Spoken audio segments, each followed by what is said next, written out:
Satyam, you must educate me on how I share the screen. Sir, it's not a big deal. As soon as I finish my talk, I will introduce a few lines about you, and then yeah, in the main screen where you are visible now, at the bottom you can see share screen in That's green right. color. I see that. Yes. Yeah, just click on it. But before that, you make sure that your PowerPoint is already open. Yeah, it's open. Actually, it's open. Yeah.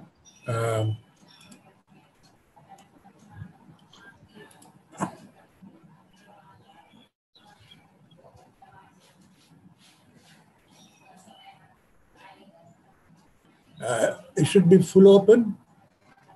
Yes, at this moment you select the file. Once you click on share screen, then the file is selected and ready. Yeah, and then once it's, for example, I am trying with mine. Once it's appeared, therein you can go for the full screen mode. Yeah. Got it, sir? Once after sharing the screen, then you can go for the full view, the window. Yeah. Okay. I got it. Yes. That should be fine. Thanks, Dean. Thank you, sir. No.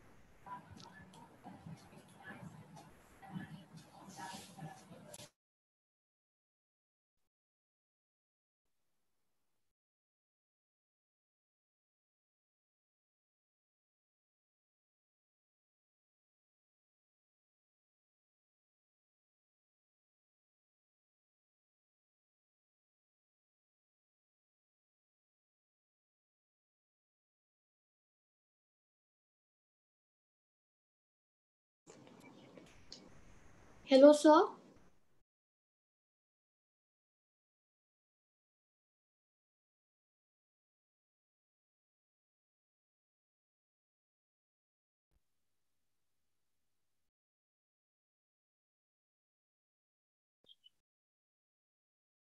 Hello, Satyam, sir. Yes, Gamya. Is it Hi, my sir. turn? Is it my turn, Gamya? Is it my turn? It's actually not, sir, but we've had a technical issue. So, do you mind going now? No problem. What do you say, sir, Professor Raman, sir? Sir, yeah, I think we don't have any problem.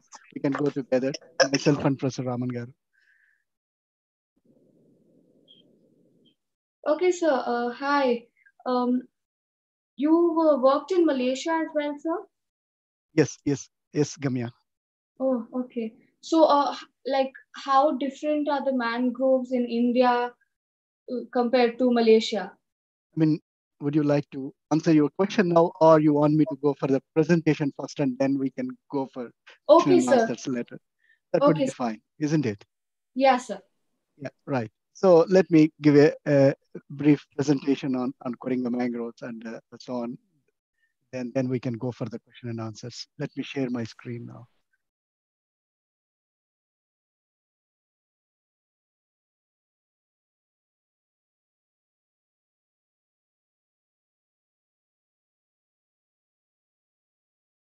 Can you see my screen? Yes, sir. Yes, sir. Yeah. Good morning, everyone. Thank you, Gamya, for introducing me to this Zoom talk today. First of all, I would like to express my sincere gratitude to the Fridays for Future organizers for extending the invitation to me. I'm very happy to be part of this event today with you all. My full name is Behra Satyanarayana, but you can call me Satyam. I'm currently working as associate professor at the University of Malaysia, Terengganu in Malaysia. Terengganu is the state located on the east coast of peninsular Malaysia. I'm interested in wetlands conservation and management, especially the mangrove ecosystems. I'm engaged in this field of research from the last 23 years now. Yes, the structural complexity of the mangroves and the root system definitely makes it difficult to go for field works, as you all can understand, and you must have witnessed, some of you already witnessed that kind of situation. sometimes you have to climb 3-4 meters just to measure the diameter of a tree. So it is a difficult. And making plots inside the forest or even coming up with the profile diagrams for the vegetation is often challenging in the mangrove environment. So now I have accepted, by accepting all those such kind of challenges, I started working on my PhD thesis. I joined Andhra University for my doctorate thesis under the supervision of Professor A.V. Raman Garu. Today, we are very lucky. Professor Raman Garu is also available online with us, and great to see you, sir. He is going to share a couple of his experiences and research findings with us as part of my talk during the course of this talk. For my doctorate thesis, I worked on Coringa mangrove ecosystem in the Godavari Delta in Andhra Pradesh. I found that is also one of your focal points from the Fridays for Future nowadays for its protection, conservation, and management. So the findings, whichever I made from Coringa, might be useful to you and for your future plannings as well. So you can make note of them, or you can contact me even after my talk is over. As you all know, Coringa is the second largest mangrove formation along the coast of India next to Sundarbans. It was declared as a wildlife sanctuary in 1978. So actually, there is a rich diversity. Coringa supports a rich diversity of flora and fauna. In the case of mangroves, we found 31 species of mangrove species, flora, of which 15 mangroves and 10 mangrove associates and 6 salt marshes. So among the 15 mangrove species, again, 11 species could be categorized as exclusive mangroves and the rest 4 as non-exclusive mangroves. The difference between exclusive and non-exclusive is the species which can form pure stands in the forest, they are recognized as exclusive species. That means they can form the pure stands inside the forest. But the non-exclusive species, they can't form pure stands, or they rarely form pure stands. So that was the difference to identify the exclusive and non-exclusive species. But once my fieldwork is over and I almost submitted my thesis, there was a report saying that there is one more species available from Coringa mangroves, that is Xylocorpus granatum. That means I observed only one species out of 2, and there was later on some other researcher reported one more species from Coringa. So in total, there will be 32 species at this moment from Coringa. It's a rich diversity in terms of floral composition in Coringa. So as you must have come across that the importance of information and technology nowadays. So the information technology is playing a crucial role for the conservation and management of the coastal habitats, especially the mangrove ecosystems, where it is difficult to carry out the fieldworks. And also it is time consuming and you need a lot of manpower and so on. So the remote sensing can benefit, it could be a time saving and cost reducing benefits you can obtain from the application of remote sensing data. In the case of Coringa, we used Indian remote sensing satellite data, and we categorized and we identified the actual extent of the mangrove cover along with other land use and land cover features. In terms of, in the case of mangroves, we come up with 3 categories, namely dense, medium dense, and less dense in relation to the nature of the vegetation. Nature in the sense how mature or how young the plants are. So as from the area statistics based on the remote sensing data, we observe the forest in Coringa the mangrove forest in Coringa is 138 square kilometers. There is also other land cover patterns. Importantly, you please make note of unvegetated areas or plantations, about 44 square kilometers, which I will elaborate a bit later in later part of my presentation. So at this, as per 2001 area statistics, you can find the mangroves in Coringa occupied 138 square. So the physical and chemical characteristics of the water and sediment are very much important for the distribution of those 31 or 32 plant species. You can find from the schematic charts where exactly the species are distributed, what species distributed where. That means as per their tolerance to the salinity or the sediment gradients or elevation and so on. So they have occupied certain locations, zones. So by using this kind of information, you would be able to identify the actual location of the parent trees, the mangroves, existence of the mangroves, which can be used for later on for the plantation purpose and so on. So this kind of information is very crucial, and it is available as a publication as well. So you may refer to my publication in 2002. And in any forest, either in the mangroves or non-mangroves, there will be a competition among species, the nutrients or water absorbance and so on. So that competition sometimes results is intra-species competition or interspecies competition. So that brings in some associations. That means like the way we have our own friends who can share with us, but we have at the same time some enemies with whom we cannot cope up. The same philosophy, some same logic also goes with the vegetation here. So in the case of Coringa, we observed almost like 5 associations of the plant species. For example, the group 1 species, which you can find them exclusively at the river mouth areas, whereas the group 2 species, which you can find them where there is a high salinity area zones.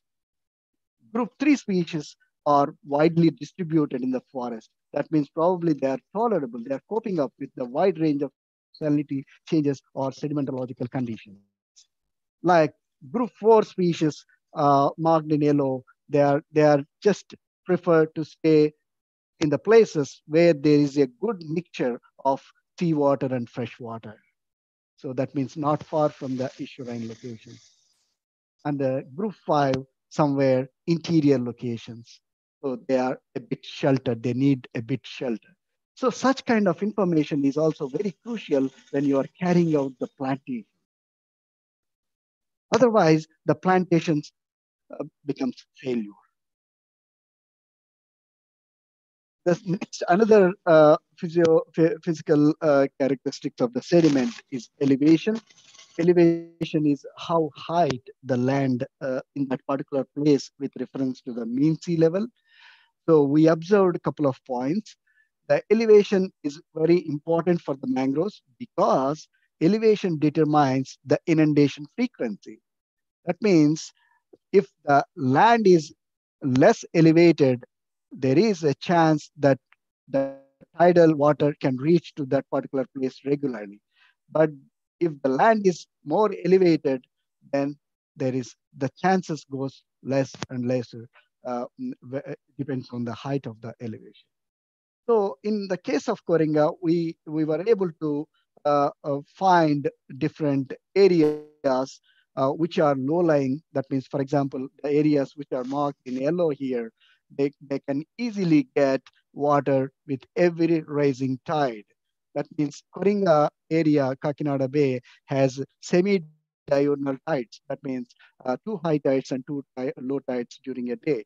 That means in 1 month, the particular area which has been identified as low-lying can be inundated for up to 58 times in a month. That means quite regular inundation. So similarly, then there are some locations marked in red. They are low to mid-tide levels, and there are locations in green. They are mid-tide levels, and the blue are elevated grounds. So such kind of information is also crucial for going for plantations, mangrove plantations. So any kind of scientific information has to be considered before you go for the plantation efforts. Mangroves. So as I said, elevation determines the inundation frequency that ultimately brings changes in the distribution of the species. That means some species are able to tolerate regular inundation frequencies. That means higher inundation frequencies. Some species are not cope up with such kind of prolonged inundation durations. So, but however, we are lucky in Coringa, almost the low-lying areas are supporting a rich diversity of flora. Almost 14 species of the 15 are mangrove species are available in the low-lying areas of 0.6 to 1.3 meters height with reference to the mean level. But once the height is increasing, the elevation is increasing, the species diversity decreased, and it's finally end up with one species with the highly elevated grounds of 2.6 meters. So this is what determines the zonation inside the mangroves. So the frequency, inundation frequency and the elevation are quite important to determine the zonation in the zonation is not necessarily be observed for the plant species. It is also available for the animals. For example, if you look at the animal fauna available in Coringa mangroves, it is also rich, diverse species, so many species available. So the animals, associated animals, you can categorize them as permanent residents, as temporary residents. So now I am going to show you some pictures of the permanent residents. That means they live in the mangroves throughout their life. So actually, as I said, the inundation frequency, sometimes what you see on the left corner picture, the migration of the vertical migration of the shells and crabs, they climb the trees when the ground is inundated by the tidal waters. That way, those species protect themselves from the predators, especially. So such kind of benefits, the species specific associations you can really find from the mangrove, the environment. So here I'm showing some of the crab species which I recorded as associated species together with different mangrove species. And also there are several mollusk species. Indeed, you can consider mollusks as ecological indicators. That means if there are any impact of pollution in that particular area, definitely they tend to change the places. That might result a degradation of that area or the less abundance of the mollusks, or they shift from one location to another location just to cope up, to keep themselves away from the impact of the pollution. So that's how the pollution indicators that you can use particular species. There are several species.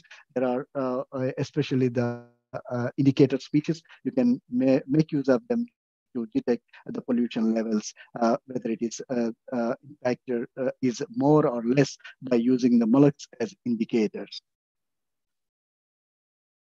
One thing is true, there is a long-lasting relationship in Coringa. So the people, the adjacent people, villages, people are depend on mangroves for the extraction of fuel wood.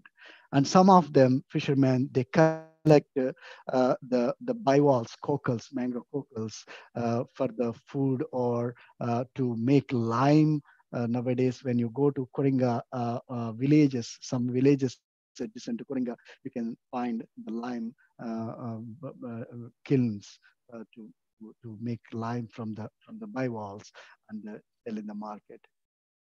And their dependence sometimes goes over dependence. That means over exploitation of the resources and result in over exploitation. For example, what you see here, the cut down mangroves for the construction of aquaculture ponds. Sometimes the villagers even leave the cattle into the mangroves. The cattle grazing is also another problem. Even surprisingly, you might see a big release of paper mill effluent or some industrial discharge into the mangrove creeks as well. This image, particular image, shows the paper mill effluent released into the Matlapalum Creek in Coringa in 2001. Even then, after having the dependence, over dependence on the impact of the pollutions and so on in Coringa, there is a sustained relationship between flora and fauna. In this context, I would like to request Professor Raman Garu to share some slides to scientific observations they made recently, how strong the relationship, how the mangroves and the fauna, there is a synergy between the animals living and the plants thriving there, despite of all these minimum to maximum anthropogenic impact. So I request Professor Raman Garu to take over. Sir, please.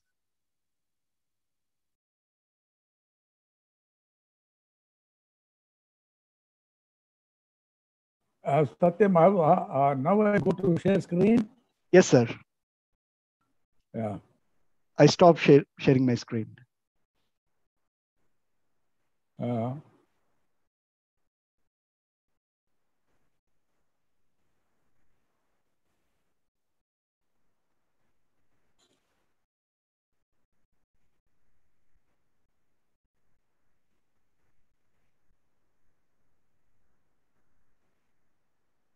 Is it visible? Yes, sir. It's saying started screen sharing. Started screen sharing. So we is it complete? Yes. Okay. We can see your screen, sir. Yes, yeah, perfect. Thank you. Perfect, Thank you. sir. Perfect. Please go on. Thank you very much. Yeah. So, yeah, good morning, everyone. And it's a great privilege for me to take part in this very nice program along with Satyam, one of my very favorite and very good students. Good academically and good by heart, good by performance and good by behavior. It's my privilege to associate with him and make this small presentation as a tribute to his work. I'm sure I'm very clear on this because he's grown up enormously after he worked with us. I've been to China, I've been to Malaysia where he's working. And in between, he was going to Belgium where he has received his better training on the mangrove dynamics from the experts there, Dr. Farid, Professor Farid now. And in the process, he has adapted himself so well. I'm so glad that he has agreed to be a part of your program today. And he took time and to be a speaker. And it gives me great pleasure indeed to continue where probably expects me to share some of my experiences on this very interesting ecosystem. Now, Satyanarayana has shown you already his works. And this particular river, I'm very, very fond of this river. This is Gaderu River joining the Kakinada Bay. We have Coringa River also. There's another small canal, Matlapalam Canal. There are 3-4 important drains, but of these, the mightiest is Gaderu River. For the width that it has, and the flow it contains, and the speed with which it moves from Godavari towards Kakinada Bay to join there on the southern side of Kakinada Bay. I'm not very sure whether I should show you Kakinada Bay picture. Maybe in the process, you will see it in due course. Now I'll go to the next slide. By this time, Satyanarayana left us for good, for his good. But we continued a little more work. And this is one of the things, we were trying to measure those days and trying to fix the positions. So a lot of difficulties, as already explained. In Malaysia, it's much more than in Andhra Pradesh, because in Andhra Pradesh, in spite of the fact that there is thick vegetation, but the Malaysian mangroves are far more reaching than in Andhra Pradesh. And that is working there itself is a big qualification for him, because the roots itself could be as tall as yourself and myself, just the root system.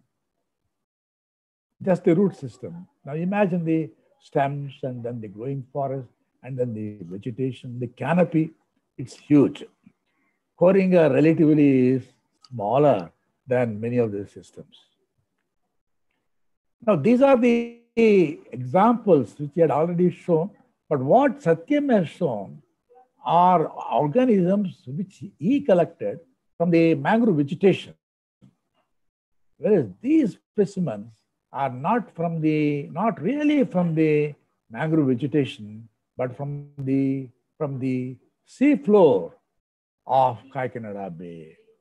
I should say that bay floor, bay sediments of Kakinada Bay. I would like to show you probably a little while later what this Kakinada Bay is, how it looks like, etc. But for now, you enjoy these wide spectrum of organisms or invertebrates of different groups, like you have the cylindrids and then the shrimps, the shells, the crabs. It's just not that. You have a couple of more slides. You see, these are all the gastropods, and then the bivalves here, and then you have the starfish. And I purposefully reduced the slides, thinking that we have limited time together. But I could tell you that in Kakinada Bay, where I worked, we worked together. Satyam also worked, as a matter of fact, for many years. I must tell you that Andhra University is the only university in the country today which has enormous data on the coastal ecosystems anywhere on the east coast of India. In Kakinada Bay itself, we have data from 1958 onwards up to 2016-17. This is because of the effort of 5 generations of people. 5 generations, 1958, 63, and prior to that, 1953, my late professor, first generation. The second generation is Radhakrishna, my teacher. The third generation is, of course, myself. The fourth generation is Satyam. The fifth generation is Satyam's students. Satyam is hiding somewhere. I'm sure he's listening to what I'm saying. So we have 5 generations of people who have had the good fortune of working in Kakinada Bay. And then, I must also mention here that this specific work, which I'm showing you, is done by Dr. Deepthi Raut, who works as an associate professor in Orissa, Ravenshaw University in Orissa. She works there. And in fact, she is also one of the authors of this paper. Now you see some more examples. These are these animals, all live ones when we pick them up from the seafloor of KAKINADA Bay. Over the years, we have more than 181 species of invertebrates. I said invertebrates. There are many fishes also from the seafloor, but we are not considering them. The invertebrates are huge. The diversity is huge. Of these, now let me now show you. On the left side of my screen, on the screen you see you have KAKINADA Bay. Down below, all the green area is Satyam's area as CORINGA mangroves. And Satyam and myself, and together with other persons, Dr. Deepti Rao, we covered the entire bay up to K1. I'm sure you are able to see the K1 there. So that is the opening of the KAKINADA Bay into Bay of Bengal. And these meanders, which you can see here, at G1, G2, G3, they are Gaderu points. They were I was showing you. From Godavari, which is here in the down south, at G5, G6, water enters Gaderu and flows across these mangroves, dispersing fresh water into all these systems and gets into the KAKINADA Bay.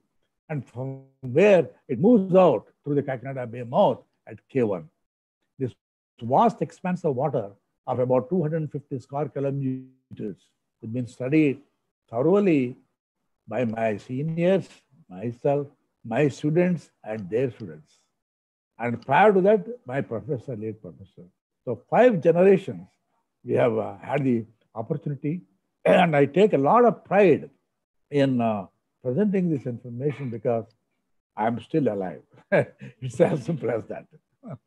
So these species, which you see, just for you, to have an understanding, like Satyam said, that these trees are, distributed not by their choice, but by their limitations. High salinity, elevation, proximity to the sea, or proximity to the river. These are all the qualifications. And sediment nature, whether it is made of silt, high silt content, or sand content, and what is the level of the level of the ground where the tree is sitting, etc. Similarly, these animals also, they prefer unique habitats. For example, this particular species, which is on the top slide, Anadara, is preferring to stay close to the sea. The other one, not very distantly related, but closely related, but even then wants to go towards the mangroves. And there are species which are in fact very close to the mangroves for various reasons, their requirements, their food requirements, their shelter, etc. Now, we have isolated, or we have seen some 8 very important species from KAKINADA Bay.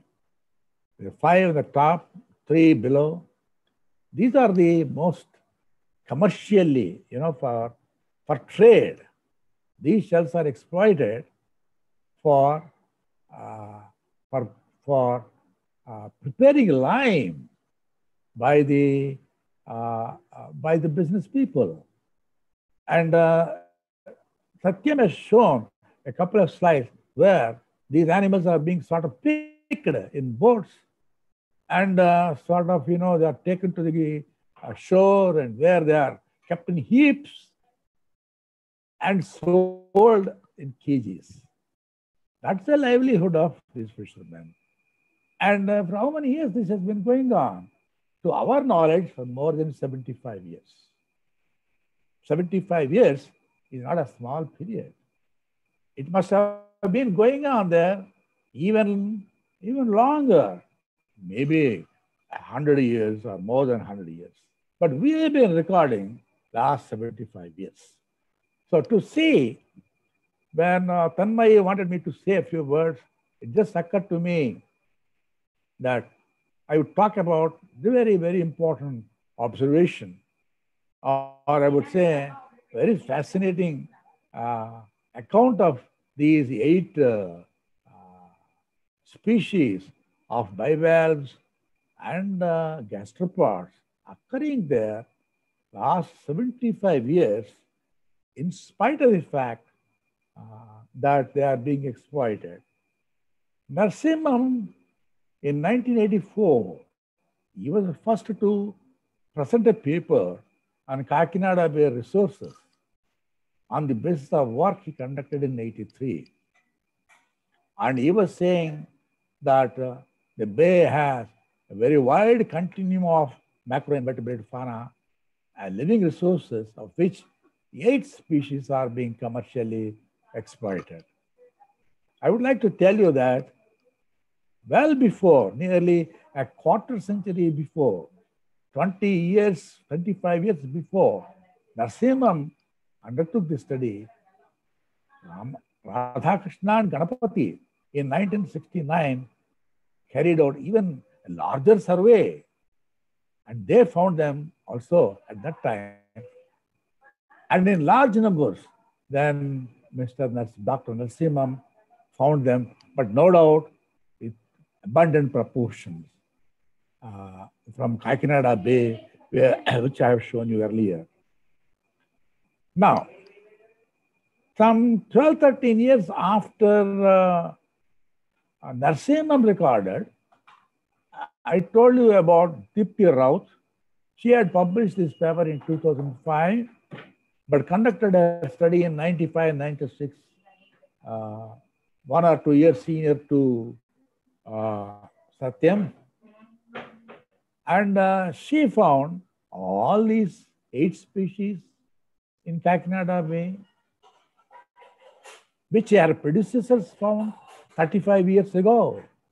That was very interesting. We didn't realize these things at that time, but as we started processing the data, we found that it's even more alluring, very, very challenging, I would say. In very recently, 2016-17, her students and I, it's my good fortune again to continue to study along with my students.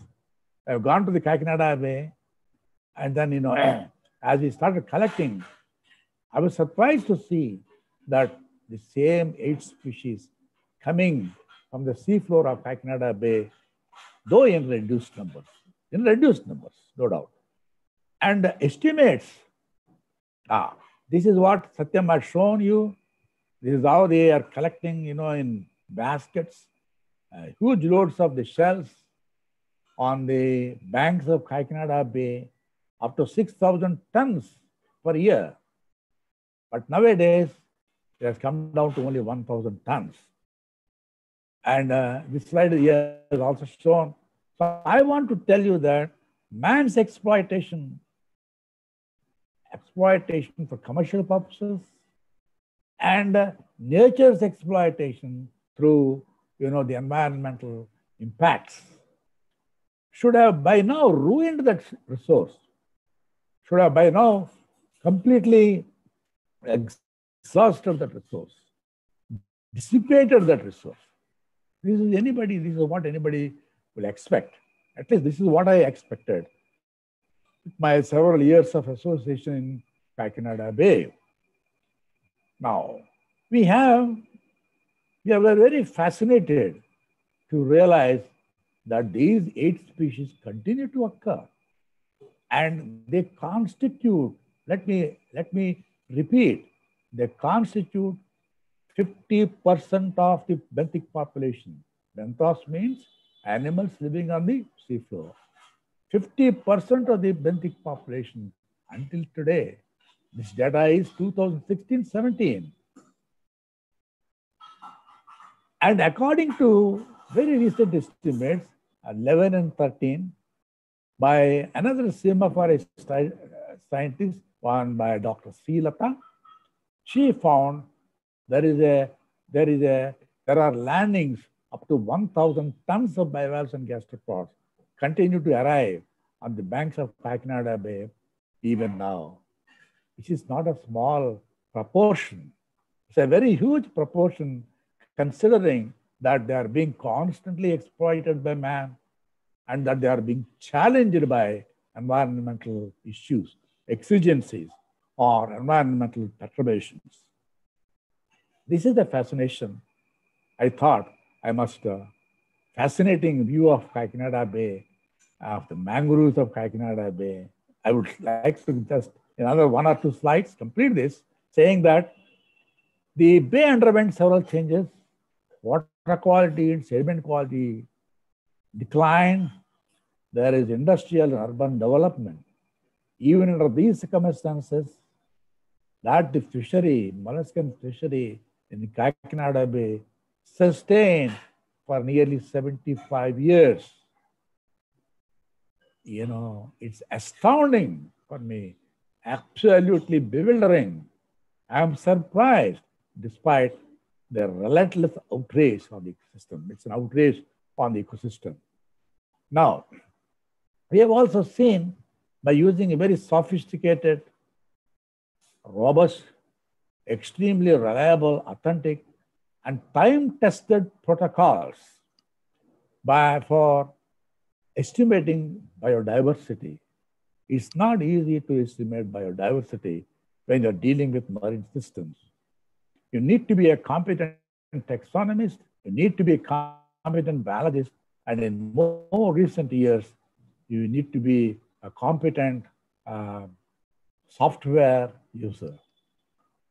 Software or computer-savvy scientist. Fortunately, with the help of my students and by God's help, I was able to pick up these things. And through this particular technique of measuring the taxonomic diversity for these 3 phases of study, 58, 63, color marked in blue color, and 95 and 96 deep studies, and the latest 2016-17 by me and her students. Now we are convinced that the diversity of 2016-17 of the benthos of Kakinada Bay marked in green color are well below the average line, which you see in the middle, implying that the diversity is coming down. What does this mean? The numbers are coming down, the diversity is coming down. In spite of these 2 very challenging states of issues for a population, growing population, it is surprising that these species are exhibiting resilience. The 8 species I told you are exhibiting resilience. How are they able to do that? How are they able to survive? What is their source of energy? And on examination, I am convinced that source of energy is the mangroves. The mangrove water that's coming out, drenching water, drenched with mangrove water. It's called mangrove outwelling.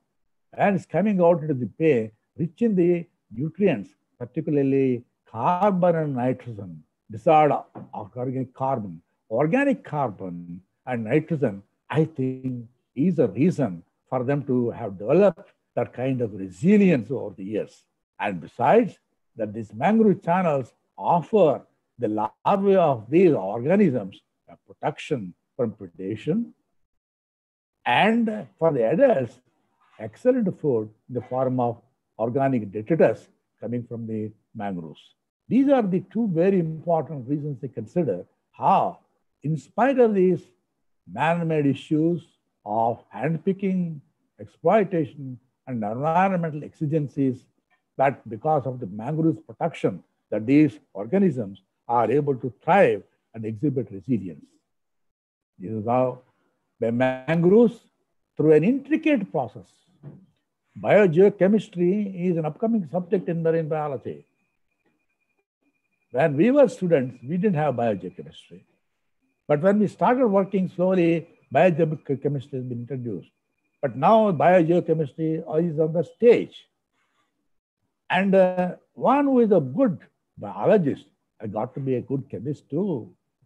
And he's also expected to be a good geochemist too. So you have a combination of biology, chemistry, geology, and taxonomy groups working together to solve some of the very challenging issues related to oceans, of which mangroves are a very important component. It's well known that mangrove ecosystem functioning, it's not me, because there are several people who have proved that carbon and nutrient cycling and abundant biogenic structure could be an extremely valued source for an abundant population of benthic macrofauna. That is the secret of their survival. And the conclusion is that CORINGA mangroves in the Godavari Delta, for that matter, any mangroves, just not CORINGA mangroves, any mangroves for that matter. The Godavari Delta, of course, we allow CORINGA mangroves, so we say CORINGA mangroves in the Godavari Delta in the vicinity of Kakinada Bay could be a very pertinent example of a resource all the way through. It must be remember all the way through, now and for all times to come. This is the message I wanted to share with my student Satyam for this very important meeting. And I'm very grateful to THANMAYI. She caught hold of me and she was not leaving me. Poor girl, I think I understood that she's not well today. I'm really sorry, and my love for her has increased when I realized that she's not able to be here around and organize. And she's very ill, I'm told. God bless her, and thank you very much for your patient listening. I must also tell you that this particular project which we have undertaken in 2016-17 is supported by the Ministry of Earth Sciences. At the age of 75, the ministry has kindly recognized me that I'm useful to them. So they have given me this, and I'm very grateful to them. Satyam, now I think you can take over and continue, if possible. I don't know what the time is now. Maybe up to as long as you can, for another at least 1 hour, probably you can continue. Thank you very much, sir. Thank you very much. Bye. Thank you, sir. Thank you so much. Raman sir is actually, he works in the Department of Zoology and Marine Biology from AU. Thank you so much, sir. Yeah. Now, what do I do, Satyam? I finish it off? Yes, you can go back to. You can stop screen sharing, sir. You did it seems. You stop screen share. Pause.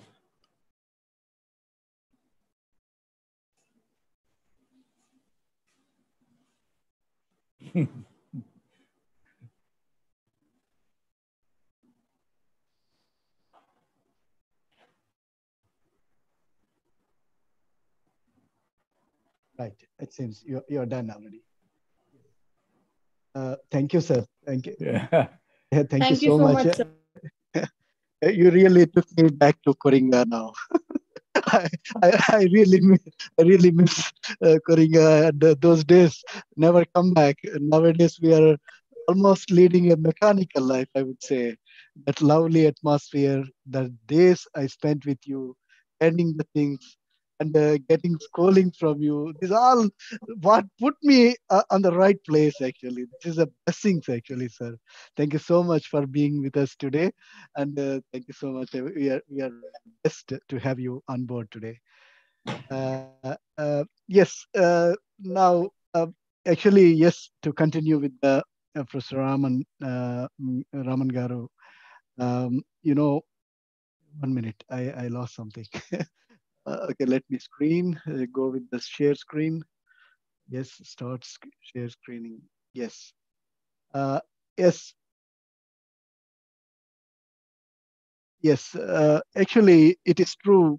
Some species are quite resistant to the natural or anthropogenic perturbations, that disturbances, but still able to survive by taking the energy source from the mangroves, and they're still surviving. But it is I would consider it as some sort of a danger bells. We really have to ring more, like the way now the Friday for Futures is doing, I would say. For example, you must have heard about horseshoe crabs, which the crabs, they're not really the crabs, but they're known as horseshoe crabs. They are surviving from millions of years now. their population is declining all over the world. So that means the species that survived millions of years in the past are going to extinct at some part of time in the near future. So it is some sort of a danger. At least we must realize the importance of the biodiversity, in particular in every habitat, and try to pay attention by declaring that a particular area as a state park or forest reserve or wildlife sanctuary and so on. So the rules again different from different kind of management strategies, but certainly it is time to think of Coringa or for that matter any mangrove ecosystem, because the mangroves have been recognized capturing a lot of carbon sink. I would say it is the sink for carbon. It can store the carbon much more than the terrestrial forests. So it is a high time. But luckily, I understood from the literature that the forest decline rate is coming down recently. This is a really a good news for us. The declining rate is almost getting close. It was projected as 10% every year, but it has come down to 1 to 2%, even less now. So that means the efforts by NGOs like the Fridays for Future or some other NGOs or the government organizations. I mean, they're taking good shape. However, the effort should be in the right direction. That is the another concern we must think about. So it is not that the mangroves, that there is an open place that we can plant mangroves. No, we should think about that place conditions and the suitability of the species. So these are all the things. That means there are some people with a prior knowledge, even the local people, we call it as citizen science. So the local people's knowledge is quite useful nowadays to go for mangrove rehabilitations. So such kind of things we really have to keep, and we have to prioritize the participation of the local communities in the mangrove conservation and management to make the effort successful, to have a long-lasting mangrove cover. So it doesn't mean that mangrove cover is reestablished. So also there are some other concerns, which I will talk about them later in the presentation. So we can conclude, we can partially conclude about Coringa at this moment. And now I would like to take you to Malaysia. So you know how beauty the Coringa mangrove ecosystem in Andhra Pradesh, how how much it is supporting the livelihood of the people and supporting the ecosystem and supporting goods and services in the mangroves. So these all things are remarkable. When you cannot put everything in terms of money, but nowadays everybody looking into the money. Okay, what is the if I say carbon, mangroves can store carbon, people don't get it. But if I say carbon equivalent to $1 million, then people can catch it. So that means everything is running after money nowadays. So anyway, I will take you to Matang now with me. So you imagine yourself, you are in Malaysia with me, and we are going to one forest area like Coringa here, called as Matang Mangrove Forest Reserve. Anybody working on mangroves, they know this name Matang because it is worldwide popular. It is worldwide popular because this forest is under silvicultural management since the beginning of 20th century, that is 1902. It is almost like 118 years old history of silvicultural management, this area processing now. And also this area is popularly known as best managed mangrove forest in India, in the world. Yes, people commonly say it, but scientifically we have some concerns to declare this area as best. But I will explain why we have some concerns about it. But in general, when you say people Matang, they say yes, yes, it's the longest managed mangrove forest in the world, and it's the best managed mangrove forest. This is the common terminology you can hear from the people around. So yes, this forest is about 402 square kilometers. That means double the size of Coringa. It is located on the west coast of peninsular Malaysia, facing Indonesia. So this is from the left side map. You can observe that 80% of the mangroves in Matang dominated by just 2 species. They are called as Rhizophora. So Rhizophora is the one with the aerial roots. You can see the image, the photograph, which shows the root system exposed to the air. That's why we call it as aerial roots. That means inside the sediment, a lot of anoxic conditions prevails.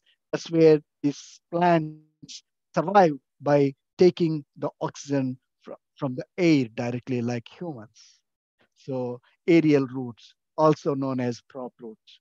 So this particular forest, 80% of the forest is almost dominated by 2 species, though there are 1 or 2 co-dominant species available. So that means since this is all because also partly because of the silvicultural management, they prefer Rhizophora species than any other species. Why? What is the reason? So we talk about it in the next slide. Coming to the floral composition in Matang, like Coringa, it's much diverse than Coringa in terms of plant composition. In Coringa, if you find 11 exclusive species, in Matang you can see 27 exclusive species.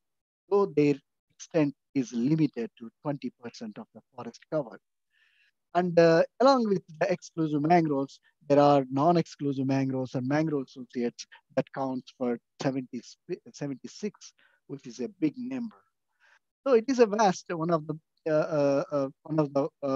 continuous patch of one of the big continuous patch of mangrove forest in peninsular Malaysia, and with a rich diversity of species, also together with a lot of fauna living in this area and supporting livelihood like the way in Coringa. Okay, I said from the last more than 100 years, this forest is under silvicultural management with 2 species exclusively, that is Rhizophora species. So what they use for, they make Rhizophora poles. That means they cut the trees and make poles, and they also make charcoal from mangrove. In Coringa, in India, for that matter, we don't have commercial exploitation of the mangroves. In Malaysia, we do have commercial exploitation of mangroves. Exploitation. That means they can extract poles and they can prepare charcoal. They produce charcoal. And for this kind of management, it is once in 10 years, the forest department releases a working plan. So that means in that particular working plan, everybody knows which forest area is going to be extracted, the poles for the poles thinning, and which area is going to be clear felled for the charcoal preparation and so on. That means the 10-year plan will be released in advance so that everybody will know how much area is going to be exploited for commercial purpose, how much is still remaining, and so on. Actually, the people here, they consider charcoal as black diamond. As generations to generations, the contractors of charcoal producing contractors, they depend on mangroves and leading their life generation to generations. They still like to go on with charcoal business. That means one way it is not only profitable for them, it is also bringing economy to mangrove to the country. And at the same time, there are sustainable practices they are adopting year by year to make sure that the mangrove forest is not overexploited. That means if anybody doesn't obey the rules given by the forest department, then definitely they will have penalty, a serious penalty. And also the contract for their coal extraction or charcoal, greenwood extraction for the charcoal will be cancelled. So such kind of strict measures are there. That means the management fully support the dependence of the people to have the goods and services. At the same time, they're controlling the forest in a better understanding between the people and the eco. How do they manage the forest in Matang? For the mangrove forest management, they adopt 30 years forest rotation cycle. They follow 30 years rotation cycle.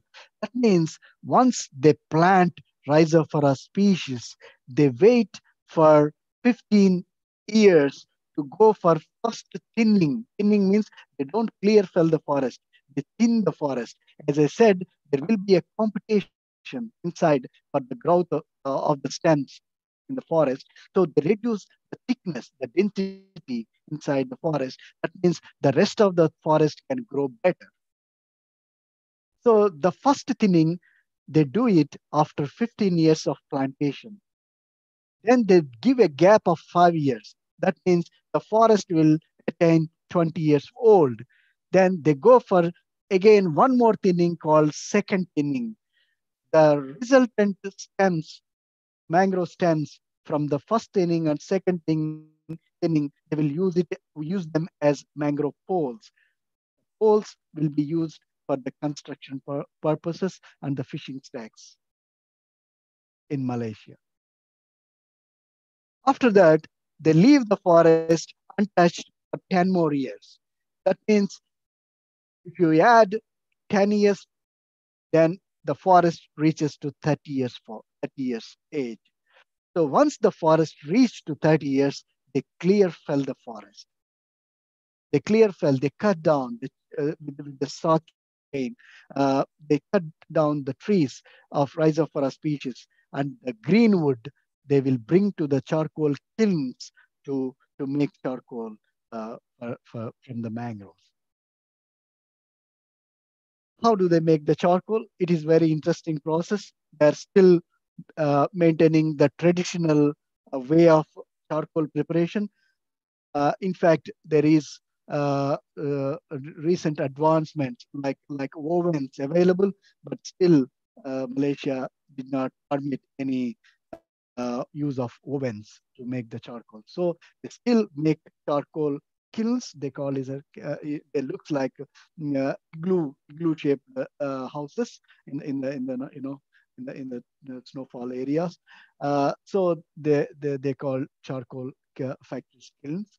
And once they make the kiln ready, they bring the greenwood from the mangroves and they arrange them inside the charcoal kiln, and they put a fire at one place, at one opening. The whole chamber has only one opening, and that opening has a small fire, and the fire brings up to 270 degrees temperature, raise the temperature inside.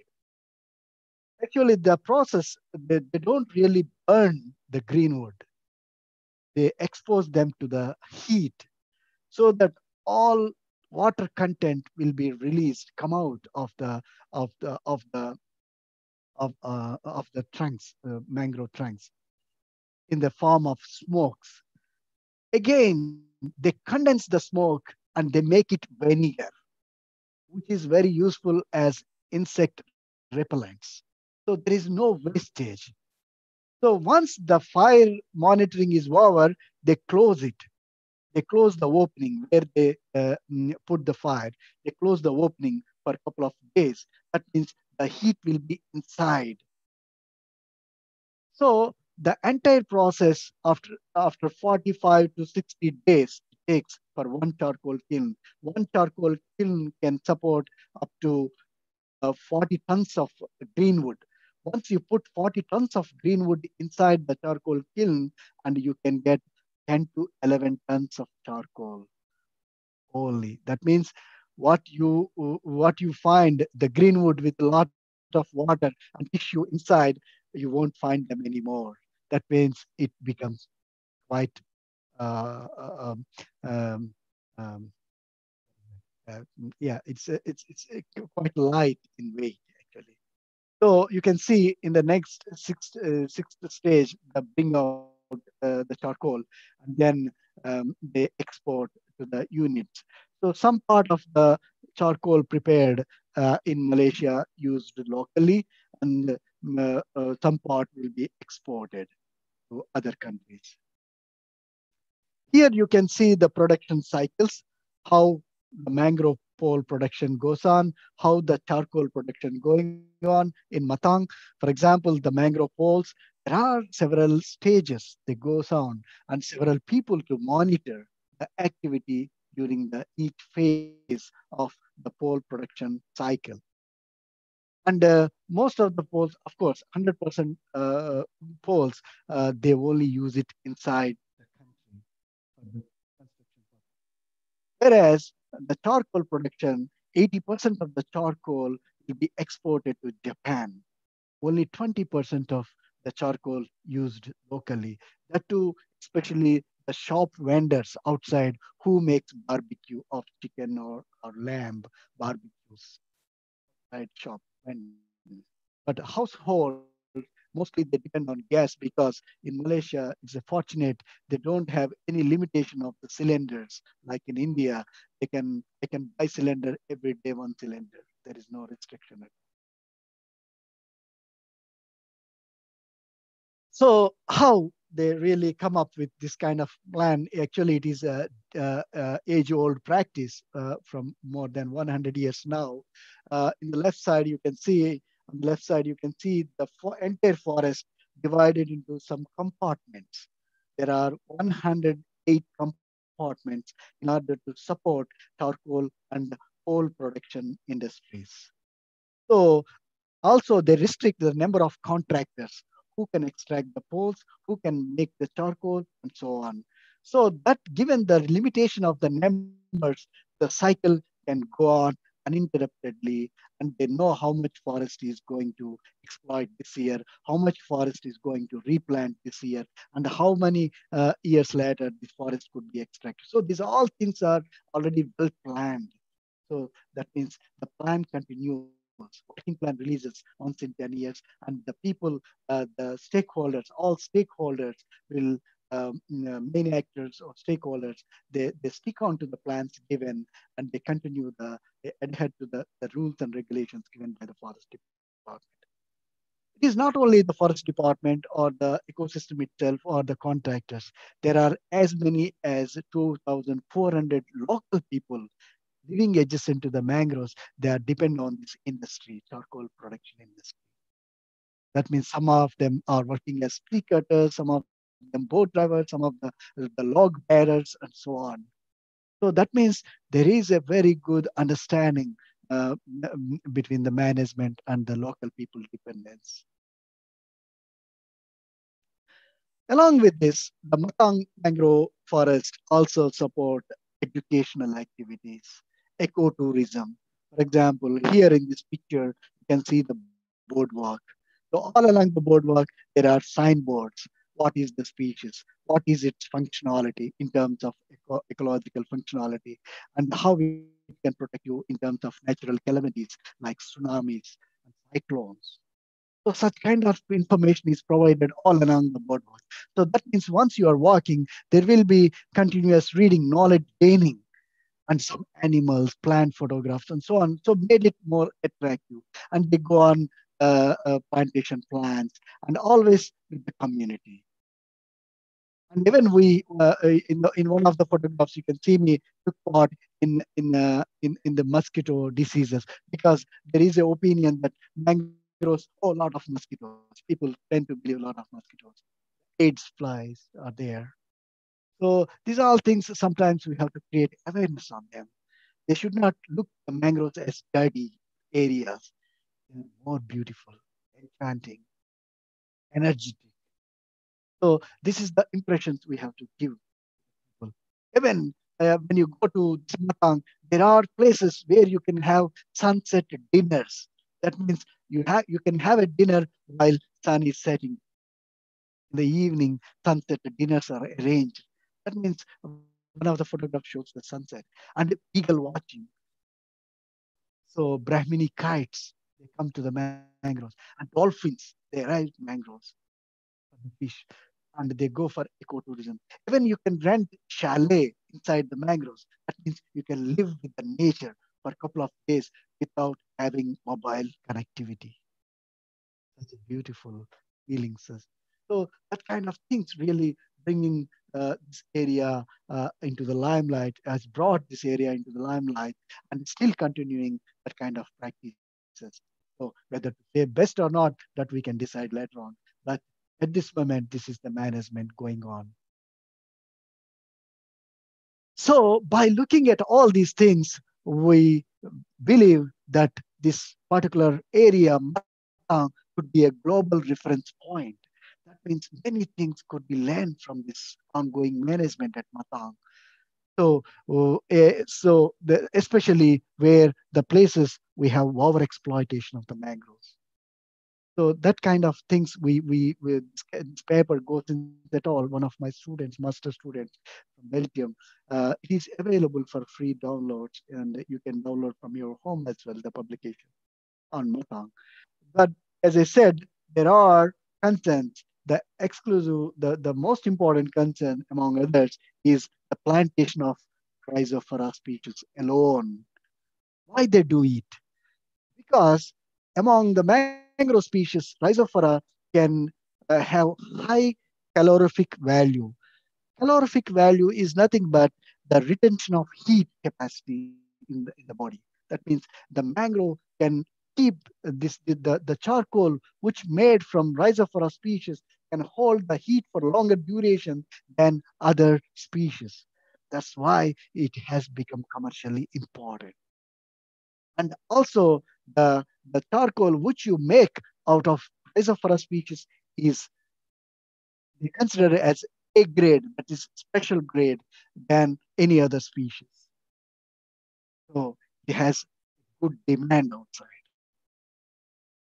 So if I remember well, when we try to compare the production cost and the selling price in Japan, a big variation.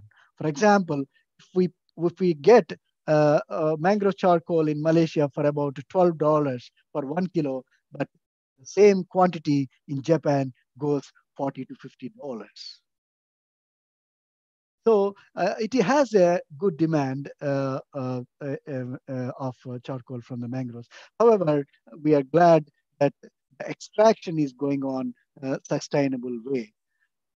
And also at one stage of charcoal preparation, you all know the black charcoal. Do you know anyone about white charcoal? There is white charcoal. Yes, there is a white charcoal also. But it doesn't mean that the charcoal looks white. It also looks black only. The process makes different, and the materials they use are different. For example, for the black charcoal, you only can use the trunks of Rhizophora, but in the white charcoal, you can use even the root system with no need of a good shape for them. And the production is quite easy because you use artificial ovens, electricity, and the temperature can get in 1-2 days immediately the required temperature. You don't have to wait for 2 months. So it is more easy, but such kind of white charcoal preparation bring a lot of pressure to the ecosystem. That's one of the reasons Malaysia did not allow the white charcoal making. They still depend on the traditional black charcoal. But white charcoal sometimes we receive from Indonesia. But however, the black charcoal has more demand. Coming to the ecological concerns, because of the monoculture plantations, definitely the forest would be less ecological functionality, perhaps the less ecological functionality and a lower resilience and so on. So when there is a natural perturbation like tsunamis and when there is a multiple species, the wave attenuation ability would be better than a monoculture species. That is some sort of ecological concerns. That's why we really don't want to declare as a best, but we definitely have to declare as the longest silviculturally managed forest. Indeed, there are some forests even much longer than Matang. For example, Sundarbans, it has 130 years of history of management also, but there is no records. The only forest in the world with a valid documentation is Matang. That's what brought this area into limelight. And every mangrove researcher in the world here, or at least able to learn about Matang and during some part of their research career. Right. I will take back you to India again. So hope you remember my point in the first slide, in the third slide or fourth slide, about the unvegetated area or plantation in the Coringa. At the time of my observation, there were unvegetated areas or plantation sites about 44 square kilometers. But when I look at the recent Google images, I think most of the areas have been planted already by NGOs like MS Swaminathan Research Foundation or other NGOs or the government organizations or in cooperation among them. Good that they did it. They turned much of the areas into greenery. If you close up the plantation sites, you can see a coconut leaf pattern of plantations. Probably it is the way to cope up with the tidal water propagation into the mangroves. So probably that is why they made it in such a way like a coconut leaf.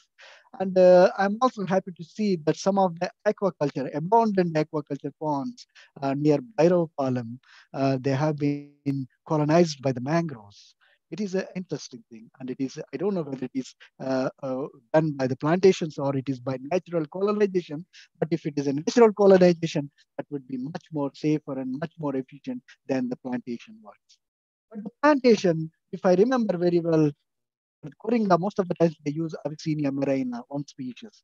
But it would have been nice if they go for, if they consider, if there is any chance, multiple species are considered that would can give a better ecological benefits more than the monoculture benefits of kinds of the monocultures. I also used to witness some wall paintings and eco development committees in Coringa, especially funded by the MS Swaminathan Research Foundation, which used to be very good. They are really appreciable efforts they made it. Because I lost my my research. It was like 20 years old. Been to, more than 20 years now. Been to Coringa, never been recently. So there must have been so many new developments in that particular area. But definitely, these are the measures which were undertaken by the NGOs. Probably, I believe they are still working to protect the mangroves. And also, I'm happy the way that the Friday for Future is acting now, quite active. I see your photographs regularly in the WhatsApp. I really feel so happy for such kind of activities you are doing, and I feel sad because I were unable to join physically to take part in those campaigns. But I wish you all the best, and definitely your fighting never go waste, and it definitely brings good benefit to the mangroves soon. I hope so. Yes, coming to Coringa, I think there are still a lot of things you can think of in terms of research or in terms of cooperation with the educational institutions. Like Professor Raman Garu, he's a legend. He's not my supervisor, he's my godfather, I would say. Because of him, because of the training I received under his guidance, that has put me in this place now. Today, I'm surviving in this competition to world just because of my training during the PhD under Professor Raman Garu. So you need a very good leader to train you. And definitely, Professor Raman Garu, you have to think about him. He can really guide you much more than your imagination. So coming to back to Coringa, scientifically you can find my thesis found the differences in Coringa between 1977 and 1999, but I don't know, I don't have an opportunity to work on any recent images from Coringa because I am working on different areas elsewhere. So, but there would be good. It would be nice to analyze the decadal changes in the recent times from like 1999, 2009 or 2019. What exactly happened? You have to know exactly. But I I try to see what I projected in as part of my thesis and what is the current situation. For example, on the left side, you can see there is a place highlighted in yellow box, and also there is a one white line as a reference. That is the place we observed with a strong coastal erosion. So between 1993 and 99, almost we lost 100 to 200 meters patch of mangroves into the sea. It was eroded. I just went to the Google and found, unfortunate, lot of the majority of the white line is in the sea now. That means you lost a big patch of mangrove already. That means coastal erosion in that particular place along the Bay of Bengal, along the sandbar, the tip, the tail of the sandbar is a quite high. Satyam, 2020 is not very clear. It's overshadowed by our own pictures. Can the artists do something? It is. I think it is difficult, sir. Maybe we can go for the minimizing.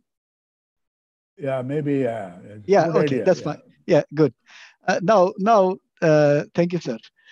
So you can see that that white line has been already in the sea. That means a lot of mangroves has gone. It's not minimized. Yeah, it's not minimized. No. Sorry, sir. Now, sir. No. It's all right. Okay. Sorry, sir. Sorry. Maybe I can share some of my slides after my talk.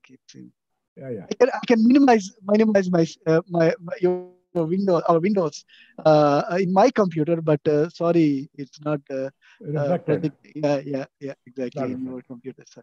Okay, so actually unfortunate, but a lot of mangrove has been lost to the sea.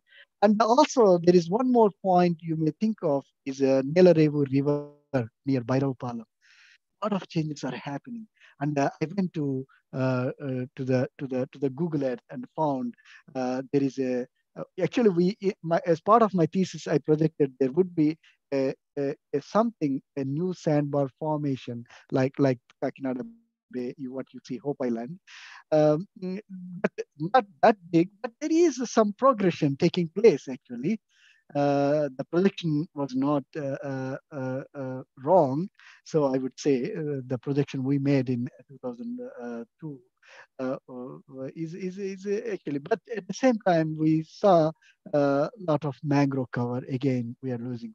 Maybe this new projection, that means the new emergence of the sand accumulation there might be able to protect some mangrove cover in the at the Bairopalam area. There is a chance for it. So what I would like to, this is my last slide. I would like to conclude definitely stakeholder. Earlier, the mangrove researchers not paid a good attention to the socio-economic research. In fact, in recent years, socio-ecology has become an integral part of the ecosystem research. That means unless the people support, we can't do anything. That is for sure. Even you go with the gun, people are ready to kill us. So we have to change their mindsets with the clarity, the benefits, and so on, so that they will compromise some of our motivation and then try to respect the steps which we take for the conservation and management of the mangroves. To me, there must be a transparent share of revenues, rights, responsibilities, and relationships. That's what we call it as 4Rs method, which we adopted for the construction of ecotourism development in Africa. So such kind of measures would be useful for Coringa as well. Better think of. That means in every stage, the local stakeholders should play a strong role and definitely become the guardians for the mangrove forest itself. That means they can protect. You don't have to be there. The local people can protect the forest. So that is how we can mold the things and bring up new strategies in the conservation and management of the mangrove ecosystem, per se, in the case of Coringa, not only Coringa, but also other places. So with this, I would like to thank you all for listening to me for a long time. Sorry, I exceeded some time. I'm not sure, but I was requested to continue until some more time. But I think I'm done with my talk today, and I'm so happy to go back to Kakinada Bay with Professor Raman Garu, and I lived for some time there, and I came back to Malaysia again now recently, and I'm ready to give you answers if you have any questions now. So thank you so much, and thank you especially for the Friday for Future. Thank you.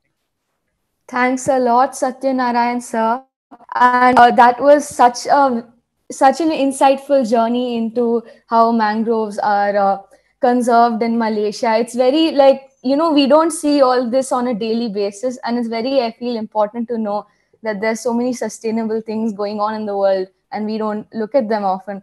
Thanks a lot for sharing your experience, and it was really fun. It was really nice looking at how it was really intriguing, all the sustainable methods that the government of Malaysia takes. And I hope that soon something is done about Coringa too.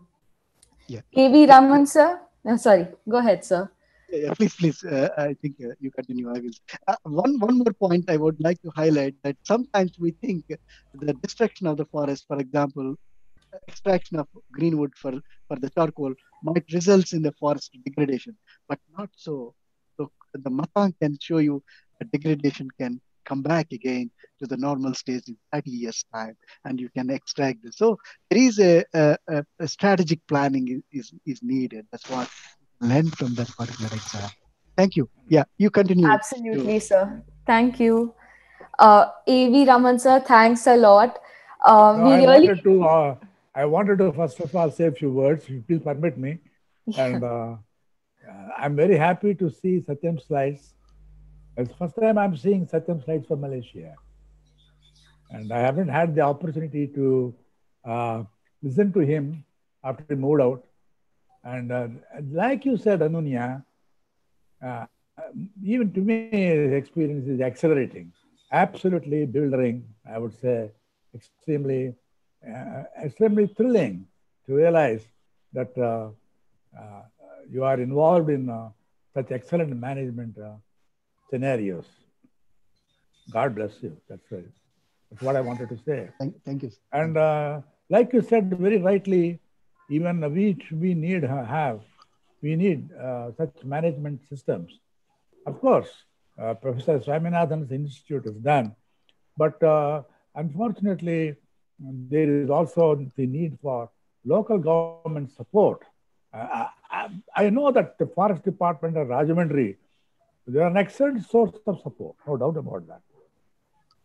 And even while you were working, they were very kind and extremely organized. And subsequently, for many years, whenever we entered the forest, they were the first to sort of accompany us and help us.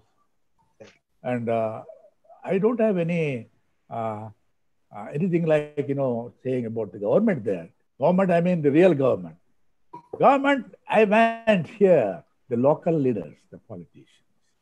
They must have a very kind outlook towards their areas. Clearly, Coringa mangrove. And when I heard recently in the newspapers that some areas are being destroyed, I felt bad. And when in fact the world is protecting them, and we have such an excellent gene pool in Coringa. And like you said very rightly, Satyam, they have a remarkable resilience. You leave them, they grow. They grow forever. And this is what you wanted to also point out. And this is a great opportunity. I mean, the youngsters have given us great opportunity to listen to your work in Malaysia. And I would like to thank ANUNYA also for being a part of this and for leading us now into this exploration, scientific exploration. Thank you very much. God bless you. Thank you, sir. It's all Fridays for Future Andhra Pradesh. And we are so glad that the both of you joined today, because we really like listening to a lot of enlightened people and experienced people. And especially because it's Mangroves Day today, we're really happy to have you here. So for those people, for the people who just joined, A.V. Raman sir is right now a UGC Emeritus Fellow in Marine Sciences, if I'm not wrong, sir. And he's published 72 papers, research papers in India as well as internationally, and has won several awards, such as the research. Don't bother about all that. Okay. I'm Okay, like any one of you and interested in mangroves. Yeah. Don't bother. I'm happy that I still, as I said, I'm still alive and I'm able to think properly. I'm able to move properly. And that I'm associated with Andhra University. People have given me a shelter, and I'm very grateful to all those people who have permitted me to continue to work there. What else you want, at this age?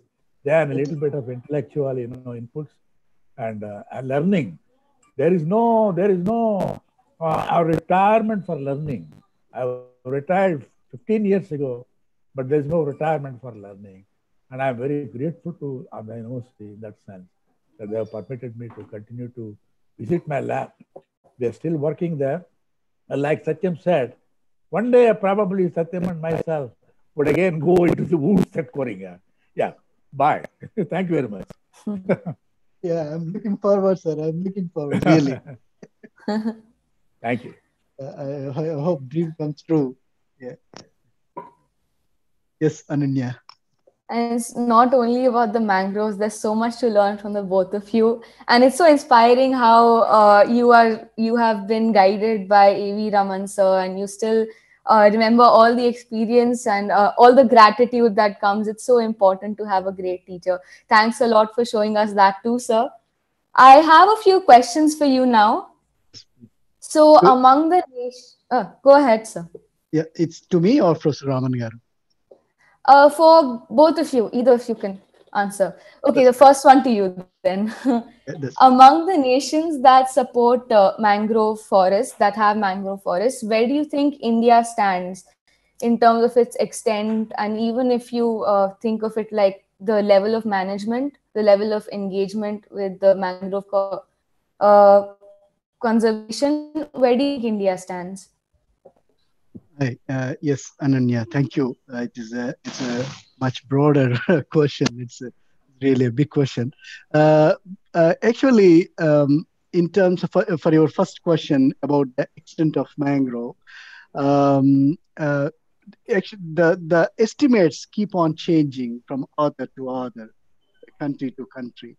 So still there is a big discussion over the aerial estimates of mangroves in different countries. But if we rely on a standard, the most standard international literature, like World Atlas of Mangroves, for example, then we look at that stage area statistics given by that particular atlas for the mangroves. In the world, among the 123 nations that supporting mangrove cover, India stands at the 10th place. At the 10th place. At the 10th place. Malaysia is number 6. The first place goes to Indonesia. So that means we are really better off. We are really good in the extent of mangrove. We have rich extent of mangrove. Only thing is just allow them free. Don't intervene too much with them. So they know how to take care of themselves. You don't have to be there. You don't have to guide them. So that means, I mean, you means, I mean, talking in general, that means human. I'm talking about human. So that means they know how to take care of themselves. That's why I still remember the words I used in 1999 when I went to attend an international conference with Professor Raman Garu. They are self-generating and self-maintaining plant communities. That is the word I still remember in my brain. I used it in Visakhapatnam conference. So, so such things they need just limited interference, but they know how to take care of them. Even look at the sea level rise. For example, they know how to cope up. But we bother more than the mangroves itself. But unfortunately, there is a strategy developed once the water level is rising, but there must be some area behind for them to climb up. But once you don't have that particular land, then your forest will be automatically in danger. So such kind of scenarios you have to really factor. But we are lucky enough to say that mangrove stands in 10th position in terms of its extent when among the 123 nations that have mangrove cover, small or big. The latter part of your question, what you asked, the management, every country has its own way of conservation and management rules in such a way to suit them better. For example, we cannot really adopt charcoal production in India because it's not our goal at all. So similarly, for example, Sri Lanka, like in India, they're also having a very strict rule, like even extraction of fuel wood is also completely banned in that particular mangrove ecosystem. So such kind of rules and regulation changes with country to country. So that mostly we have to look into how best they can benefit the local populations. So the rules have to be think of or have to be changed, amended. Possible amendments have to be made according to the current situations. That is state-of-the-art information from a particular ecosystem in terms of forest cover as well as goods and services is very much crucial to come up with the most reliable as well as sustainable management practices. India is not, India is not bad actually. You have their own rules and regulations, but probably state-of-the-art information has to be incorporated to come up with, to update the rules and regulations if necessary. That's my personal opinion. Sir, you have something to add on, sir? No. I think you're absolutely, you're absolutely right. And but we are very happy that 20 years ago, there was no check. Things were going on unabated.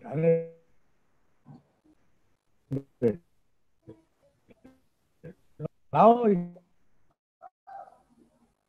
there are strict rules and very strictly played. And the Minister for Environment, Forest and Climate Change, and also the local ministry, Department of Environment, Government of Andhra Pradesh. It takes care of things, but as I said, they must love the mangroves.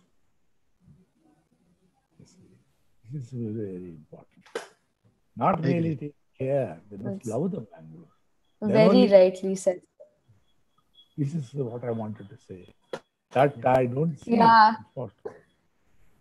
Even during the presentation, I think Satyanarayan sir described the mangroves as a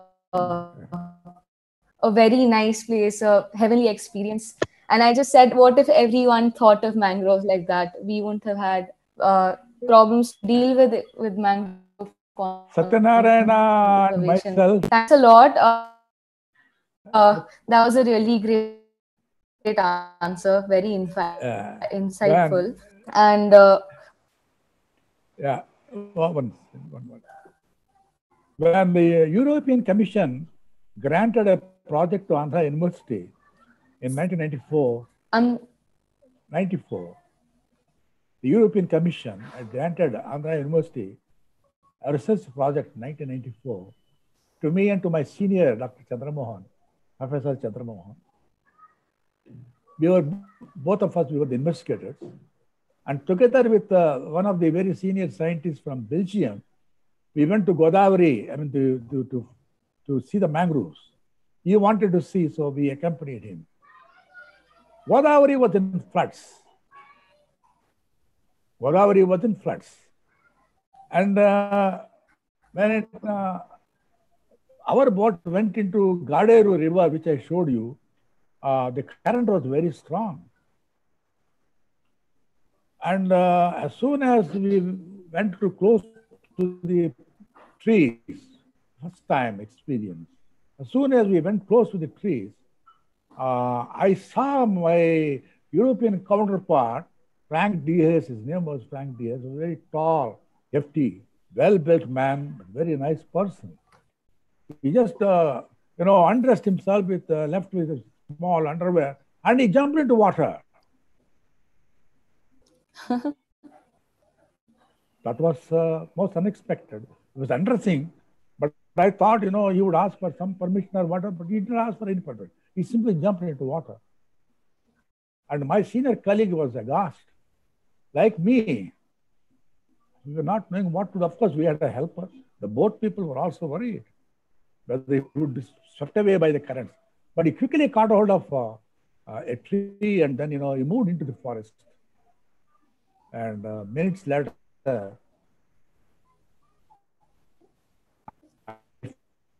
followed him. I also jumped into the water, and the water came up to my neck because I was not in the woods. Yeah, we moved into the woods, and then there was a little bit of elevation, and then we just pulled up a few things and dug out some small sediment for him to carry back to Belgium for some chemical observations. From then on, with Satyam, and today, it is 25 years since we started and working on mangroves of CORINGA. And it is sort of coming back to Vizag, Satyam, like this, brought me back all my memories. And it's very interesting that we both are here once again. And it is European Commission supported us for his PhD report. And subsequently, second phase, for 12 long years we worked there. It's funded by the European Commission. And I'm extremely thankful to the Ministry of Earth Sciences, Government of India, who realized the importance of this work. And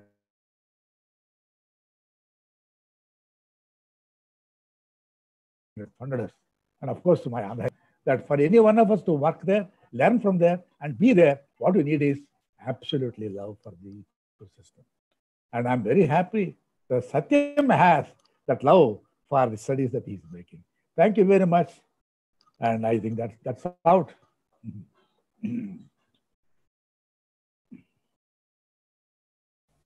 Thank you, sir. Actually, I think your voice was being a bit in the middle. So I think we missed a bit. But we got the gist, and it sounds so fun. It sounds really amazing. And the fact that you have so many memories of the mangroves, it just shows so much that you are so well connected with your field of expertise, and it's just amazing to hear all these things. Thanks a lot for sharing that memory. And am I audible? Hello?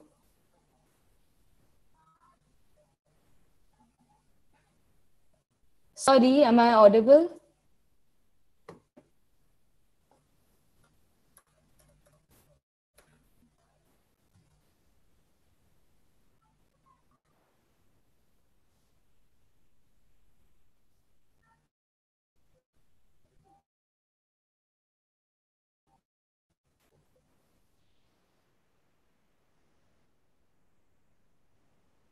Sorry, sir.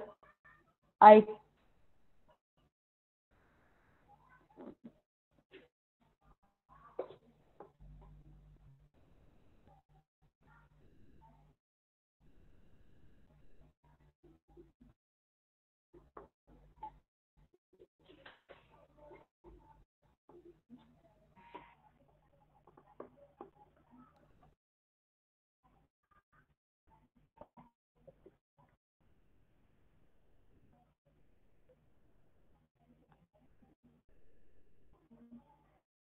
Sir, the next question for Satyanarayan sir is that you mentioned that charcoal production with regard to mangrove will not be viable in India as much. Why? Can you elaborate more on that?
Hello, sir. I think you're inaudible. We can't hear you. Hello, sir. I think you're inaudible. Can't hear you. Hello, sir. I think you're inaudible. Can't hear you.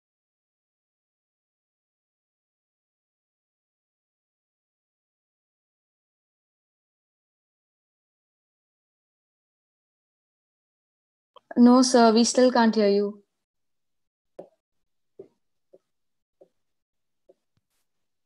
Hello. Yes, yes. Thank you, sir. It's okay now? It's okay now? Yeah. Okay, yeah. I got Sir, your question. I got your question anyway. Hello? Can you hear me clearly? Sir, can you please repeat? Yeah. Actually, yeah, I didn't I can answer hear it. you. I didn't answer it. You were asking the viability of this particular practice of Okay. charcoal. Actually, the first thing we have to see a couple of things here. The first thing is the tradition. We don't have charcoal preparation. First of all, from the mangroves. We do have charcoal, but not from the mangroves. That is one point. Second is the right species, and whether the production is profitable or not.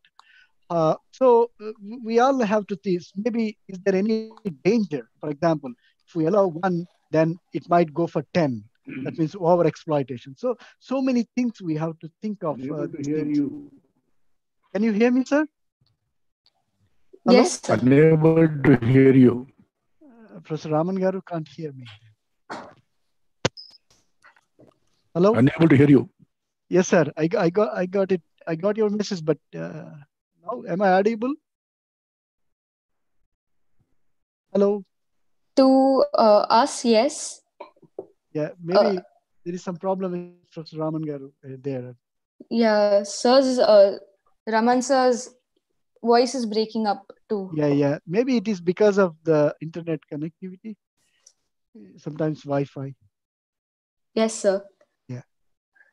So these are all tradition, one-way tradition, and one-way the species, right species that fits best for the production of the charcoal.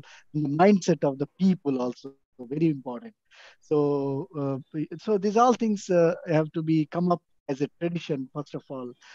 To encourage such kind of activities. Now, even after having the black charcoal production strategy in Malaysia, but the government is not encouraging the white charcoal production because that will change the mindset of the people. Then that becomes overburden to the forest itself. That might leads to several ecological losses, ecological and economic losses.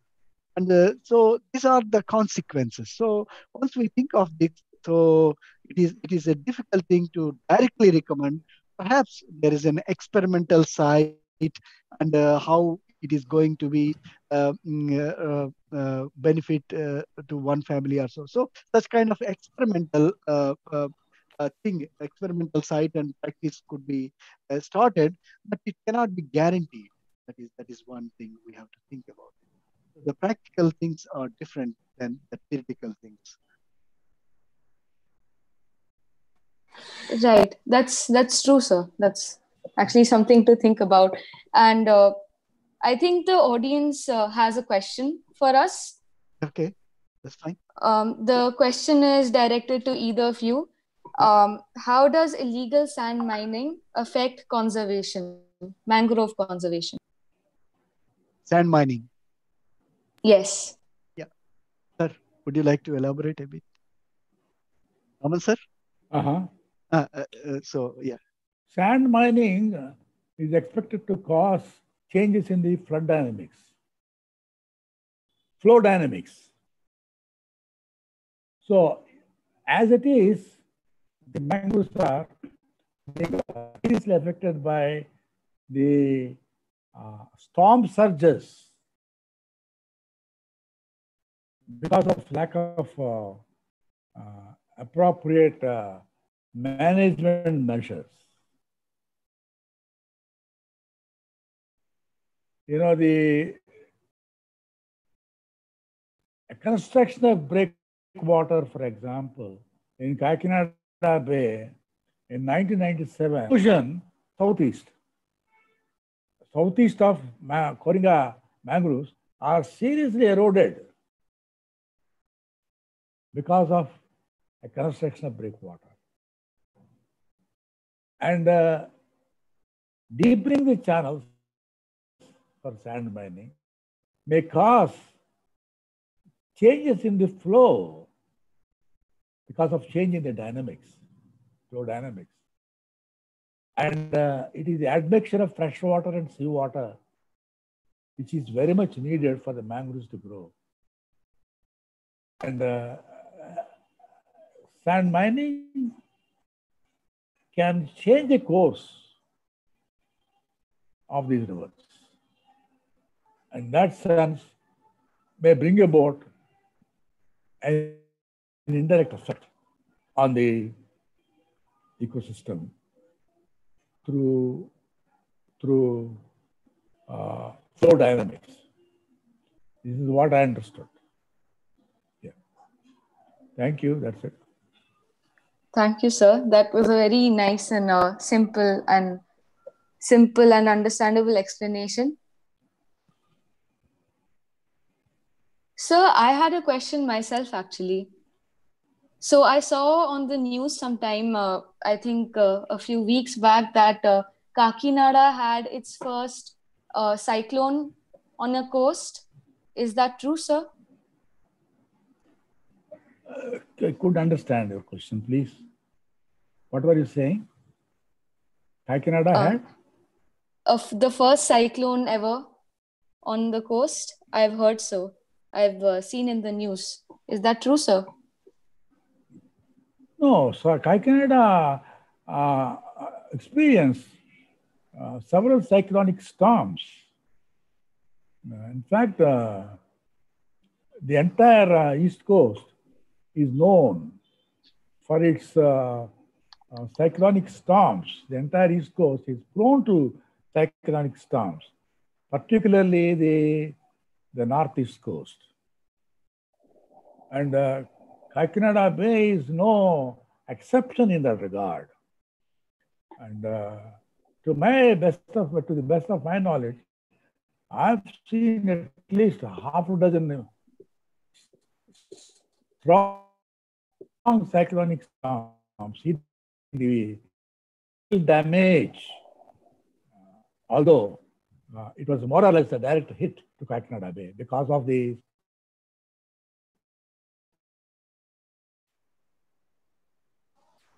Sir, your Wi-Fi is, I think, a bit slow.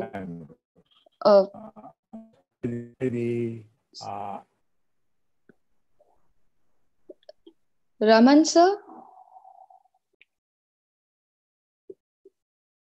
Sir, I think it would help if you could switch off your camera and speak.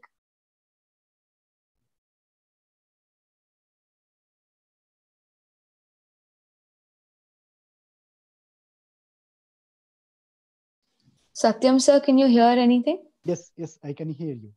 I can hear you. Not from Professor Raman.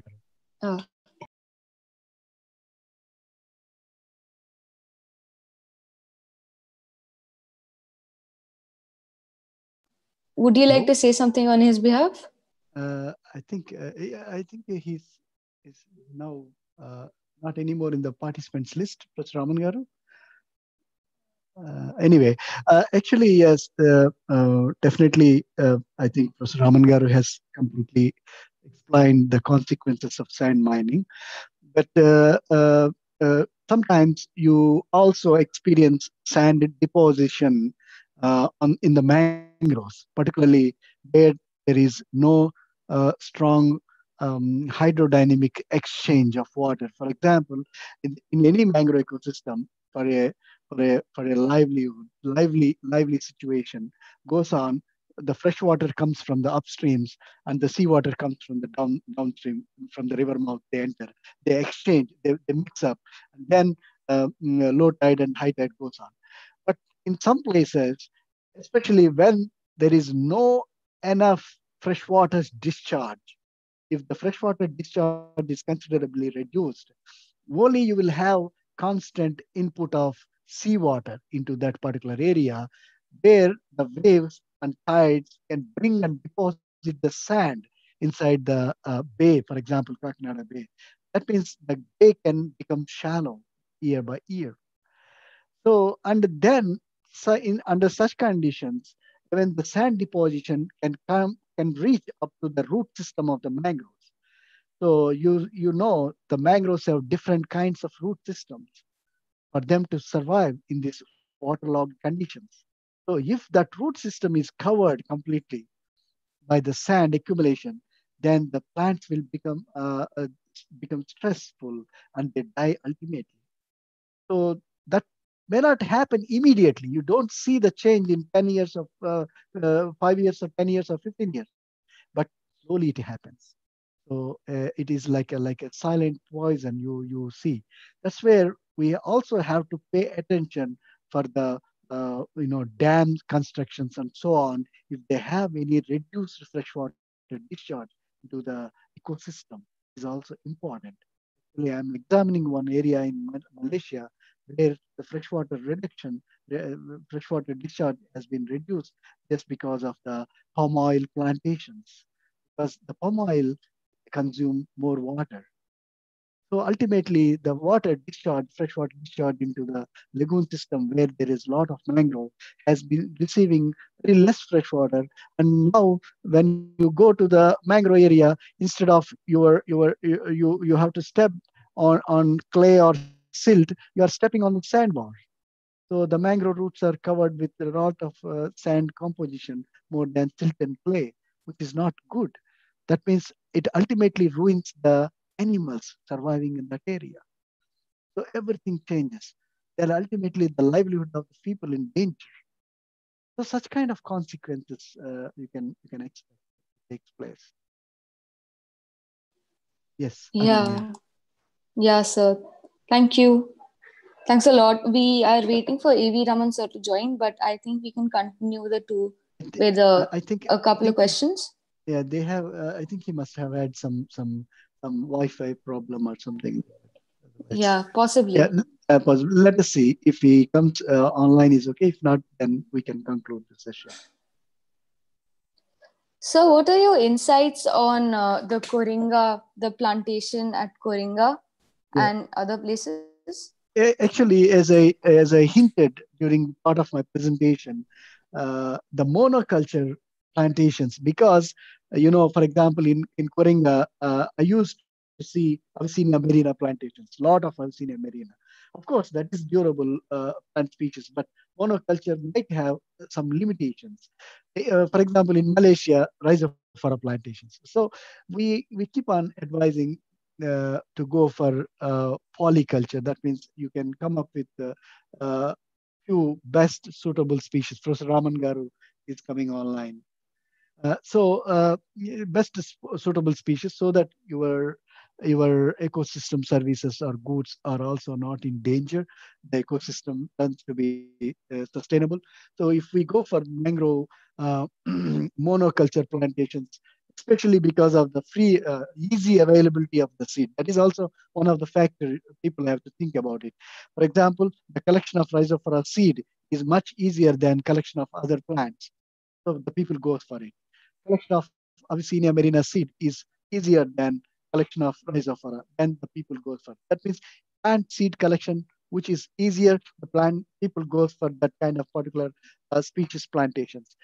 It's not just by looking at the easy plant seed collection, it is also part to think about the scientific benefits and merits and demerits if we go for this plantations.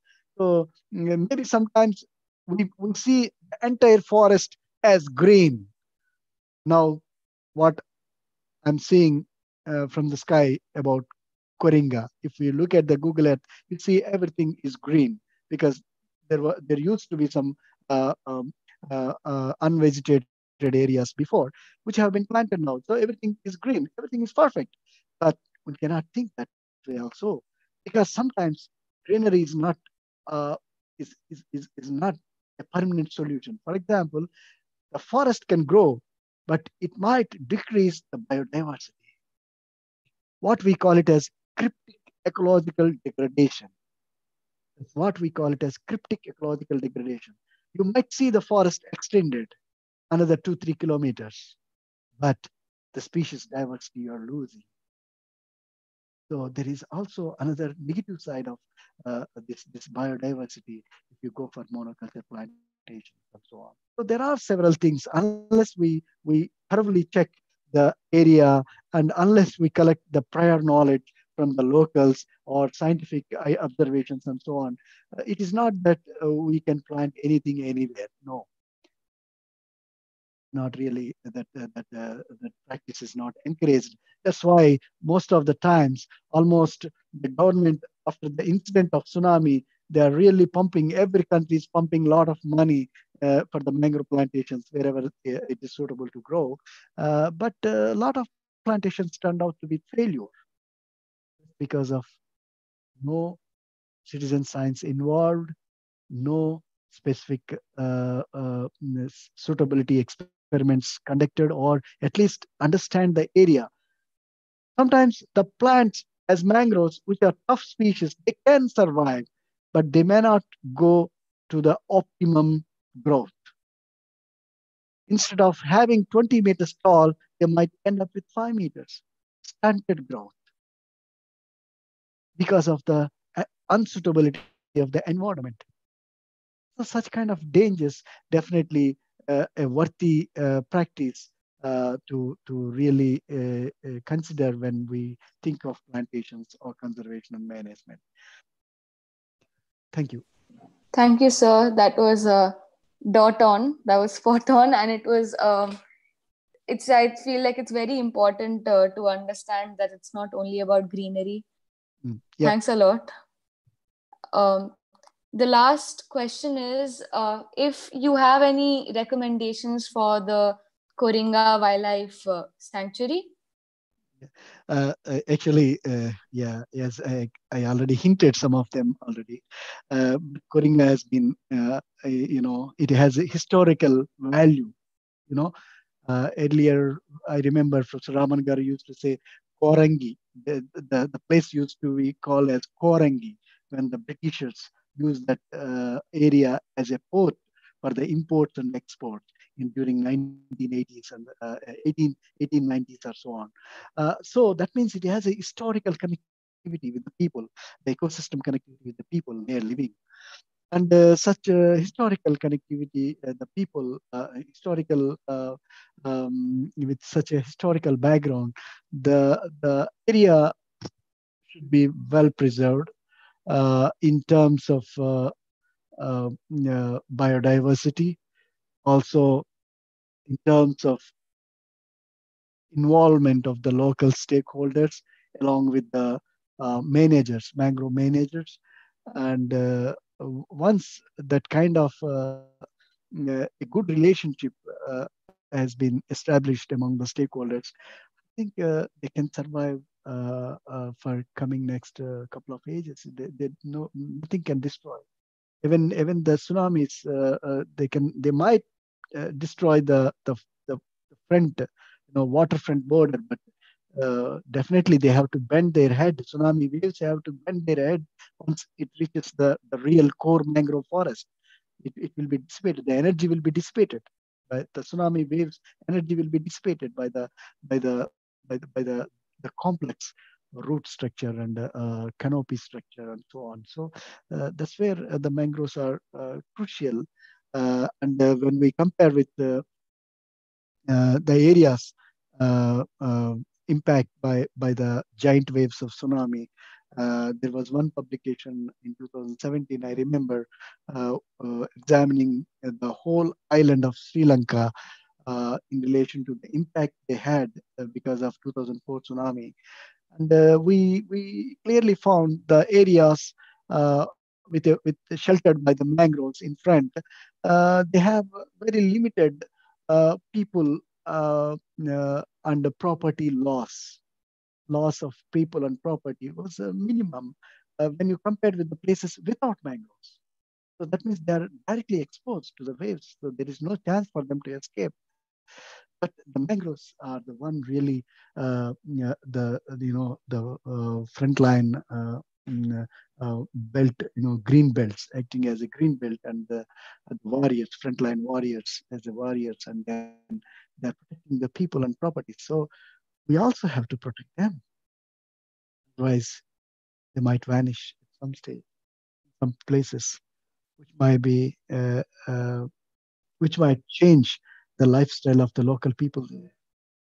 So such kind of things we really have to think. It is a complex picture. It's a complex web, actually. The conservation is not an easy task. So you have to think from the top to bottom. So everybody involved, what was the attitude of the people? Of course, that is also important. And how they can participate, how they can contribute, how can they can share the responsibility, how they can protect the areas. So these are all things. We are lucky enough that Coringa is still sustaining, except a few news which shared by recently some newspapers. I hope they're not correct 100%, but I believe Coringa remains as such, contributing to the public and to the globe, to the environment in that particular area. Right. Anything else? Nothing more, sir. You've talked a lot. You must be very tired. Because for me, 2 o'clock here. I started at 11 o'clock. Oh. Yeah, because Malaysia is 2.5 hours ahead than So Indian you must time. be hungry too then. Yeah, that is different story anyway. Thank you. Thank you so Thank much you. for taking out time for us and speaking about this. It really means a lot, sir. Thank you. And anytime, Anunya, I'm also, like Professor Raman sir said, thank you so much for Anunya and THANMAYI and the whole team who has come up with the posters and so on. I'm very grateful to you all and the organizers of Friday for Future. Keep going. And anytime, any support, just write for us. And wherever is possible, we try to be on board with you. Okay? All the best. God bless you. Sir, thank you so much for for your blessings, and I keep in touch. I wanted to just thank you very much for your time taking, and very nice seeing you here across the screens and waters and the knowledge barriers. That's very good, very good. And I'm very happy that you came forward to speak to the youngsters. And as I said, THANMAYI was very particular, and also the other participants, ANUNYA now, as I see, very enthusiastic. Yeah. Yeah. And whenever they write to you, please try to help them. And sure, sir. Sure, sir. No compromise. They need encouragement. And the kind of service that they are doing, we have not done that in our age. At that age, we have not done. I agree. Sir. So totally. It's all because of your research. Totally agree. Sometimes I feel jealous by looking at their photographs, holding the placards to protect the mangroves. I never done that. I really feel shame about it. I would like to just tell Anunya, Satyam and myself, we were not knowing how to handle GPS. Satyam and myself, we were not knowing how to handle a GPS, how to take bearings. So both of us, we walked into the Voda Park one afternoon with a GPS. Then, we thought it's a huge forest, mangrove forest, and we should start, determining our points. That's how we learned. That age. We were not knowing, We have not. We started. We found both of us. We found computers. Both of us almost simultaneously in 1994. Yeah. First time we were touching the computers. So you're all very, very lucky, and you are able to absolutely, sir. The oceans. Yeah. Now across the oceans, across Bay of Bengal and Indian Ocean, I used to see Satyam sitting and talking to you for 3 hours. It's simply, phenomenal, I would say. You are so fortunate, my dear Anunya and my dear... absolutely, sir. Absolutely, you are very, very fortunate. But you are able to make use of the technology, you are able to make use of the present-day services by government, satellite technology, which Government of India has provided to all of us. You are able to make use of it for a good purpose. I must congratulate you and your team for the excellent way, you have come forward to organize this on the Mangrove Days. As an elderly person, I think I have the liberty to bless you. Yeah. Thank you, sir. We are following your legacies. And we hope to one day grow up and look at a really, really well-rounded mangrove forest, very well-conserved mangrove forest in Andhra Pradesh. We don't wish to lose them. We wish that our children see them and so on. Thanks a lot for all the legacy that you have left for us. And it was a great session. I really learned a lot from you. Thank you. From mangroves too. I have not mentioned one very important point. One important point. We have all been brought up by my professor, Ganapati, who first landed in Coringa well before any one of us landed. He landed in Coringa forest in 1958. 56, 58. Well before any one of us.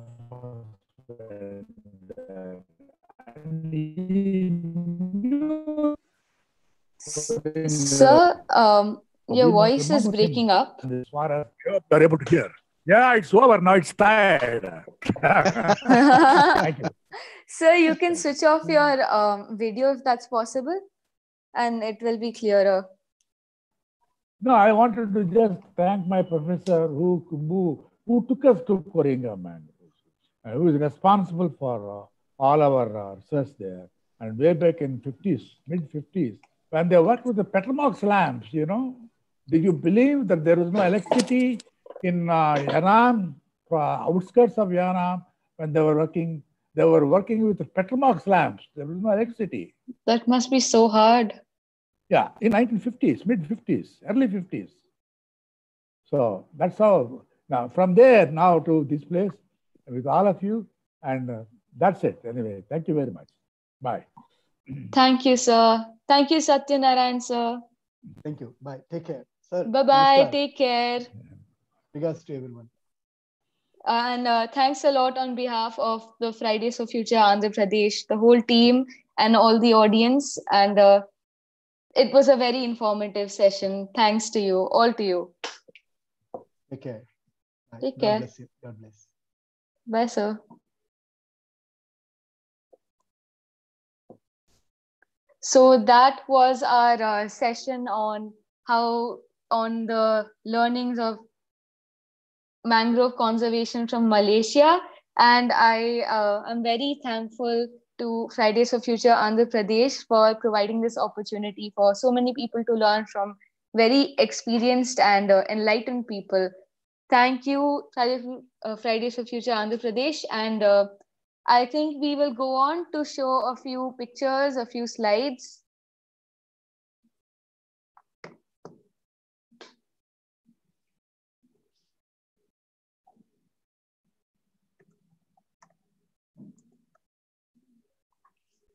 I would like to hand it over to Ganesh.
So Meghna Ranganath will be joining us now. Welcome, Meghna. I'll hand it over to you. Thanks a lot. Thanks a lot, Fridays for Future India and Fridays for Future Andhra Pradesh for starting this and making so many people aware of the issues in our country. Thanks a lot.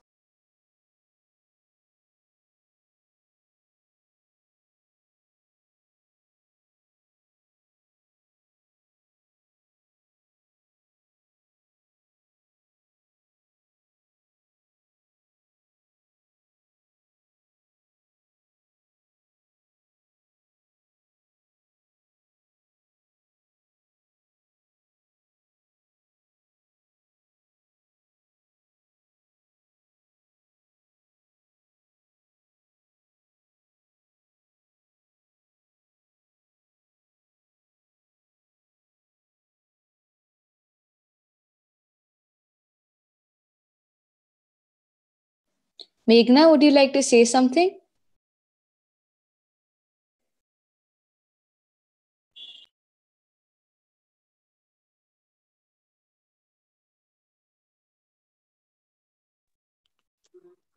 So, hi guys. So, Meghna, if I'm audible, can you speak up, please, about your live stream with CV Raman sir?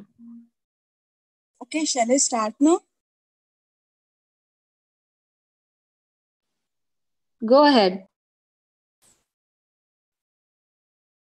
Okay, namaste to one and all. My name is Meghna and I am from Visakhapatnam, Andhra Pradesh.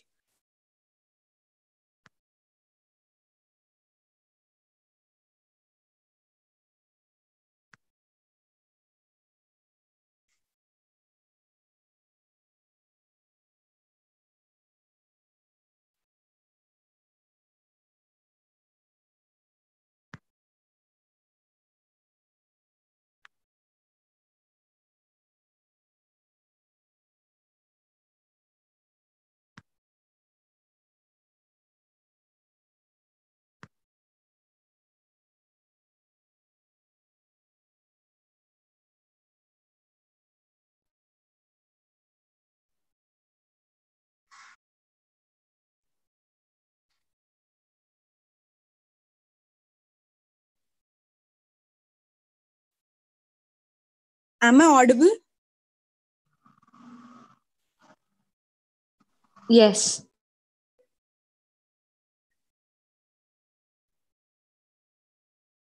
Okay, today I'm on live to talk about mangroves, and my friends have already done some live sessions discussing with some eminent personalities, and each one deal with different topics. Similarly, the topic which I'm dealing today is what are the necessary conditions for mangroves to sustain? అంటే మడ అడవులు నిలబెట్టడానికి కావాల్సిన పరిస్థితులు. So ఈ topic మీద మనతో interact అవ్వడానికి ఈరోజు లైవ్ లోకి వచ్చేది ప్రొఫెసర్ సివి రామన్ గారు. He's a professor in geology, specialization in marine geology, former principal in College of Science and Technology, Andhra University. Hello. Sir, namaste, sir. Are you able to listen to me? Yes, sir. Audible, sir. Yeah, excellent. Good morning. Sir, very good morning, sir. Shall we begin the program? Yes, sir. Sir, our topic is what are the necessary conditions for mangroves to sustain? అంటే మడ అడవులు నిలబెట్టడానికి కావాల్సిన పరిస్థితులు. Yeah. Yes, sir. The growth of, can I go ahead? Yes, sir. Go ahead, sir. The growth and development of mangroves depend on many factors, like wind, rainfall, temperature, pH, and UH, and other parameters that govern the growth of the mangroves. Sir. If there are no rains at all, the mangroves cannot grow. Abundant rains will promote only the growth of mangroves. The mangroves are only in saline environment. More salt is deposited wherever backwaters move back and forth. Salt waters are what? Salts and saline waters are deposited around the roots of the plants. Thus, they take more saline water, and each time, several times, the cycles bring saline waters on the root systems of the plants, and the plants go on absorbing the salts that are brought back from the sea water. And salt crusts are deposited around the roots. So in the summer, what happens? Fresh water is not supplied to the root systems. So the fresh water is not there. Salt stations are salt stations. Sir, I think your voice is breaking somewhat, sir. Yeah. Sir, your voice is breaking, sir.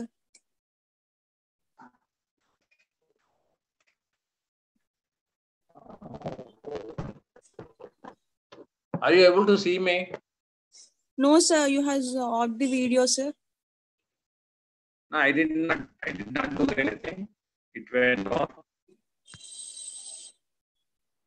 So please on your video, sir. I did stop your video, so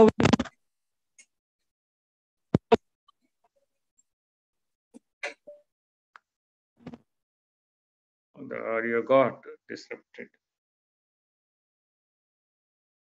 Meghna. Sir, yes, sir. I am able to see you, but my video is not coming to you. Sir, మీరు of చేశారా sir video?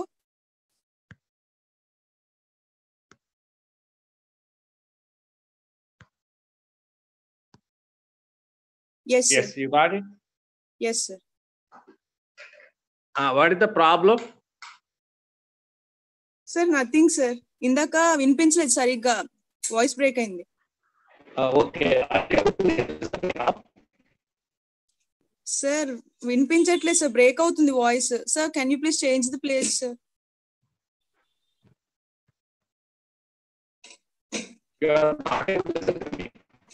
Sir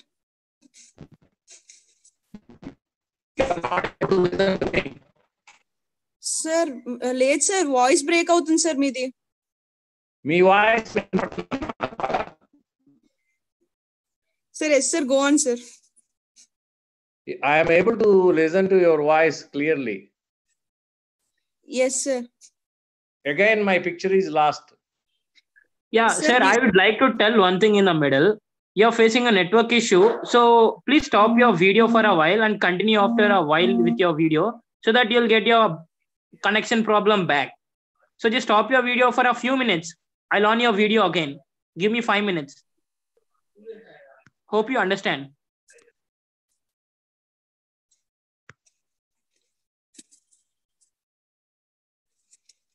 Yeah, it says.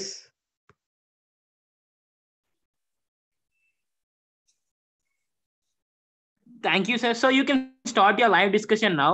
If there's anything else, we'll come back with the video in a few minutes. Yeah, are you able to listen to me? Yeah, sir, your audio is very audible. Yeah, video got disconnected.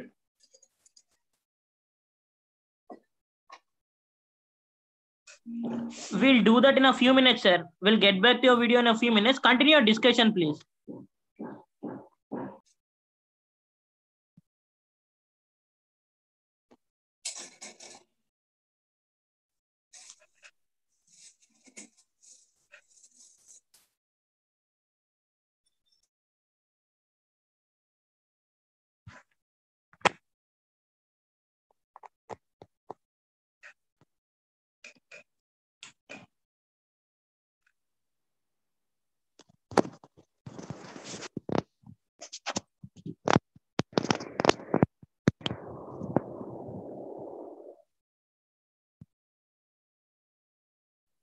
Arey Subbu.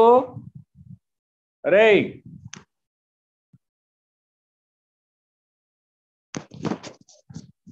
కొంచెం towel ఇవి చెమట పోతుంది.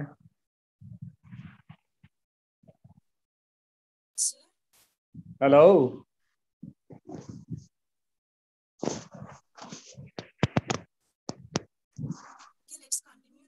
Hello.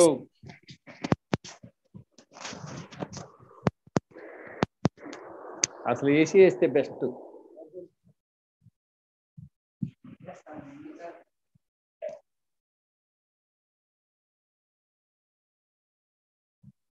Hello. Yeah, sir. Hopefully we can start our conversation back with the question 4. Hello. So it's about mangroves. So what are the necessary conditions for mangroves to sustain? Can you please explain us? Yes, I am. Are you able to listen to me? Sir, Meghana. Hello. They're saying to continue it after some time, sir. Let's take a break for some time. Hello. So your voice is not audible, sir. Meghana.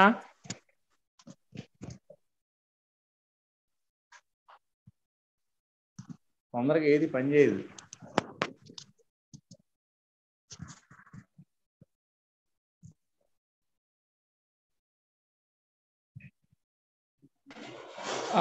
Sir, if I'm audible with you, so Meghana is out. I think she's having some network issues.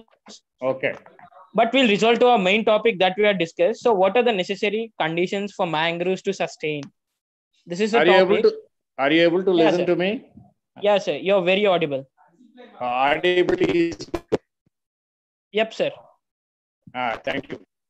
I will proceed. Yeah, sir. I will proceed. So the mangroves can survive only when fresh water and saline water are mixed. That is, in the coastal regions, wherever the river is joining the sea, that is called as confluence point. Around that area, the mangroves are going to develop. On land, these plants cannot survive because they need saline water, they need fresh water. Each time, what happens is the saline waters come back because of high tides and low tides, and they get deposited saline crystals or salt crystals each time. It is a cycle process. Fresh water discharges towards the sea, and these salts are washed off each time, and the saline material is removed. And sometimes what happens in these mangrove plants, the roots are exposed to the surface, and some roots are submerged in the soil or muddy waters, so that these roots can absorb from the aerial environment. Some of the roots absorb. Hello, I lost it. No, sir. You're still in the call. You haven't lost it. I think it's a network issue. You continue it again, sir. Sorry for the inconvenience. I am there. Thank you. Yes, sir. So these roots absorb oxygen both in the and as well as the underground conditions. Particularly, the mangroves are so important to the nature. They take carbon. They take carbon from the carbon dioxide. These plants can take 3 to 4 times carbon than the normal plants on the land. The land plants can take 1 gram of oxygen, if you imagine. There's no actually. The mangrove plants can take 3 or 4 times greater than the land plants. That's why these plants are developed only in the coastal regions, and without lot of fresh water and lot of muddy sediments for the growth and development of these mangroves. Mangroves are important because they can help us environment, ecosystem, because they protect us from tides, cyclones, storms, tsunamis, and many other natural calamities.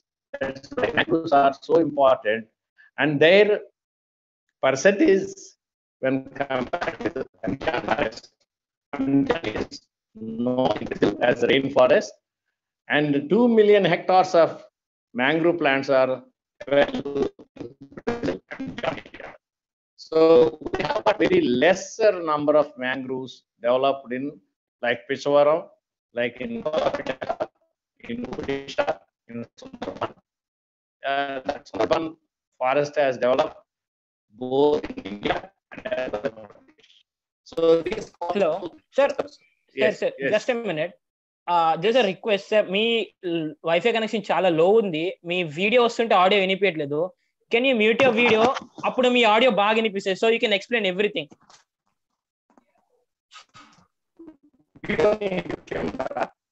Video mute cheyandi sir. Me network connection chala takku vastundi. So I just muted your video. Ippudu meer cheppindi baga vinipistundi sir. Antamundu vinipistaledu. ఇప్పుడు వినపడుతుందా?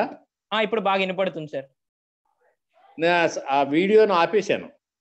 నేనే ఆపాను sir. ఇప్పుడు మనం discussion continue. ఇందాక నుంచి ఏం వినిపించట్లేదు sir. Middle లో బ్రేకేజ్ వస్తుంది. ఇప్పుడు లేదా మీకు బ్రేక్? ఇప్పుడు లేదు సార్. ఇప్పుడు మీరు మళ్ళీ ఎక్స్ప్లెయిన్ చేయొచ్చు sir. Sorry for this sir. Inconvenience. Network issue మీ సైడ్ నుంచి. Okay sir, thank you sir. కాదు, నాకు జియో నెట్ ఉంది, ఫైబర్ నెట్, కానీ సిగ్నల్ రావట్లేదు సార్. సిగ్నల్ ఫుల్ నా మొబైల్లో సిగ్నల్ 100% ఉంది, కానీ ఇక్కడ లైవ్ కి కనెక్ట్ అవ్వట్లేదు సార్. మీది స్ట్రీమింగ్ లో ఏదో ప్రాబ్లం ఉంది, కాబట్టి we'll continue with voice over sir. Yeah, that's right. That's fine. Okay, sir. Thank you, sir. You are able to listen to me. Yes, sir. You're clearly audible. So the growth and development of mangroves depend on, as I said, should I repeat it? No need, sir. Mirinda చెప్పింది బాగా అర్థమైంది. We'll continue this topic where it stopped. Yeah. We'll come up with the growth of the mangroves. Yeah. It is a cyclic process of salt removal from the root system through different rainy seasons, and again deposition of salt and saline waters during low tide and high tide cycles. And this will help to grow the mangroves. And mangroves plants are naturally very fragile.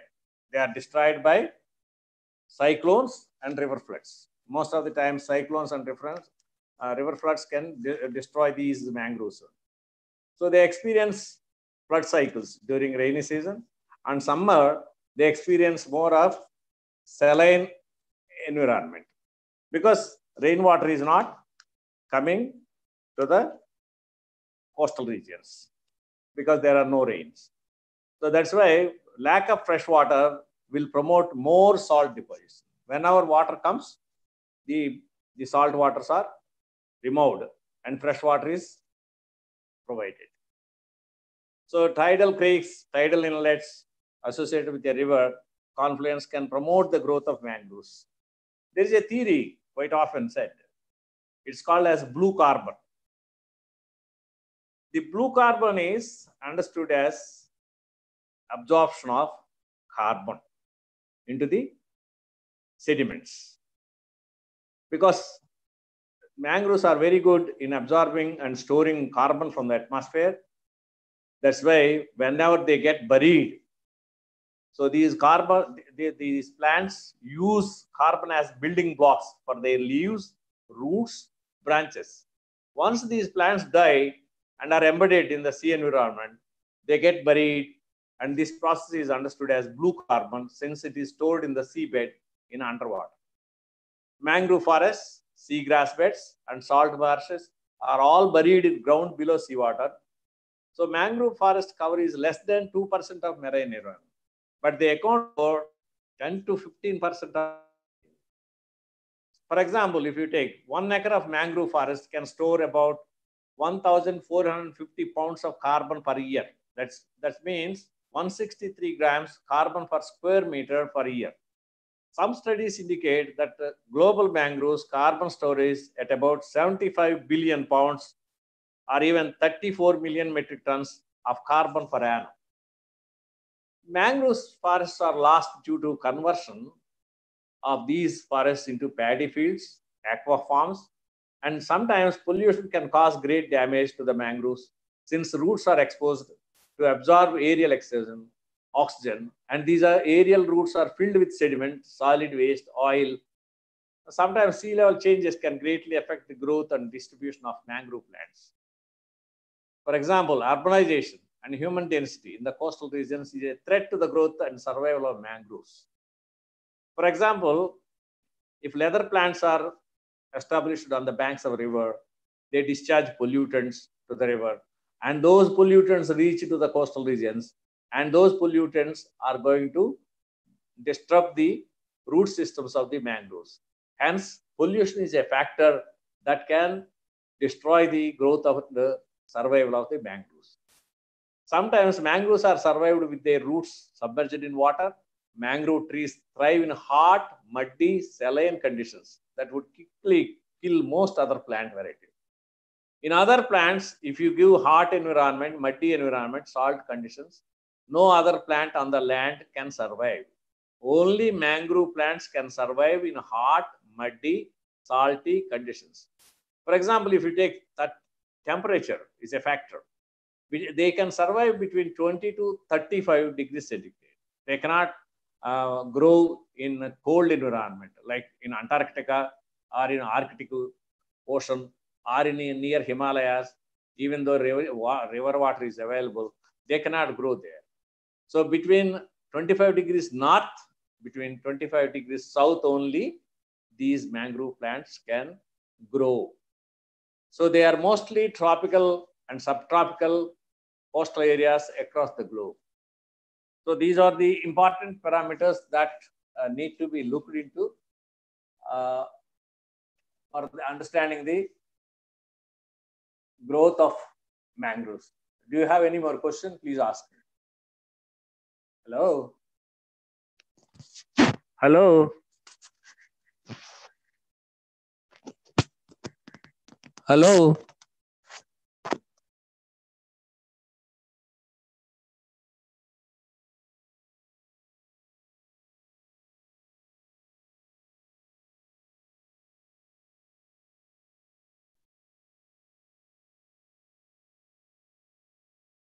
Hello?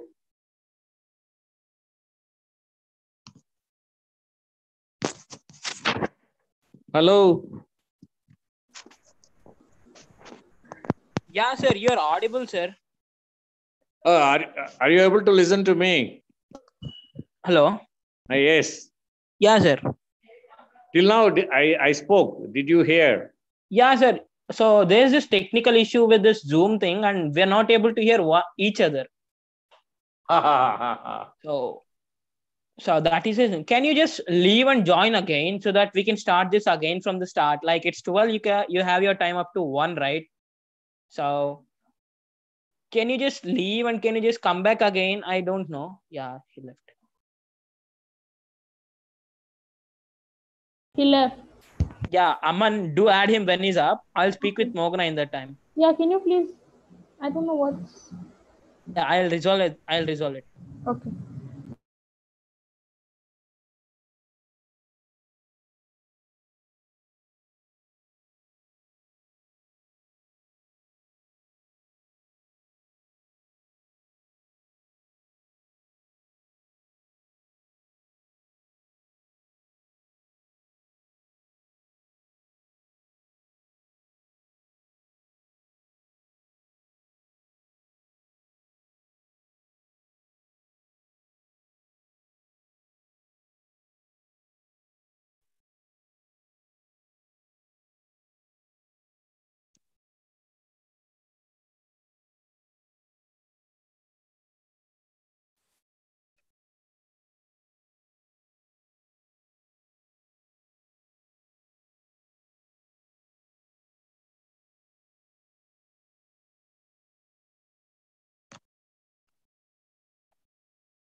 Hello?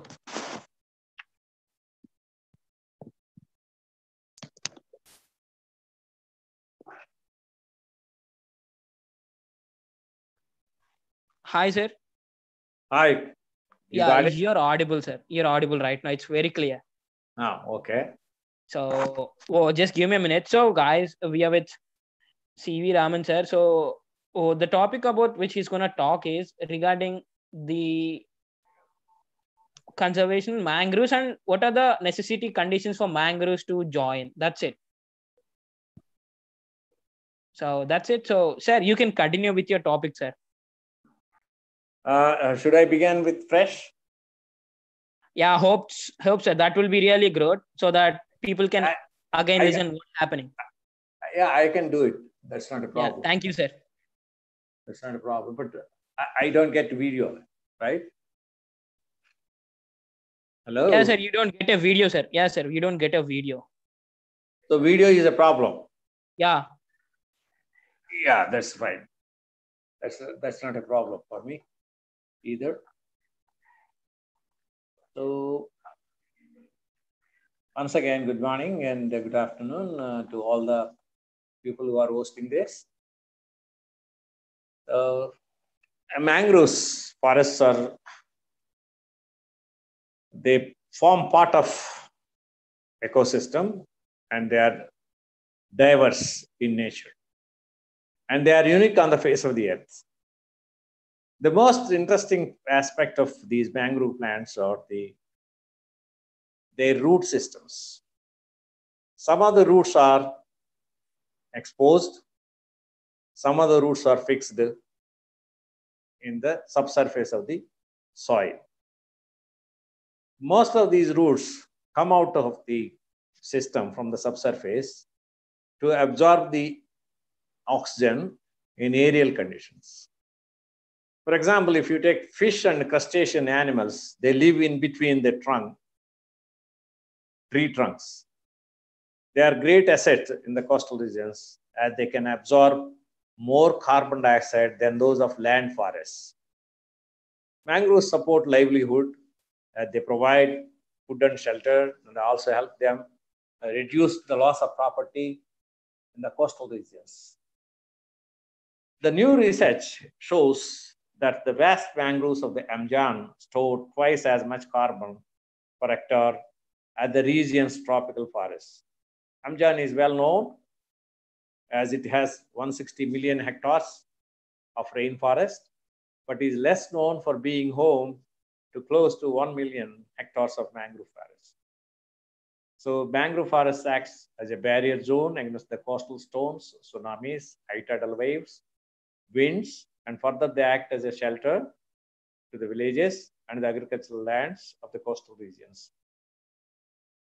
So mangroves are lost on the face of the earth due to many activities of man, like aquaculture, agriculture, coastal development, and infrastructural development programs.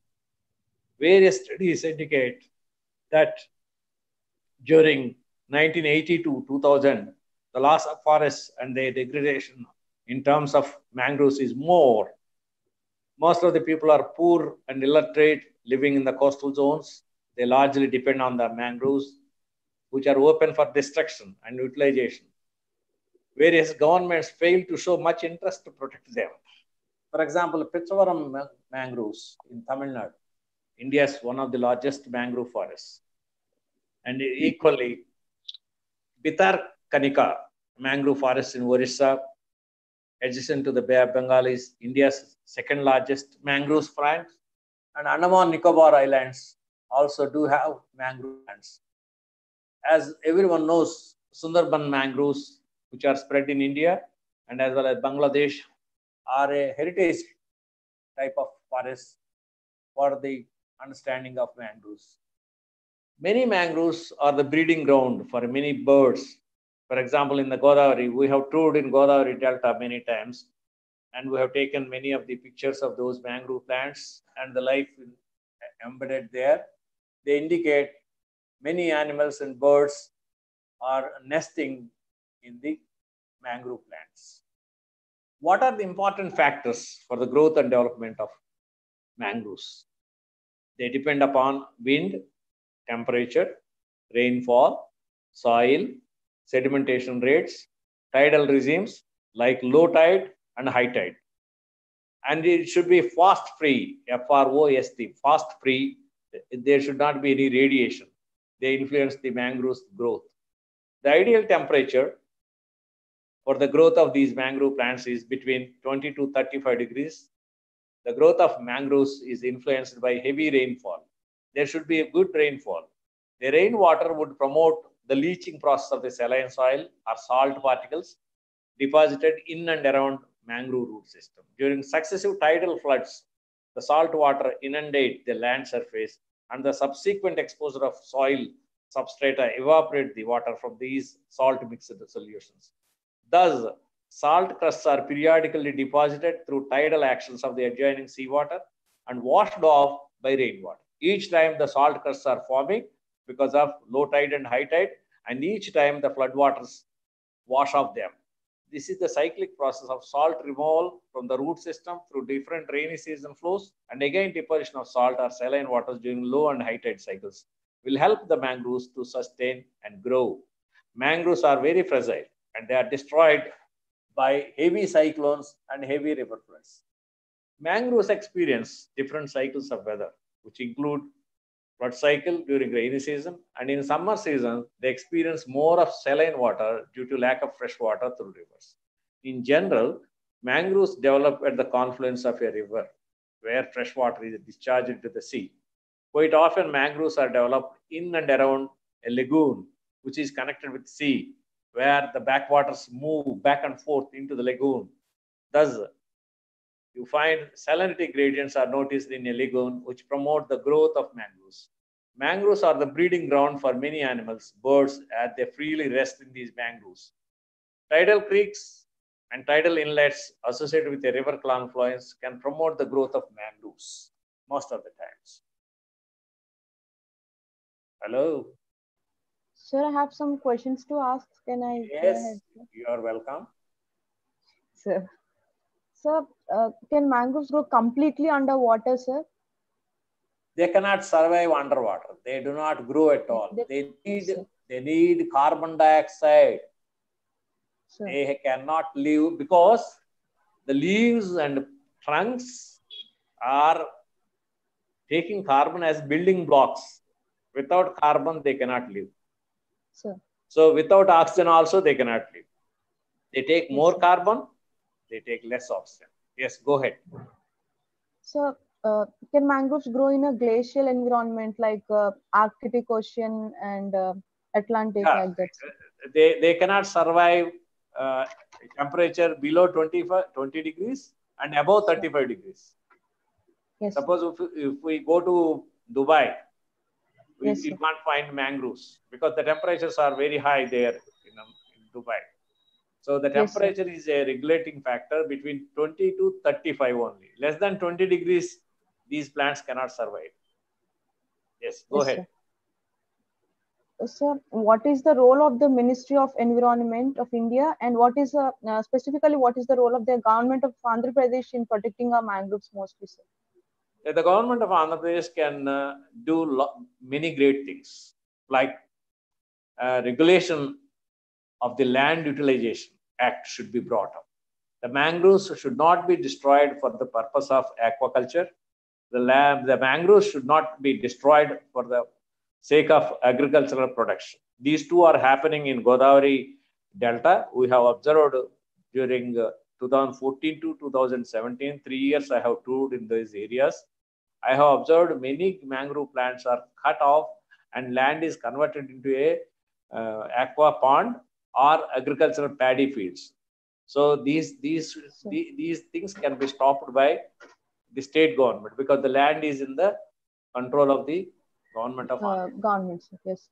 Yeah, the Minister of Environment in a large scale can promote the growth of these mangroves because the Minister of Environment is meant for the purpose of safeguarding the environment itself. The environment that is good, free of carbon, abundant of oxygen is required for the growth and evolution of the mankind. So the government of India can control this by regulatory mechanisms. They already passed many rules, but the implementation is a problem. Execution is a problem.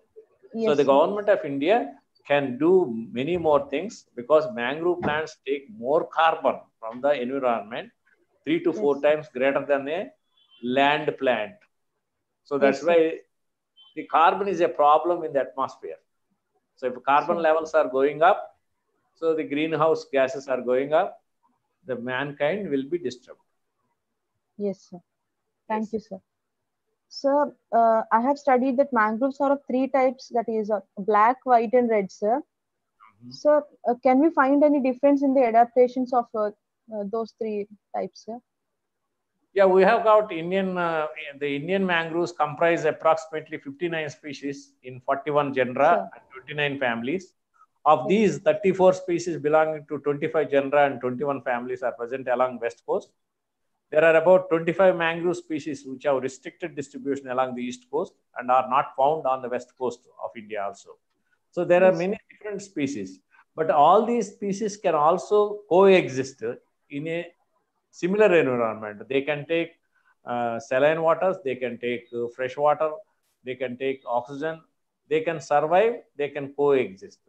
So if you have noticed 3 different, did you ever understood that they are only isolated or they are distributed in a common setup?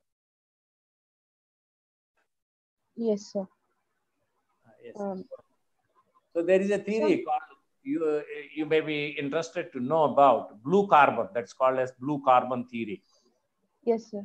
This blue carbon theory is understood as mangrove forests are good at, as I said earlier, absorbing and storing carbon from the atmosphere. Leaves of mangroves plants absorb carbon from carbon dioxide.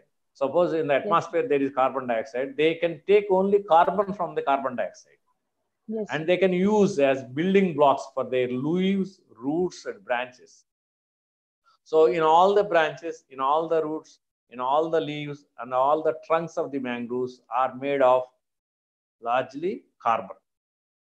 Once these plants die, they go into the soil in the sea environment. They get buried. And this process is understood as blue carbon. Once they get buried in the seabed, that is called as blue carbon, since it is stored in the seabed in underwater. Mangrove forests, seagrass beds, and salt marshes are all buried in ground below seawater. Mangrove forest cover is less than 2% of marine environment, but they can account for 10 to 15% of carbon burial. 1 acre of mangrove forest can store about 1,450 pounds of carbon per year. That's the level of carbon. One acre of mangrove forest can store this much. That's a lot of strength for us. If we can grow more plants of mangroves, we can reduce the carbon from the environment. Yes, you can ask. Yes, sir. Thank you, sir. Sir, we have also listened that mangroves grow very quickly and reach up to 2 meters or more than 2 meters within 2 years, sir. So is this true, sir, the statement? To what extent is this correct, sir? Yeah, mangroves can grow 2 meters, 1 meter to 2 meters in just in 1 year or 2 years, as you said. Yes, sir. See, the mangroves, simply I can tell one thing. If human beings do not reach any part of mangroves, they can flourish like anything. Without, we are not giving any pesticides, we are not getting any fertilizers, we are not giving anything to them. We don't need to give pesticides, we don't need to give fertilizers, we don't need to pour water, we don't need to do anything except leave them to the environment. They can survive. We are going and we are cutting those mangroves. That's why we are losing them. If man is not interfering with the growth and evolution of mangroves, they would have flourished by this time. Innumerable number of plants would have come up. So we are going there and we are trying to, in the name of tourism, we go. Yes, sir. For example, many people travel to Pechavaram. Yes, sir. Pechavaram is in Tamil Nadu. Tamil Nadu, sir. Yeah. Many people go on tourism. They leave their water bottles. They leave their chips packets there. Many things are dumped. While traveling, many packets are dumped. Yes. So we are causing pollution. Yes, sir. Man-made actions are causing pollution to the growth of mangroves. So so suppose you are nourishing plants on the land. You have to provide fertilizers. You have to provide pesticides. You have to pour water and many other things. But mangroves, they don't need our help. But they want to, the mangrove plants want to help us by taking more carbon from the environment. Yeah, go ahead. Yes, sir. So what are the specific conditions that mangroves grow? Means what is the best zone them to grow, sir? The temperature is one parameter. Wind is a parameter. Saline water is a parameter. Fresh water is a parameter. All these four should be available. Mangroves are survived with their roots submerged in water. Mangrove trees thrive in hot, muddy, salty conditions that would quickly kill most other plant varieties. If you give more muddy, more hot, more salty conditions to a land plant, they will immediately die. But whereas mangrove plants will not die. They enable themselves to live in a salty, oxygen-poor soil. Oxygen-poor soil, salty environment should be there. Okay? Yes, sir. You are getting my point? Yes, sir. Yes, I got, sir. Thank you, sir. Yeah. The environment is, they can adapt to special environments like salty environment, oxygen-poor soil. They are mostly present in tropical and subtropical coastal areas across the globe. In general, this is an area between latitudes of 25 degrees north and 25 degrees south. After crossing 25 degrees north, you will miss these mangrove plants. If you cross 25 degrees south, you will miss these. Yes. Yes, sir. Yes, sir. Thank you, sir. Sir, can they sustain in polluted water, somewhat polluted water or totally polluted water? Can they sustain, sir? Yeah. For example, let us go into our own case histories.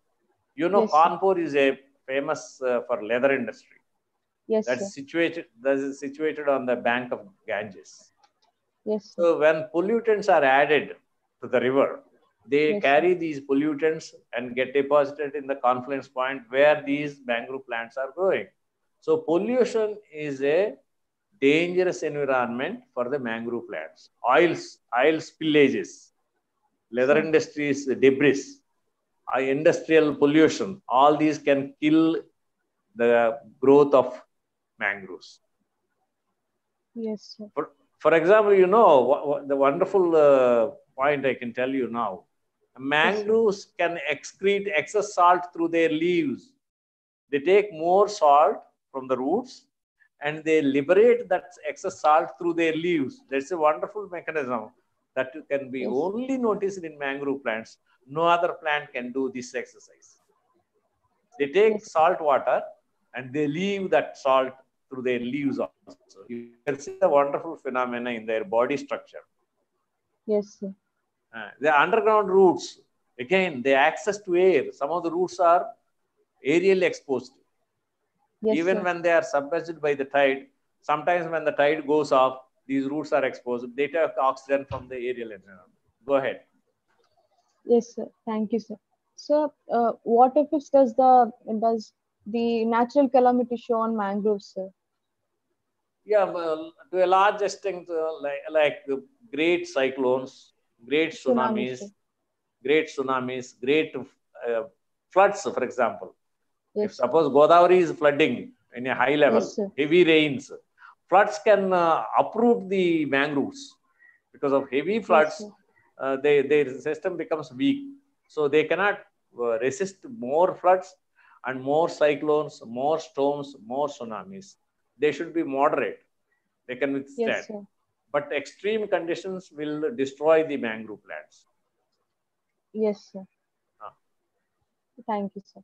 Sir, can we find mangroves? What type of mangroves can we find in Godavari and Krishna River, sir? Yeah, there are 25 varieties. Because I am not an expert on a plant, I am not a taxonomist. I cannot classify those plants because my area is looking into their ground support system like soil, water, sedimentation, etc. Only I can speak. But not the varieties of plants. I am not a botanist, right? So I don't go into that area where I am not strong. Okay. Yes, okay, sir. Yeah, I can tell you how things are going on. There's a village called on Balustippa, a village. Sir. So totally, I have noticed there. We have toured in the field work. Mangrove plants are cut and destroyed for agricultural activities. That village is situated on the south side of Godavari Delta. Yes. So once you cross Yanam, so travel in the Godavari River for 10 kilometers down the line, then cross to the other side of the Godavari River, you find Balustippa village, where there are many villages like Kandikoppa village, Pallamkur villages. These are all located on the west side of the mangrove plants. These villages are exactly on the east side of Mummidivaram by a distance of 12 kilometers. So small lagoons and barriers are well developed in the lower reaches of Godavari. And around these small lagoons, mangroves have grown in good numbers. And they are all cutting those mangroves, unfortunate. They are making them as into agricultural paddy fields. I have noticed it there. Yeah, I have personally visited and I have gone there and I have noticed that. Yes, go ahead. Yes, sir. Thank you, sir.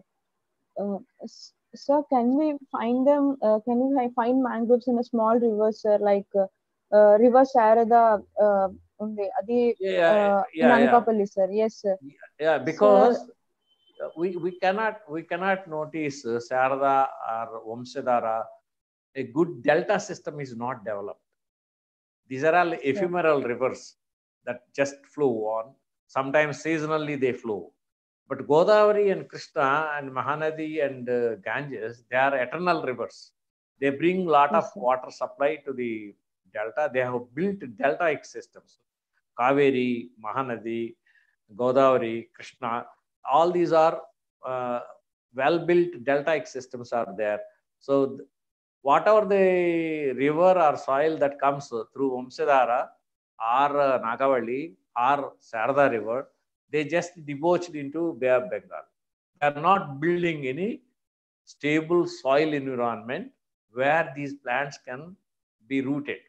That's why they don't have any mangroves there. So we need to have branching of river. That's very important. Branching of river. In between those branching river lobes, these deltaic sediments are deposited in a huge cycle of hundreds of meters of depth of soil is built up as deltaic system. In those deltaic systems only, these mangroves can grow. Go ahead. Yes, sir. Thank you, sir. Sir, so what are the uses of mangroves, sir? And what type of animals or birds we can find there, sir? You can find many pelicans are there. Pelicans are birds, right?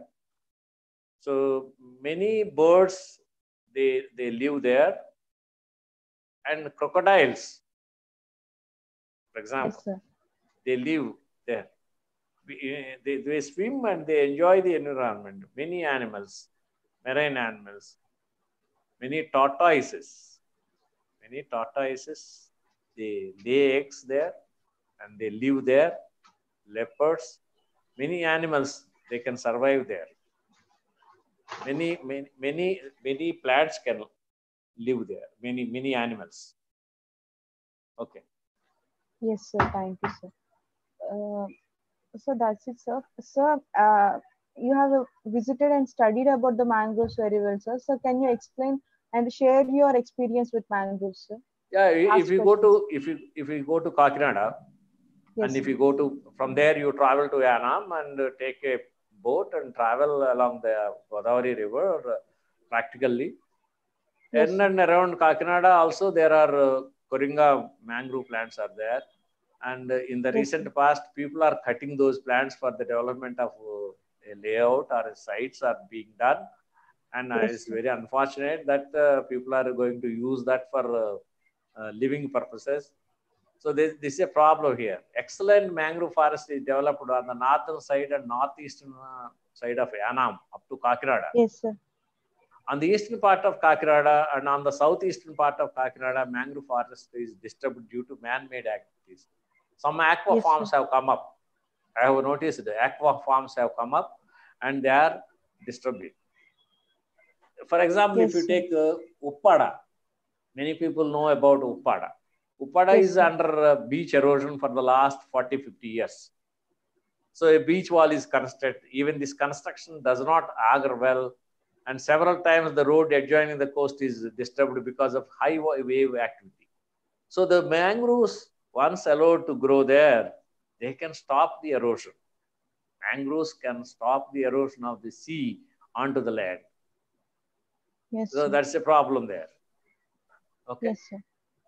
We have seen there. I have practically gone there and I have seen there. Yes. Yes, sir. Sir, that's it, sir. Yes, you can go ahead and ask many more if you have anything. So yes, sir. I can tell you one more personal example about these mangroves, if you can listen to me. So if you take, for example, Paradeep. Paradeep is in Orissa, where I have toured about quarter century back, 25 years back I was there. And I have noticed that Paradeep port is built in 1993. Port channel is developed. And those people for development of the port, they have removed all mangroves joining the river. So what happened is the river discharged a lot of sediment load into the sea, which is transported back into the port channel. So they are spending 4 to 5 crores annually because they have removed mangroves. So the flooding of river has made hell for them because a lot of sediment is coming inside. Because hundreds of acres of mangroves plants are removed on either side of the Mahanadi River, Mahanadi south side. So that's a problem. People are facing a lot of problem once they disturb the mangrove plants. Yes, sir. Yes. That's it, sir. I have completed all my questions and I'm clear, sir. Thank you, sir. Yeah. If your group is there, you ask me, I am ready to answer any question that your group may put me. Okay? Yes, sir. If no one... I have no more questions. Yeah, the interesting point is what's happening in Godavari River is yes, sir. in different cycles during the last 100,000 years. So 1 lakh years, sir. otherwise it is called as 100,000 years. Several successive lagoons and barriers are built down the line of the river. So each time a lagoon is filled with a lot of fine-grained sediment, and there you find the growth of mangroves. I have seen, observed 10 to 15 kilometers. This is the process that is going on. Once people go there and travel in Godavari River, reach that places wherever the mangroves, they can really enjoy these mangrove plants. Because I am lucky, I am blessed by God in other sense that I could travel along with these mangrove plants and I can take my pictures. Right now they are stored with me in my computer. I can access them anytime. The mangrove plants, they help mankind in taking more carbon. That's a wonderful point. 3 to 4 times greater than a land plant. That's the valuable parameter. What is the use of mangroves, you asked me in the earlier session. I can say honestly that mangrove plants are the only source which can take more carbon than any other land plants. If you nourish 10 plants, they can take carbon. And equivalent carbon can be taken by 1 mangrove plants in the coastal regions. That is the beauty of the mangrove plants. Yes, sir. So, thank you, sir. Thanks for sharing your experience with us. And thank you for giving me this opportunity. That's it, sir. Thank you, sir. Thank you so much, sir. Okay. Thank you. Bye. Thank you, sir. I can leave, I think. Yes, sir. I am leaving. Bye. Yes, sir. Bye, sir. Thank you, sir.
Guys, what happened? Ganesh? Hello?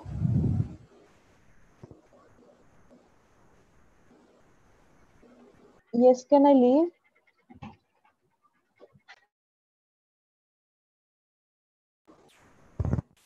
He's not requested to join again. What happened? Is the next person supposed to come now? Hello? Meghna? Yes, actually, my session is from 12 to 1. As if we have started before 12 o'clock, so I have ended the session. Okay, so should we just take a break for now? Next. Yes, yes, please. So you guys leave. I'll just let this going. So the next person is who? Ganesh. Who's the next person?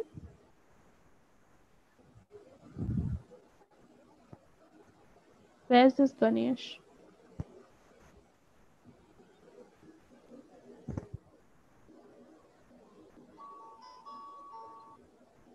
Yeah, Ganesh. Hello. Hello. Yeah. Yeah, I'm done with joining so just tell them. So the next is 1 p.m. Okay. So I'll just keep this. Yeah, you just keep that going or you don't exit about it. I won't exit it. Fine. Who's the next person? I don't have that person's contact. THANMAYI, you don't have a contact, I'll share it with you. Yeah, just share with me, no? ठीक है. ठीक है. Thank you.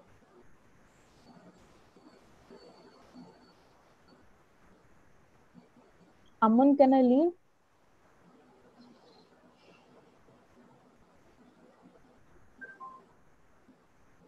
Hello.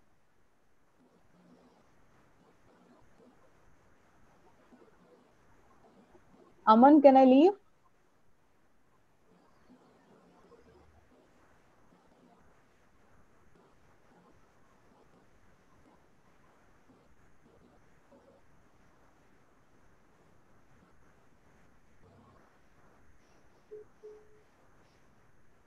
Yeah. Yeah, Meghna. You're not responding in the call. Oh, sorry. I just removed the. Sorry, I'm so sorry. I just removed my earphones because I was talking to Ganesh. Yeah. Hello. Hello. Yeah, I'll Okay, just okay. end this call. Yeah. Okay. Yeah. What were you Yes, saying? thank you. Tanmay session is from 2 to 3, I hope. Yeah. Yeah. Okay, thank you. Thank you. You can leave. Yes, thank you. Yeah.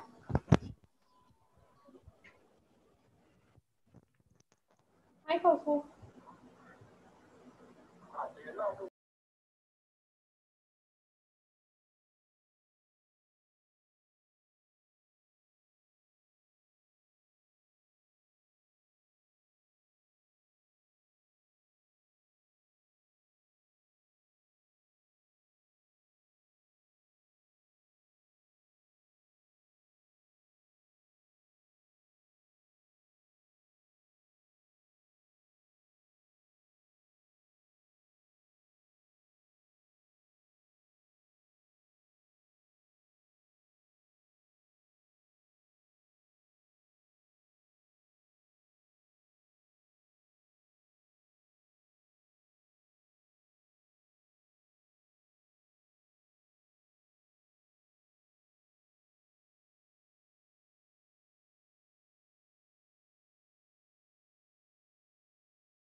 Hello people, here we have Kameshwaraarao garu from Environmental Science Department, Andra University. Very good afternoon, sir. So could you please say a few words about yourself? Good afternoon, THANMAYI. I'm Kameshwaraarao. For the past 34 years, I worked in Andra University as a faculty member in the Department of Environmental Sciences. And in the process, I also used to work with several non-governmental organizations and also with the governmental agencies as its advisor for pollution control boards of the Ministry of Environment, and presently for the State Environmental Clearance Appraisal Committee also I'm serving as a member. In fact, my research areas are ecosystems ecology and mangroves and different kinds of ecosystems, and the ecosystem services assessments are my research areas, in which I have guided about some 30 students for their PhDs and also published several reports. Well, sir, thank you so much. So, over the past 2 decades, some activities are carried out to reclaim mangroves. What is the impact of these activities? Yes, THANMAYI, I'll tell you, the first mangroves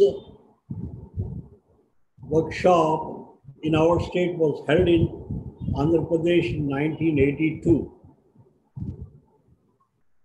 When CORINGA mangroves was projected as one of the systems associated with the riverine systems of the coastal area. And that's in 1982. And since 82, several universities and research centers have worked on this mangroves and mangrove species and mangrove ecosystems and so on. But gradually, all these studies recorded only decimation of mangroves in their quality and degradation and so on. But since 95, I think, the government have started a program and focused on enhancing the mangrove areas and mangrove rejuvenation and renaissance and so on. And if you look at the records of the mangrove area, which were in, say, in 1990s, if it is some 4,200 square kilometers of area, all the mangroves together. Yes, sir.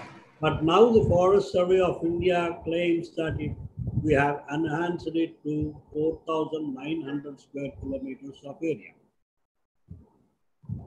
And of this 4,900 kilometers area, 700 square kilometers of area is the enhancement. And much of this enhancement have come from 4 areas like in Gujarat, Andhra Pradesh, and in some areas in Tamil Nadu, and so on. Only 3 or 4 areas.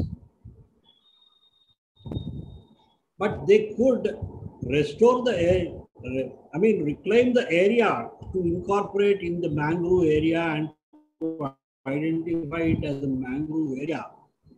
But mangrove ecosystem did not come up there. Right? You can say, right, we have restored the earlier area where deforestation has taken place and so on.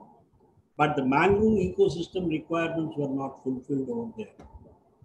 So all those activities, that enhanced area has come from what I can say is only from plantation activity. Say in Coringa, MS Swaminathan Foundation has recommended several types of plantation programs over there. And with these plantation programs, like fishbone plantation or something like that, and several models they have created to ensure that the mangrove plants will come up fast and grow healthy and build up ecosystem. That's good. But only those plantations could be planted, but not the ecological activity could be restored. So much of this impact, I say, in developing the plantations, but not mangrove ecosystem and the mangrove ecology. I think that's the activity so far, because mangroves have other problems to be considered for their rejuvenation. Not just plantation activities can restore the mangrove ecosystem. In 2009, about 38 sites were identified in 10 states for plantation activities with a huge budget. And in 10 years, we could say enhance only some 600 to 700 square kilometers area of plantations, but not the ecosystem or ecology. And only 3 sites we have so far today as on date in India. That is, the first site is Sundarbans. Second site is about Kendrapara in Bhitarkanika. And third site is in the Andaman Islands, where you have dense mangrove areas. Otherwise, you don't have any dense mangrove area in the rest of the 38 sites. Despite these activities since 1993. So this is, so what I feel is it's not just a plantation activity we should allow, because formation of a mangrove is a resultant of, I can say, some 15 to 20,000 years. So in very short period, we cannot restore anything, but at least we should be able to ensure that they are not intervened with pollutions or deforestations or land use changes and so on. So that kind of activities have to be stopped. But in several of the patches, despite these activities since the last 2 or 3 decades, the land use changes nobody could stop. They are still continuing. Okay. Yes, sir. Yes, thank you. So what is the present status of ecosystem services rendered by our mangrove ecosystem? Yeah, that is one of the most important aspects. Mangroves as an ecosystem, and what we can say as all ecosystems perform different types of services. And these services are very important to be considered and so on. Say, for instance, ecosystem services, we can classify them as, one is provisioning, which provision like food or material and supplies to the human needs and so on, other things. The second one is regulating services, which can be considered as those regulating the microclimatic conditions of the area or the climate, or protecting the sea coast, or erosion control. And all these are the regulating services that are offered by mangrove systems. And besides this, you have the supporting services also, like a rich biodiversity. And it supports entire marine fisheries, because these act as nurseries and breeding grounds for several types of marine species. And also the nutrient supplies and carbon sequestrations. In most of these areas where we have declined mangrove cover, as I say, area is there, right? Coringa has nearly 168 square kilometers of mangrove area over there. But you don't have even 1 hectare of very dense cover forest over there. And so all these services, whether in terms of shore protection or in terms of erosion control of the coastal other margins, or provisioning of food supplies, provisioning of supplies were very high some 30 years or 20 years back, like providing charcoal wood or say several medicinal species and several other food items and so on. But now those services, that provisioning services, efficiency was lost in this Coringa mangrove. And similarly, it was a habitat for nearly 400 to 500 species some 3 or 4 decades back. But now you can find only it's a habitat for a few selected species that are being protected. Those are the like fishing cat and so on, whose populations are struggling still to date. And supporting services like nurseries. Nowadays, again, aquaculture is another problem that you have with these. The nurseries also got disturbed in such a way that the populations that used to visit Coringa mangroves for breeding have declined, and so far no study has been conducted. But only the onshore fishery says that the population's rebuilding was very low. So all these are the different types of ecosystem services. And I'll tell you how these services got disturbed by the this mangrove.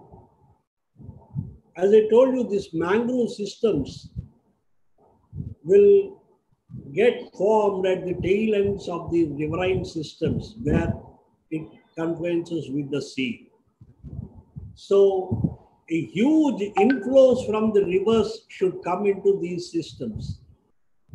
But now all the major rivers, all the minor rivers and every river, even in their fifth order or fourth order streams, you have a check dams stopping the water flow. Say for instance, for Godavari, you will have at least some 50 or 60 barrages and dams and so on constructed from its till Rajamandri or by Vijayawada or Amlapuram for Vijayawada and Machilipatnam for Krishna River and so on. Even for the small rivers like Sabari, all lower order streams are with the check dams. So at the first stage itself, the water flow is being curtailed. And ultimately the water flow only during the flood seasons, these rivers are flowing. Unless these mangrove waters receive fresh waters from the seas for more than 6 to 9 months, you cannot have a good saline regime to protect the mangrove ecosystem and mangrove ecological turnover. So the entire system got affected with the reduced freshwater inflows. That was the major. No plant, right? We can grow several mangrove plants in the area, but the mangrove ecology will not come up unless the river water flow also is balanced for it. And similarly, most of the mangrove areas are now infested with the aquaculture ponds. And above all, now most of the coastal cities are leaving their sewages into these canals. Ultimately, they are again coming back to this. So in the mangrove soils, you are seeing that these toxins are getting accumulated and thus affecting the nursery's quality. So all the ecosystem services that are to be rendered by the mangrove ecosystems are not functioning in full efficiency, and so what is happening is what we expect from the mangroves are not being fulfilled because either shore protection or erosion control or biodiversity protection or maybe toxicant-free environment. And all these are interlinked with these ecosystem disturbances. Okay? Right? Yes, sir. So, what are the ideal requirements of rejuvenating mangrove ecosystem? Yeah, the ideal requirement is, well, at the moment you have a lack of dense cover in all these areas I told you. If you look at the forest cover report of India, except the Sundarbans or Bhitarganika in Orissa and in Andamans, no other mangrove patch has a very dense forest cover. We have to ensure that this dense cover is developed, and then also ensure that the freshwater flows from the uplands are increased,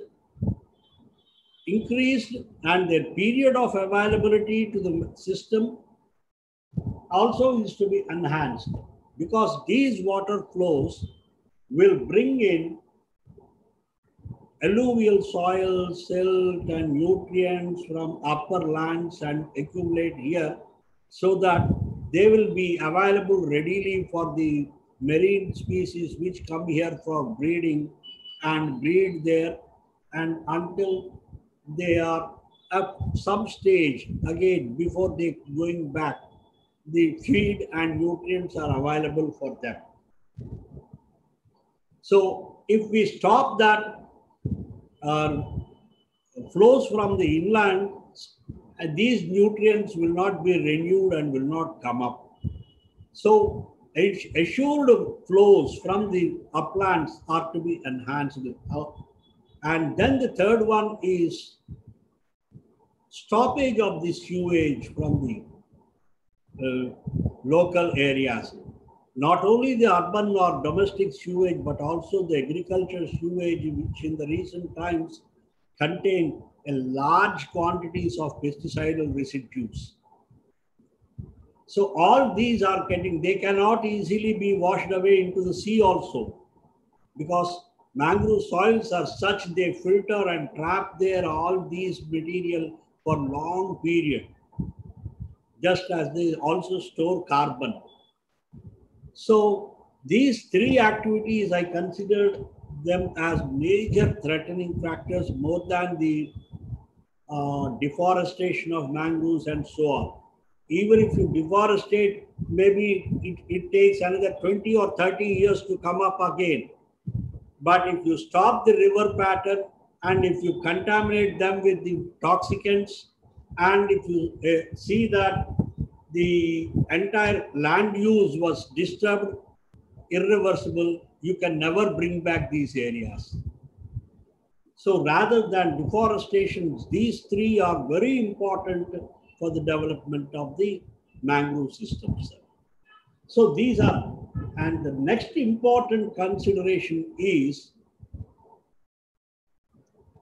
the tidal waters inflow and the river water incoming, and together with the high tide and low tide times, there will be diurnal changes in the salinity systems of the waters and the soil also adjacent. So the salinity conditions should be maintained from oligosaline, some above 5 ppt to nearly up to 30 ppt, parts per thousand.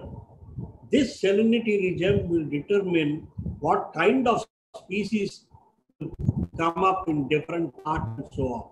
So if you can identify in the mangroves, a full-grown mangroves and so on, you can distinctly identify, right, this is a oligohaline zone, and this is a polyhaline zone, and this is a mesohaline zone. And you can see different types of species, not just plants, even the types of animal species or aquatic species, that will be inhabiting there can be easily recognized. And that kind of entire thing can make these mangrove systems ecological turnover is high.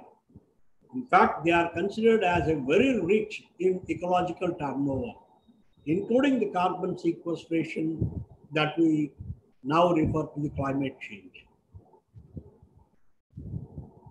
So these are the ideal conditions and these are the places, I think, now if you consider in Andhra Pradesh, we have about some 4 or 5 major locations that they consider.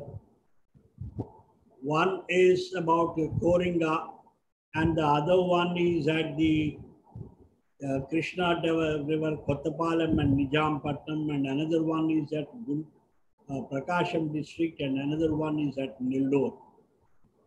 And in all these areas, of course, except Coringa, all other areas are small patches. And they don't have, at the moment, except the Krishna and Godavari mangroves, the other mangroves doesn't have the requirements like receiving of riverine waters and free from toxic sewages or agricultural drainages and so on. And similarly, even to area for the expansion also, it is not suitable there because the land use was so changed there. It takes another 15 to 20 years to revert them again, to convert them into the ideal for rejuvenating mangroves. So at best, we can begin with these areas like Coringa also, the land use is fast changing. So that's where we have to address the land use system. Still the inflow water is good, but sewage or drainage from the agriculture sewage and the sewage from the abutting port and maybe from the Kakinada city or the are very high there, and we do not know what kind of toxic levels are existing. So Coringa can be restored at the moment if we can consider rejuvenation of mangroves. All other areas, first we need to consider their land use protection. But another thing is, for all mangroves, we also need to declare a 5 kilometers area surrounding mangroves as eco-sensitive zone to protect these land use changes. And several communities who are dependent on the biodiversity of mangroves are suffering for lack of adequate facilities to protect the biodiversity or to enhance the biodiversity provisioning by the mangroves, because they are deteriorating day by day and the efficiency of provisioning services are lost. Yes, THANMAYI, how are you there? Yes, sir, I am. Right. So, where in Andhra Pradesh can we grow or develop, rejuvenate mangroves? Yeah, that's what I'm telling you. In Andhra Pradesh, we have at the moment only these 2 deltaic regions to protect with. Yes, but sir. Other sites, like some people say that Vizag also can be grown with mangroves and so on. You can grow mangrove plant species, but not bring the mangrove ecosystem over there. You cannot, they are not true mangrove areas. They are just marsh, swampy, meso-haline zones, but you will not have a polyhaline zone in Visakhapatnam here. And that too, in Visakhapatnam, now you have a good inflow from the river into the mangrove area. So in Vizag, you can grow the mangrove plant species like Abyssinia or other species, trees, rhizophorus and other things, but you cannot bring the mangrove ecology over there.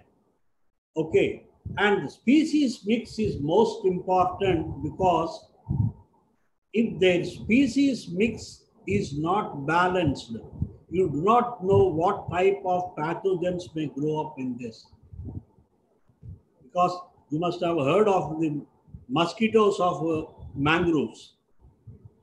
Mosquitoes of mangroves are very dangerous to some people who are not immune to that kind of environment and so on.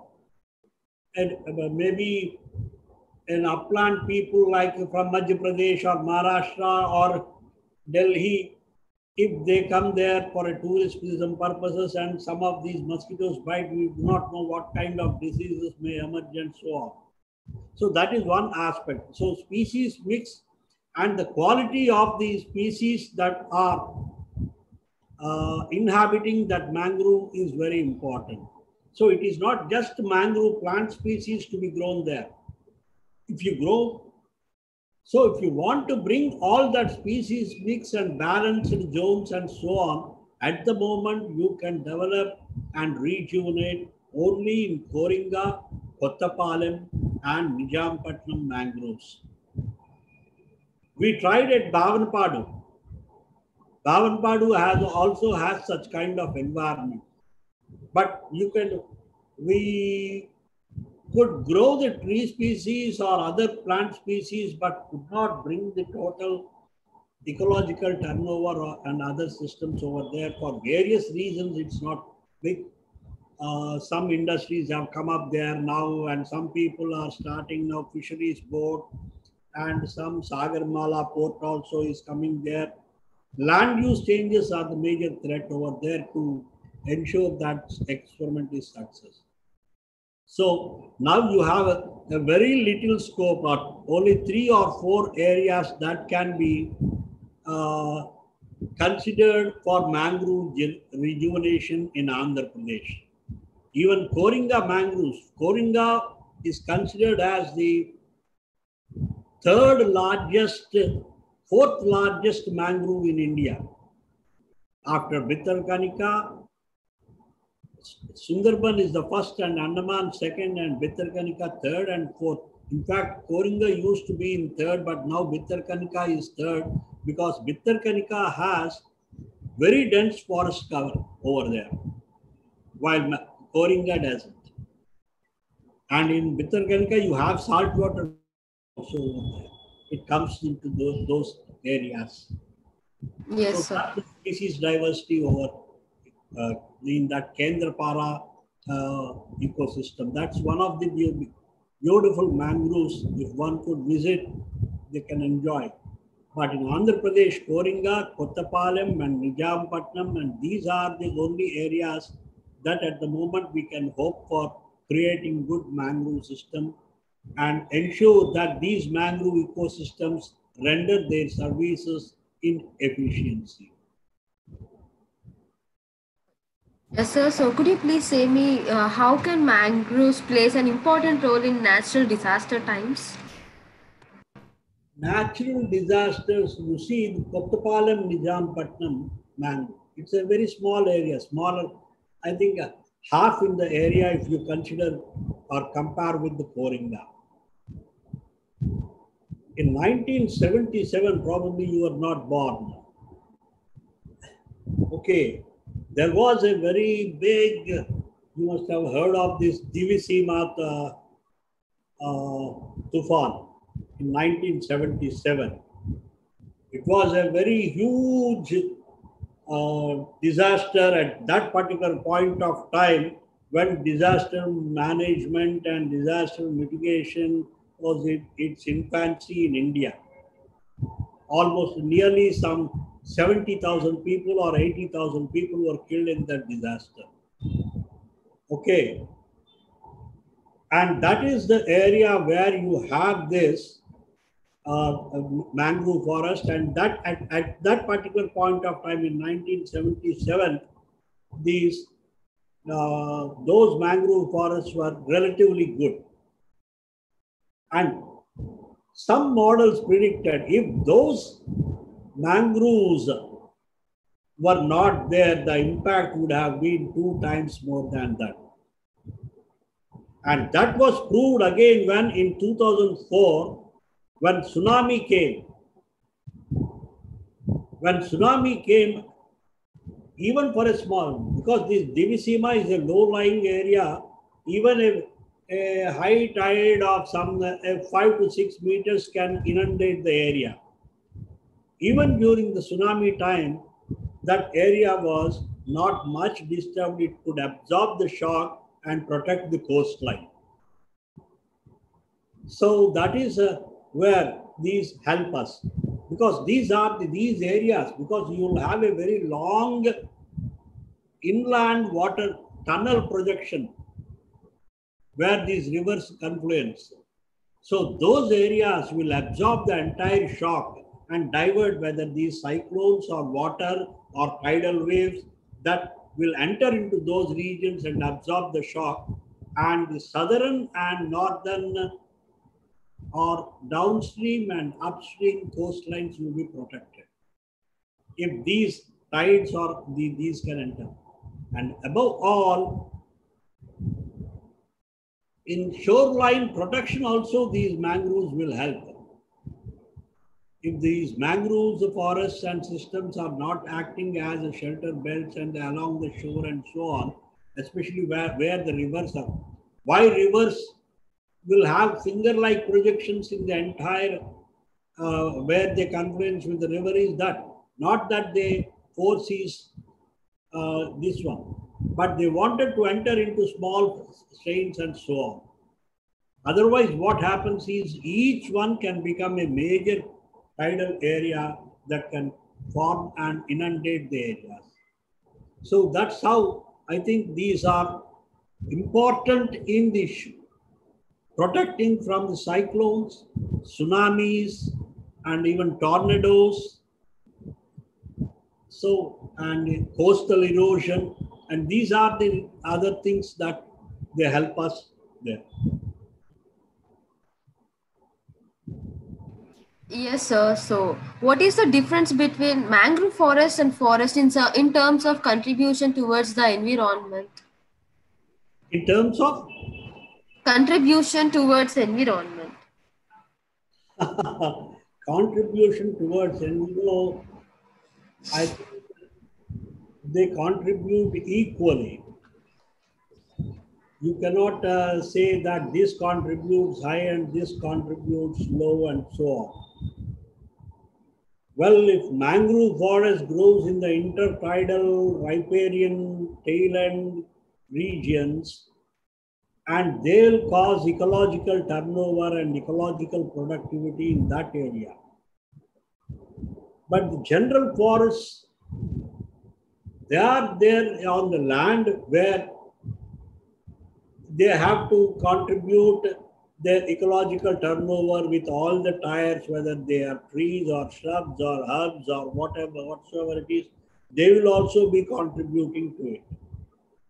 But in both the ecosystems, plants are autotroph. In any ecosystem, they are the basic items. So that first to trap energy into the system and provide for other biological life. So you cannot say that these mangroves are there. But mangroves will be growing in a very harsh conditions. Mangroves will be growing in very harsh conditions. Unlike these forests and so on, they have more stabler conditions, like soil pH or whatsoever it is, or they are stable. But for mangroves, some areas you will have a low salinity in one season and high salinity in another season, and they have to survive. And then you have this tidal influence and all these and heavy winds and all these harsh conditions. Under these harsh conditions, mangroves will be growing. That's the reason why we say that mangroves are a very hard-working ecosystems compared to all other ecosystems. They have to make the ecological turnover under harsh conditions. That's the reason why, to ensure survivability of those plant species, the plants, most of the mangrove plant species are viviparous. The plants grow on the tree itself and then get planted on the soil. So, right, as far as the ecological turnover is concerned, maybe all of them are equal, all forests are, but mangroves will be facing very harsh conditions, and under harsh conditions they will be growing. Yes, sir. So is it only to save the rest of our mangroves, or we can create a new one? To create a new one, it's not in our hands. As I told you, you need to have this tidal influx from the sea. You need to have the freshwater inflow from the uplands. And these two should get mixed, and a salinity regime is to be built. And then the upland alluvial soils should come here and get accumulated. And then those species and other things will follow on. This is an evolution of nearly some 20 or 30,000 years. So it's not like creating some land into for planting different types of plant species and say that it is a forest. Here in a forest, you can create different types of plant species and so on. But in mangrove systems, even soil you have to construct. Otherwise, you cannot create a new mangrove. You can grow mangroves only where they can, where you have these conditions of riparian system connected to the sea system, and then in the confluence area, if that confluence area is large, and then the soil built up, alluvial soil is getting built up, and the tidal influence is there over the land for so long, only then a mangrove can be thought of. That's the reason why I said even Vizag cannot be considered, despite the entrance channel enter into the land for more than 8 kilometers or 7 kilometers. But now you don't have freshwater inflow. You don't have alluvial soil coming in. And apart from it, your sewage is entering into the channel. So all these doesn't make a mangrove ecosystem. So most of the people are aware of the importance of mangroves, but why can't we save them? Why can't we? Save them, like protecting them. Yes, I'll tell you. As I told you, in a 3.28 million square kilometers of area, you have only about some 5,000 square kilometers of area under mangroves, and that too at the coastal edges. Even in the coastal areas, if you have a 9,000 kilometers of coastline, you hardly have 5,000 square kilometers of mangrove forest. And of these 5,000, Sundarbans will have about some nearly 2,500, and Andaman and Bittarkanika together another 1,000. So half the area, more than 60% of the area is under 3 mangroves. All of the rest of the mangroves are only small patches of 100 square kilometers or 200 square kilometers. And all these were once very rich in the sense that they contributed everything for the people living over there. Subsistence people, whether they are fishermen or living in the mangrove village and so on, they used to provide everything, construction of house material and everything, food and everything for them. But when the other interests have come in, aquaculture or occupation of these villages and construction of ports in these nearby areas and using these channels as sewage, drains and so on, and then started these problems. So we have connected those peoples lifestyles which are not connected to the mangroves, to the mangrove areas. Yes, sir. We are discharging all our things, but here we can sit in Vizag and say, right, we want to save mangroves.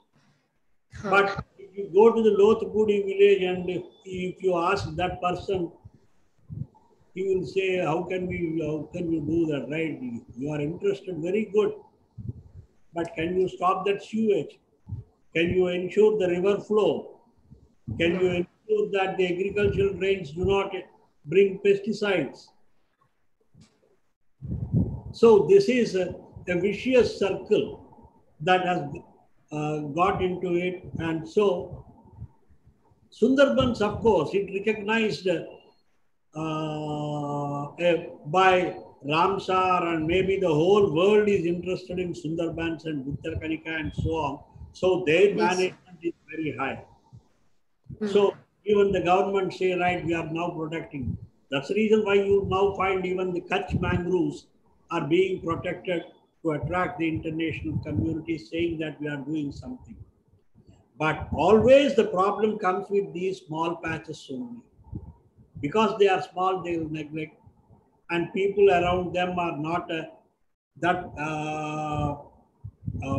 empowered to negotiate these issues. So this is where, this is a vicious circle wherein for fighting to protect CORINGA and so on, it should be the overall policy status. At the district level, you should have a policy status, and central level, you should have a policy to protect these mangroves and ensure those communities' rights. Yes, sir. As long as those mangrove systems, the human dependence on those systems, if it doesn't exceed their carrying capacity, nothing is going to happen. But if you connect other systems like the agricultural drainage or sewage or stopping of river flow and all these things, these systems will go away. Yes, sir. So what is the current situation of mangroves in Andhra Pradesh and what is the reason behind it? No, I told you these are the reasons mainly because we are helpless because, right, I'll tell you a good case study. A small patch of mangrove of CORINGA, which receives 3 canals of freshwater inflow of some Godavari fingers over there. So people have stopped 2 of those canals by constructing a small check dam and diverting them to their agricultural canals. So these 2 canals have stopped contributing freshwater flow into the CORINGA. And another canal was being maintained flow. But that canal was connected with the agricultural drainage. And that agricultural drainage is bringing toxic water with pesticidal residues. Nobody knows how much load of pesticides are entering into those soils. And now you will find the color change of the soil after 14 years of diversion or stopping of the other 2 canals. Right? The other 2 canals, people will say, no, unless we stop water here, our livelihoods are affected. They are also subsistence farmers only, small farmers.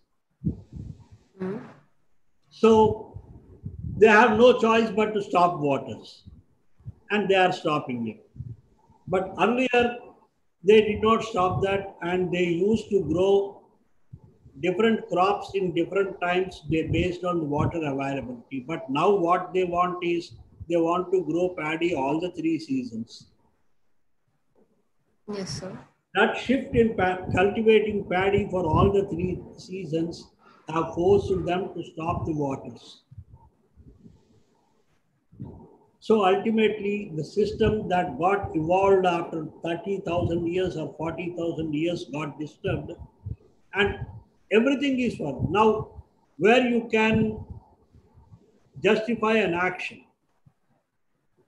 The small farmer stoppage of waters or denying waters to the mangrove for their livelihood, or connecting the agricultural drainage into the third one and ensuring the flow. So Yes, there, sir.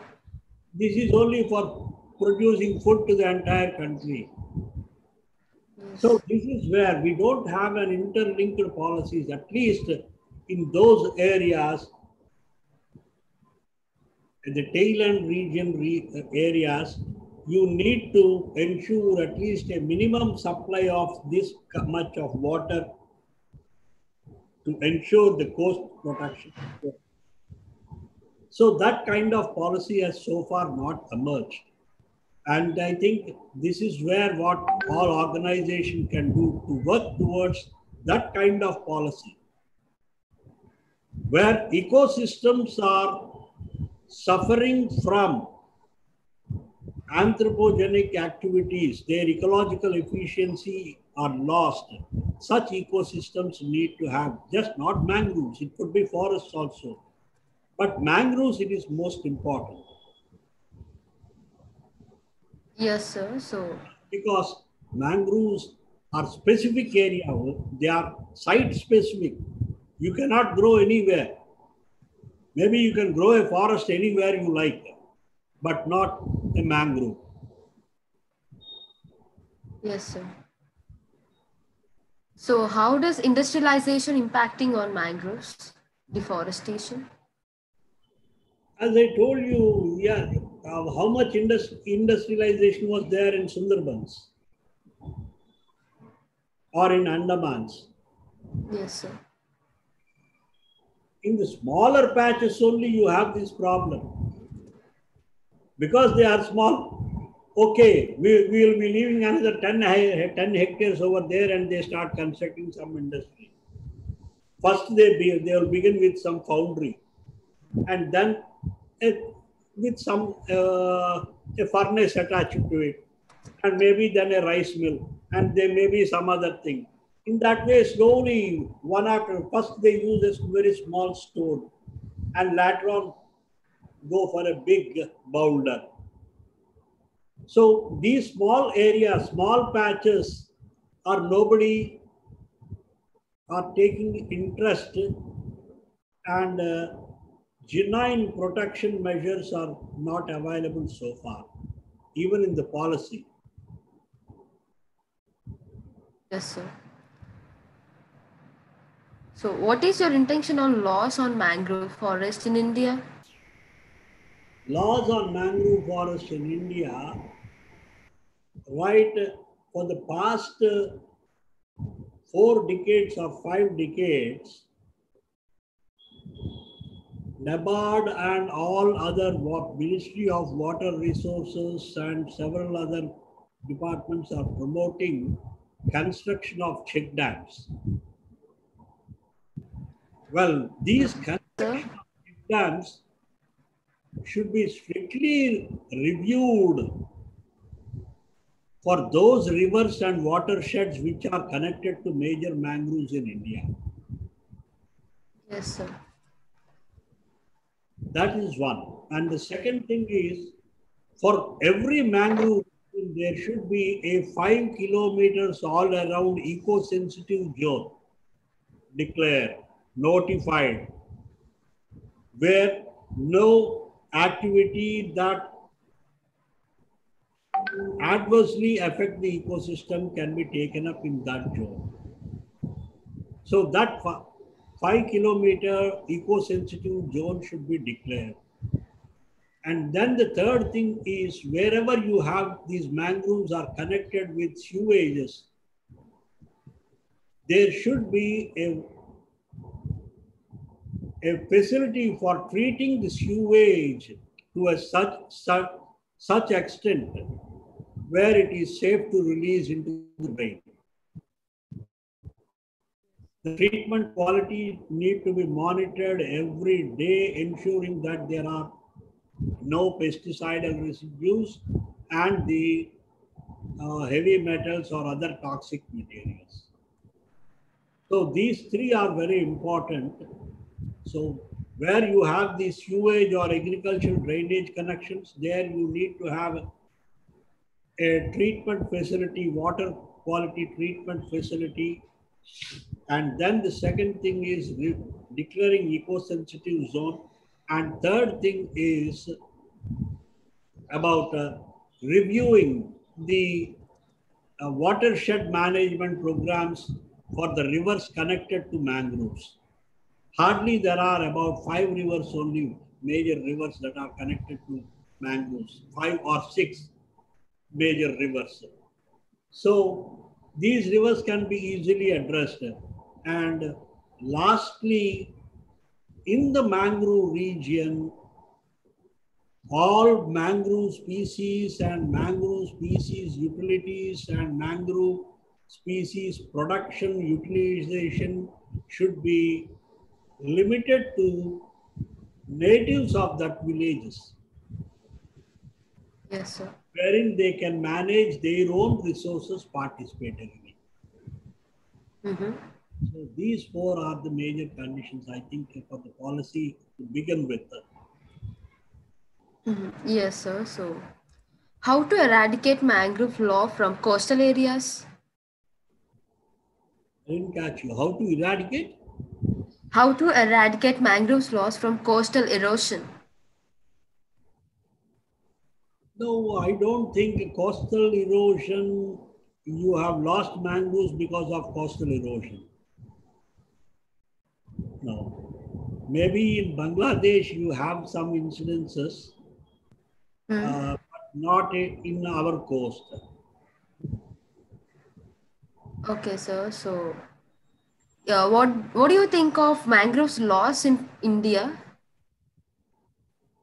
Mangroves loss, I told you, no, mangroves loss their ecological turnover, their services are lost.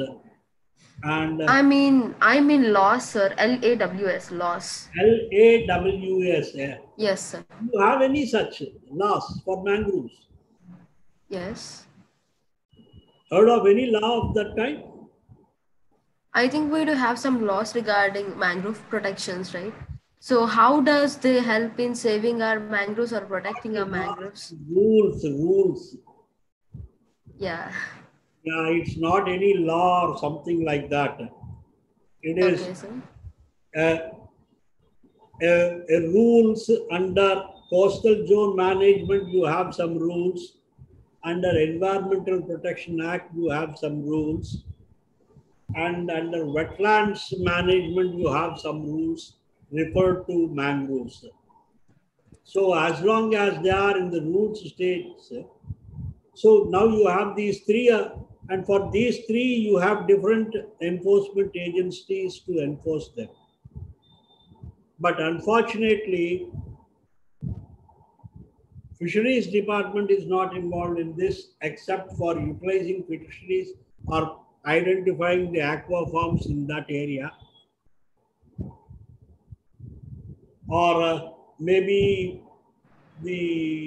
what I can say, you don't have any specialized wing for mangrove forests in the forest department. Yes, sir. You don't have any specialized wing for mangrove forests. So all these are, despite all those rules, they do not specify except saying protection, or maybe they are prescribed some do's and don'ts in the mangrove areas. Okay, sir. So, is there any other way other than regeneration?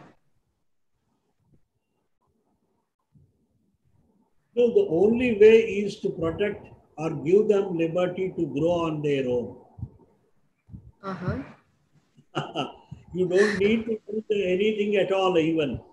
If you ensure the supply of water and ensure that no interference is there from humans in changing the land use pattern and so on, go on their own within another 30 or 40 years.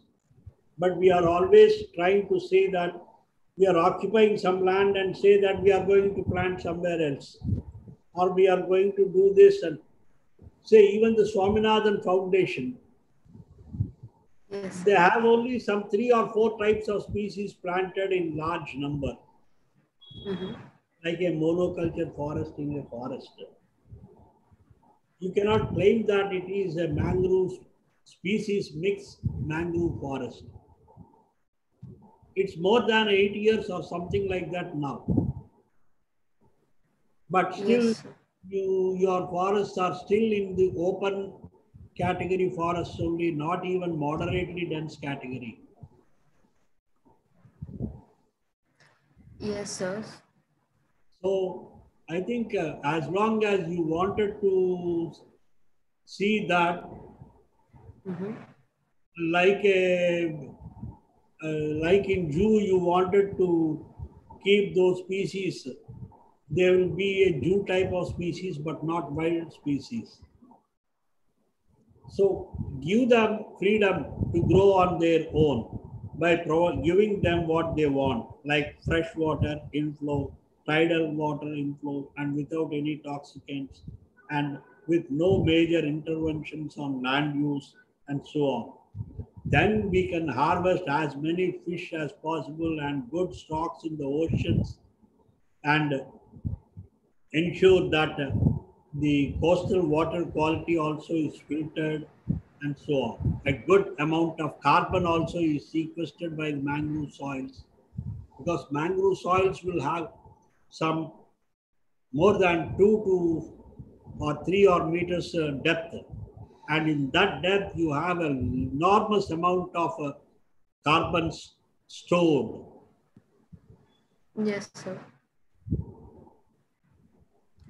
So I think the best way of doing it is giving them freedom by declaring them as protected zones without any industrial activity, and declaring some, say, eco-sensitive zone, and reviewing the inflows and constructing effluent treatment plants where you have these sewage connections, and then Yes, sir.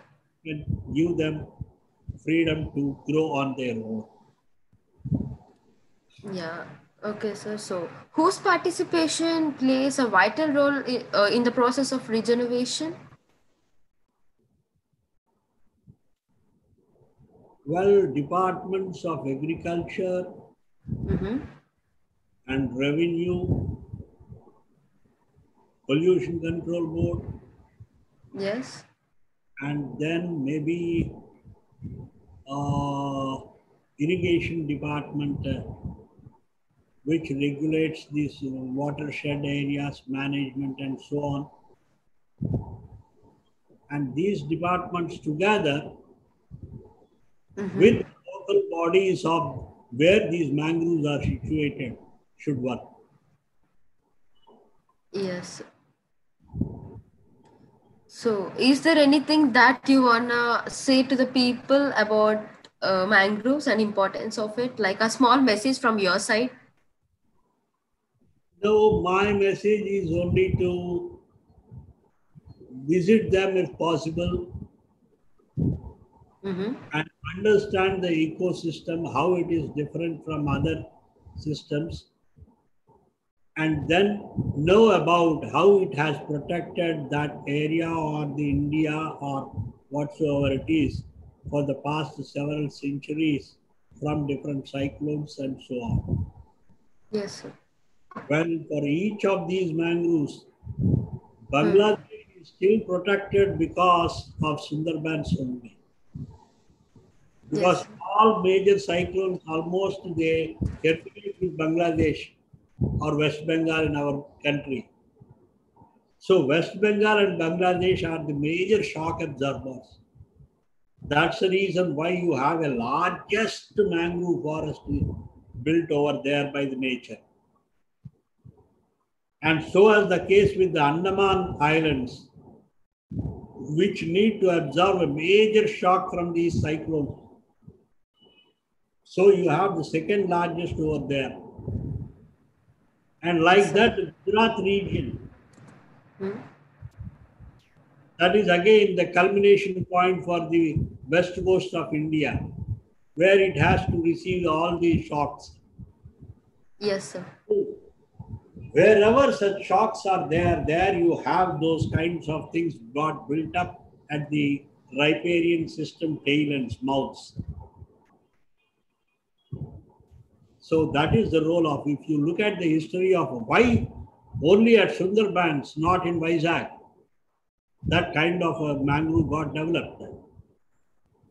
That's the reason why. Because that was a evolutionary history of the subcontinent as well as its climate and the sea. So, it is now, if you have a mangrove means it's a very rich area. For the entire East Coast fisheries, marine fisheries, the major 5 nurseries are Bittarkanika, Sundarbans and Coringa, Kottapalam, Nijampatnam, Peechavaram, Mangroves. And these 5 are the major nurseries that promote the entire marine fish stock.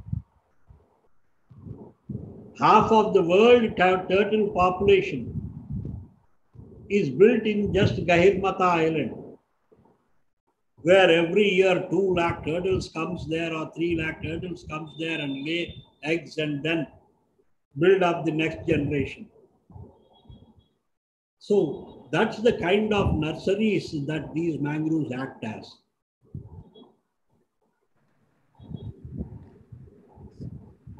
Yes, sir. How youth can help to save in mangroves and how can they contribute? No, as I told you, it is first without a basic policy. We can talk about mangroves, teach about mangroves, preach about mangroves, but cannot promise action about mangroves. Yes, sir. So even if you want to do something, you are not helpless because it is connected with the farmers of those villages who are stopping waters. Yes, it is connected with the farmers who are releasing their agricultural drainage into the canal. It is connected with those municipalities or urban bodies which are releasing their sewage into those. So even the mangrove village people could not help themselves, saying that you people are releasing all these roads into my area. They were fighting for the past 50 or 60 years. So nobody, so unless a basic policy is introduced, you cannot review all these mechanisms which were built for the past 5 or 6 decades. You can see until we got freedom, till 1947 or something, or 1950, all the mangroves were intact. Not that they have protected earlier, but we have not interfered. The British Forest Act, when we have adopted it, it was very good in protecting those areas. But unfortunately, those were not declared as reserves or something like that, and so on, and their people were not denied any or not given any proper rights and what you can say is their deserving rights. So that is a mistake, and we did not identify them as a precious system. So only since 90s, they have identified, right, okay, these mangroves are important and so on and so forth. Until 90s, it was only an interest of ecologists and botanists, but not others. Yes, sir. So thank you, sir, for providing your valuable time and sharing some critical points on mangroves. It's my pleasure, and I'm very happy and wish the world community of ecologists and environmentalists a happy Mangrove Day. Thank you, sir. The 2 words in this mangrove, man and groove. ultimately man is responsible for the disappearance. Yes. I think it is man who is causing disappearance of those groups. Yes. But let us try to influence the governments to soon bring the policies soon so that these mangroves can be protected and their services are. Thank you and bye-bye. Yes, sir. Thank you.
Tanmayi.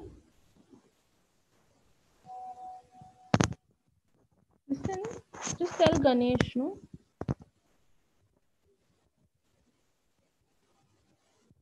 Tanmayi. Hello, can you hear me? Yeah. Just tell Ganesh, no, that you're done. Yeah. Yes, I have already texted him. So meanwhile, I'll play a video like share screening, like community talks. Okay, fine, cool. Hmm.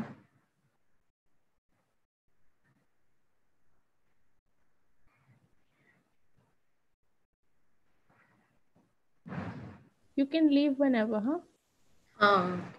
Cool.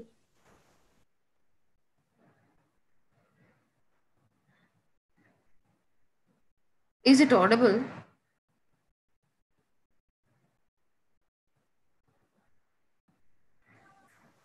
I can't hear. Oh, wait. I can't hear anything.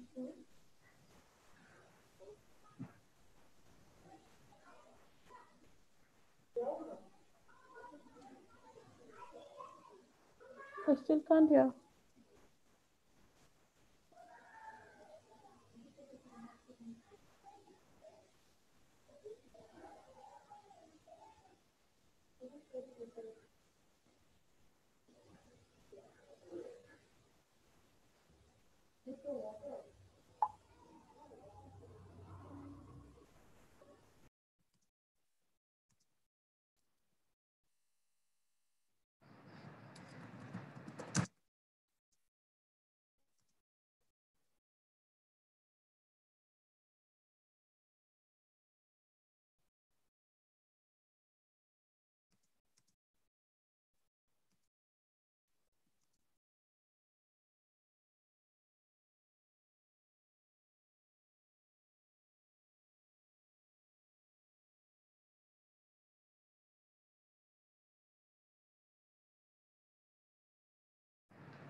Kakinada Mangroves at proposed housing site 2005.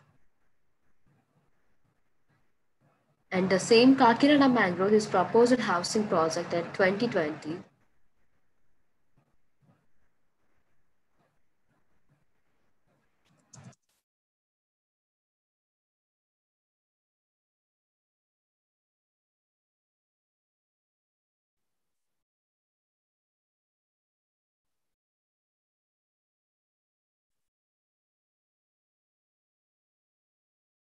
There are some existing problems, violation of laws regarding Coringa mangroves.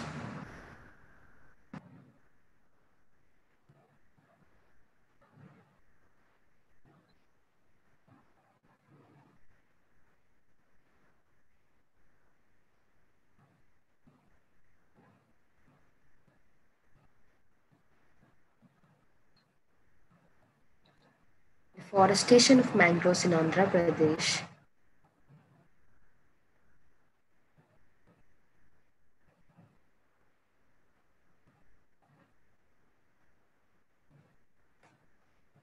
You can see the difference here, and the second image is about May 10th, 2020, and the first image is about February 10th, 2020.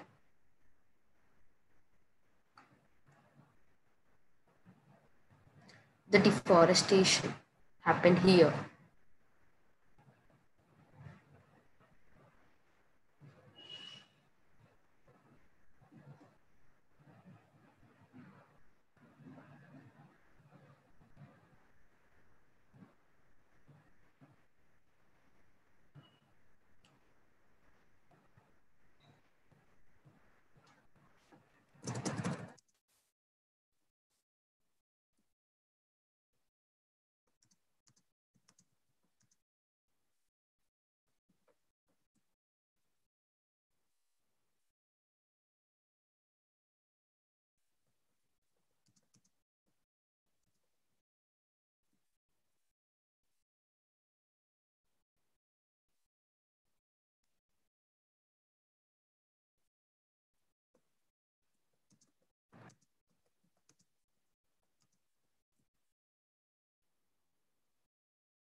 Coringa is India's second largest mangroves, located near the port city of Kakinada, Godavari district, Andhra Pradesh.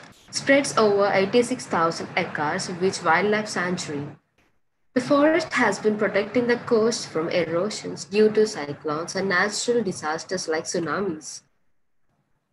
The Coringa Wildlife Sanctuary falls under the International Union for Conservation of Nature Habitat and Species Management Area, which has 120 bird species along with critically and near-threatened animal species. New housing project has been announced by the state government promising permanent houses to eligible people, which is for a noble cause. The deforestation is actually happening in Dumalapeta around 150 acres. The sad reality is the lands located fall under the forest area, which leads to violation of Environment Protection Act 1986. The disputed land falls under Coastal Regulation Zone IA as notified in 2018, where the construction of any sport of construction is prohibited is violated. As per the Ministry of Environment, Forest and Climate Change, the Coastal Regulation Zone rules govern human and industrial activity close to the coastline to protect the delicate ecosystems near the sea. The case was taken to the National Green Tribunal.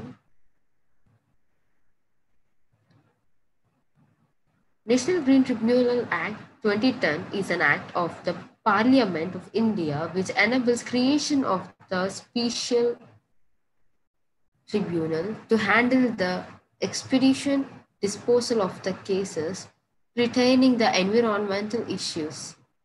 It is a specialized body set up under the Green Tribunal Act 2010 for effective and expeditious disposal of cases relating to environmental protection and conservation of forest and other natural resources, where the concerned district collector and forest officer were being questioned and not to be testified.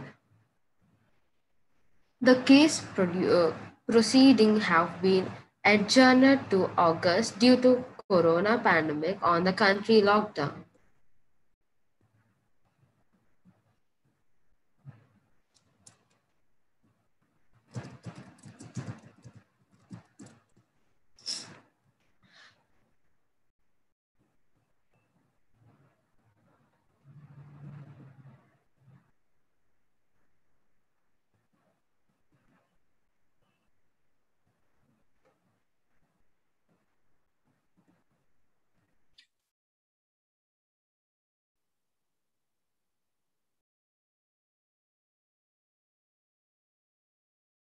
Here is the place of Coringa Mangroves in Kakinada. This all falls under Coringa, Kakinada.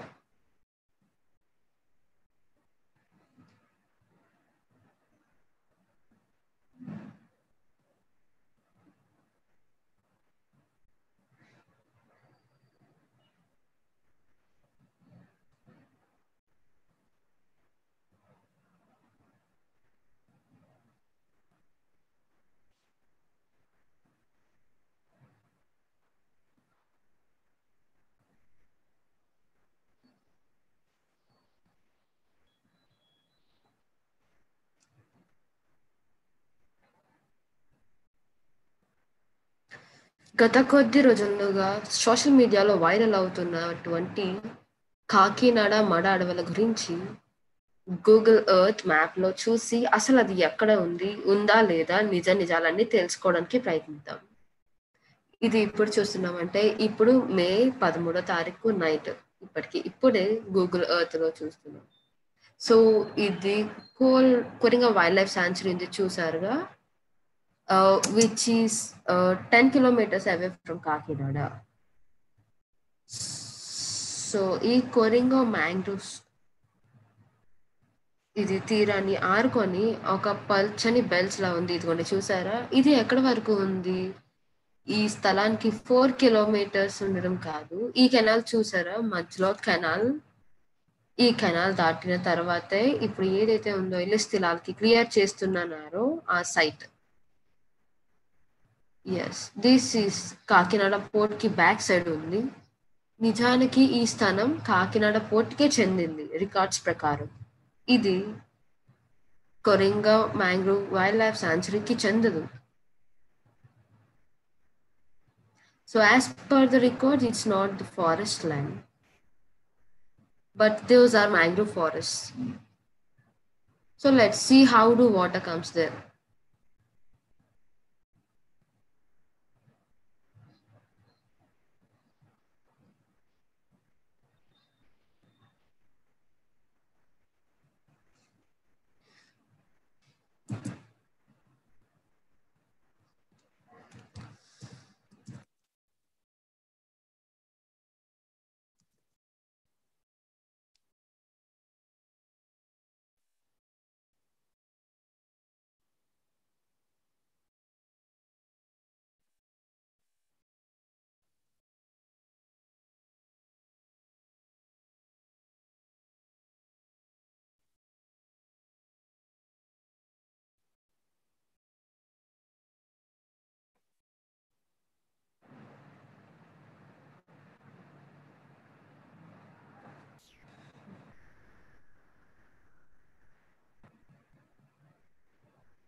Due to the housing project in Kakinada, we are on the spot of Kakinada Mangroves, which is a community talk. So let's see the area which is under destruction.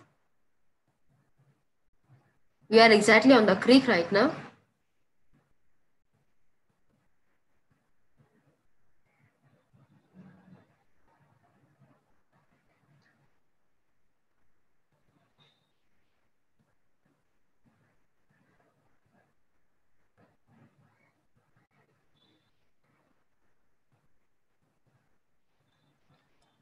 Here, this is the live location, like exactly I'm on the spot.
So yes, this is the place near Dumalapeta in Kakinada. So once upon a time, this area is fully covered with mangroves, and due to the deforestation and destruction, this is what we can see.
ఇందులో ఏమైనా దొరుకుతాయండి చేపలు అట్టుకోళ్ళు చేపలు అందులోనే పట్టుకుని టైంలో మరి అందులోకి వెళ్ళి పెంచుకోండి కట్నానికి ఏదో కడతారని శుభ్రంగా చూసేసారు. ఇప్పుడు ఇది కాడ మోత శాతం గోల్ పెట్టారు అన్నాడు దాకా. ఎందుకంటే బోట్లు ఇక్కడ కట్టుకుంటారు, ఇక్కడ కట్టుకుంటారు. మరి సముద్రానికి ఎక్కువ పొంగుపడి సరేస్తారు మంది తప్పకి వచ్చాక మాకు బ్రతికారే మాట అలాగేనండి రాక రాదు.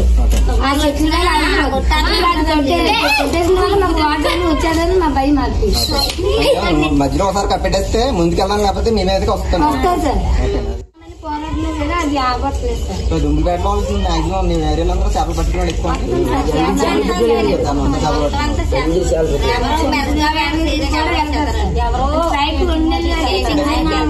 ఇప్పుడు ఇంతకుముందు నరక ముందు ఇందులో ఎంతమంది ఎన్ని కుటుంబాల్లో చేపలు పట్టుకున్నారండి?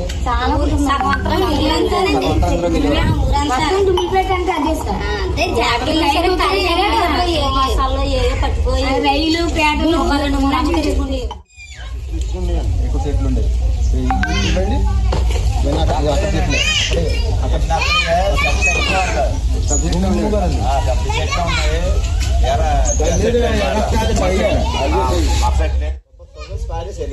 ఆడలో తెచ్చుకొని అక్కడి నుంచి పుట్టించి మొత్తం అంతా కూడా ఇవన్నీ చెట్లు ఉండేవి. నరికేశారు.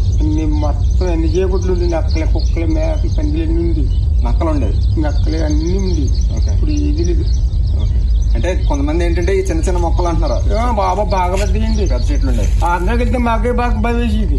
భయం వేసేది. భయం వేసిన వాళ్ళు పెడితే ఒక 500, 1000, 10,000 పడి 500, 1000, 1500 పడి అలా తీసుకుంటే అడవిలో ఉండేదా? అడవిలో వెళ్ళి అలా జైలు ఉంది. ఓకే. ఆ జైలు పోటీ వచ్చేది. ఓకే. వచ్చి పెద్ద ఇలాగ అయ్యా పెద్ద అయ్యి ఇప్పుడు ఆబో 2000 సంవత్సరాలు అలాగుండి. 2000 సంవత్సరాలు అలా మా తాతలు పునాది మా బాబు కిందకు ఉండి అలా ఉంటే అలా బతుకు. ఇప్పుడు అసలు రాత్రి 2 గంటల నుంచి 2 గంటల నుంచి ఇప్పుడు బాధపడితే ఇగో కొద్దిగా వచ్చి పడుతుంది. అని ఆ రకం చేపలే చేపలు వేరు. పీతలు, పడ్డుగొప్పలే, కట్ట చేపలు, కొయ్యింగ్లే మొత్తం అన్ని బాగా పడ్డాయి. ఇప్పుడు అసలు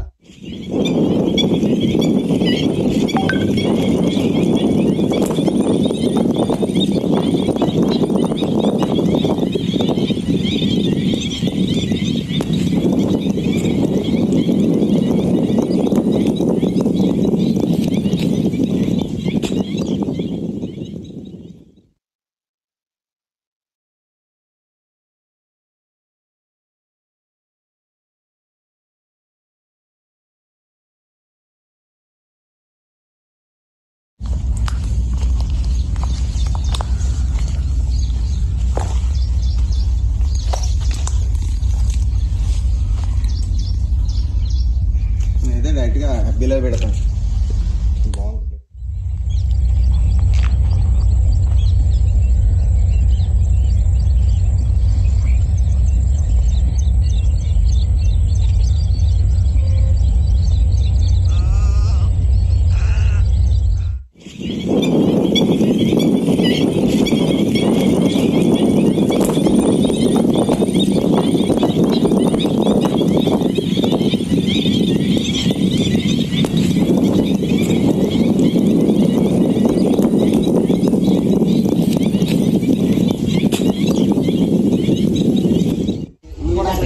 మరచెట్లే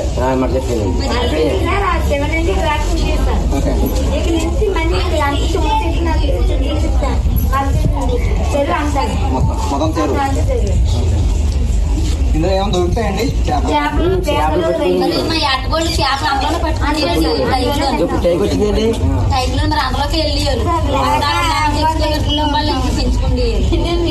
అందులోకి వెళ్ళి కట్టడానికి ఏదో కడతారని శుభ్రంగా చూసేసారు.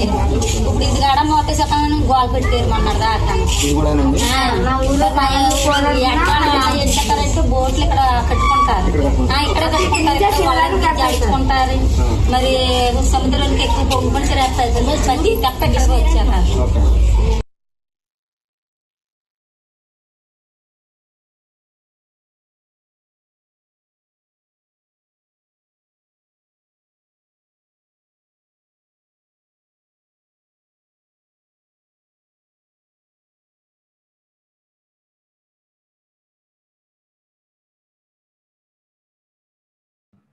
The present issue is regarding the destruction of mangroves and creeks which are formed naturally for the sake of scheme by government of Andhra Pradesh we would like to bring to your notice how to livelihood of fishermen and other are directly and indirectly affected. Destruction of mangroves and creeks affect the following villages. Kakinada urban, like Dumalapeta, Palovpeta, Yetimoga, Kota Kakinada, Fishing Harbour Peta, Jagannaikapur, Old Bus Stand Peta, Kakinada Rural, Kotapalli Mandala, directly dependent.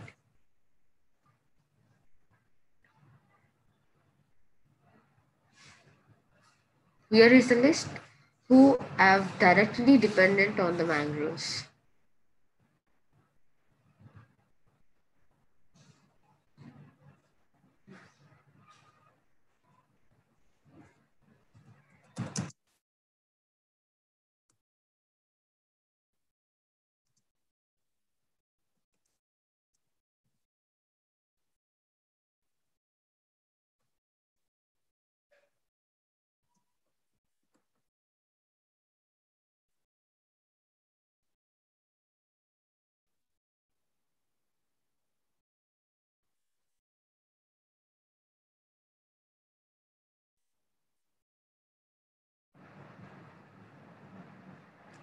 And here is a list of fishermen and men who are indirectly dependent.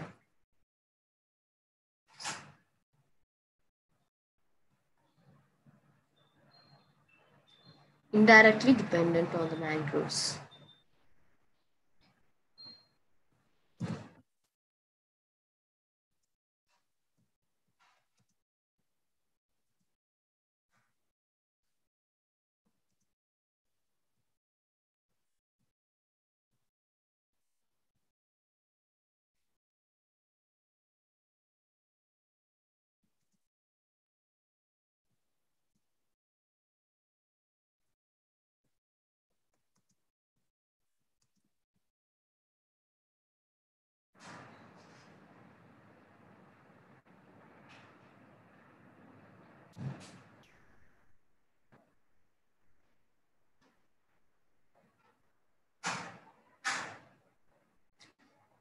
Residents of nearby states like Orissa, West Bengal, Kerala, Tamil Nadu, and Karnataka are all dependent on fish, catch here, and do business at their places.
Nikitha, am I audible?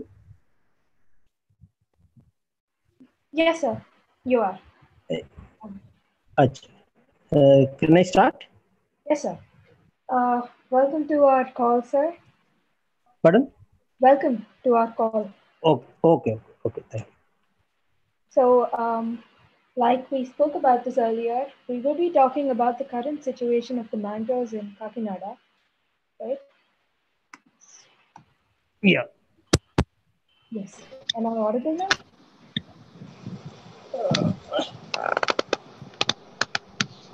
Hello. Yes, sir. Yeah. Is it okay?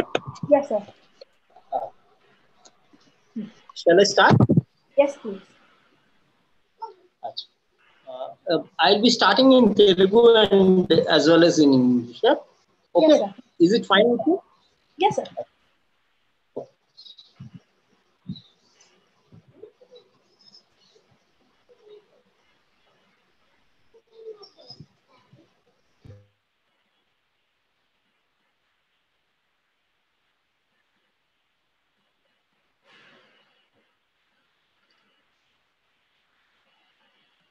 Also, we'll be back in 2 minutes.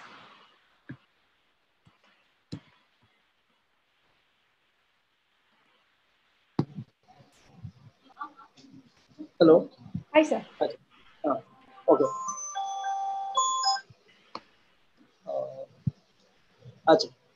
Yes, sir. Good evening. Good evening, everybody. Today, as per our program, now this slot is being given to me. I am very much kind to all our friends and the people who have organized on this Mangroves Day.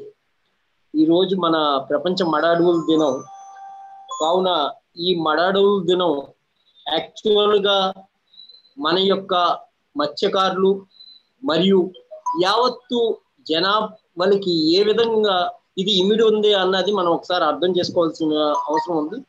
Plus అతి ముఖ్యంగా ఈ మడాడుగులు మన జీవితాలతో ఏ విధంగా ఇమిడి ఉన్నాయి, ఏ విధంగా వాటిని మనం సంరక్షించుకోవాలి, వాటితోని యావత్ మానవులకి ఉన్న సంబంధాలు ఏంటి అన్నవి ఒకసారి మనం జస్ట్ చర్చించుకుందాం.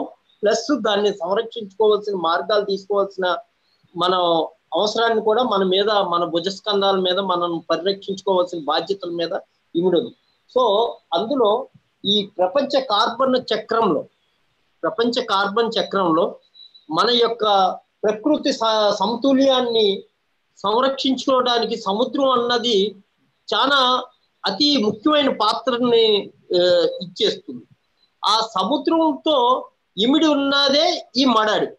సముద్రం యొక్క సాల్ట్ వాటర్ కానీ రాకపోతే ఈ మడాడివి మడ చెట్టు అన్నది బతకడం కొద్దిగా కష్టం.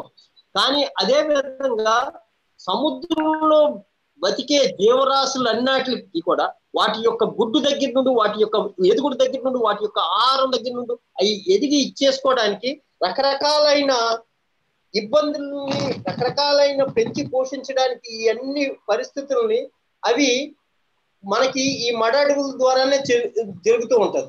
సో ఈ మడాడివి అన్నది యాక్చువల్గా ఏ విధంగా ఇమిడి ఉంది అన్నది మనం ఒకసారి ఆలోచించుకోవాలి. సో ముఖ్యంగా కొన్ని విషయాలు మనం పాయింట్ వైజ్ గా యాక్చువల్గా మనకున్న సమయ భారాన్ని బట్టి మనం కొన్ని ముఖ్యమైన విషయాలు మనం చర్చించుకుందాం. ఈ చర్చలో ఏంటంటే ఒక స్టడీ ప్రకారం 2015లో ఒక స్టడీ జరిగింది. ఆ స్టడీ దాని యొక్క పరిస్థితి ఏమని చెప్తుందంటే ఇవి ఏవి కూడా మన ఇందంతా జరిగే స్టడీలు కాదు, అంతర్జాతీయంగా యుఎస్, ఐపీసీసీ వీళ్ళ యొక్క డేటాను తీసిన స్టడీస్. ఈ స్టడీ ప్రకారంగా మనం ఏం చేస్తున్నాం అంటే మనం ఇప్పటి వరకు ఏదైతే కన్సంప్షన్ చేస్తున్నాం, మనం ఇప్పటి వరకు ఏదైతే మనం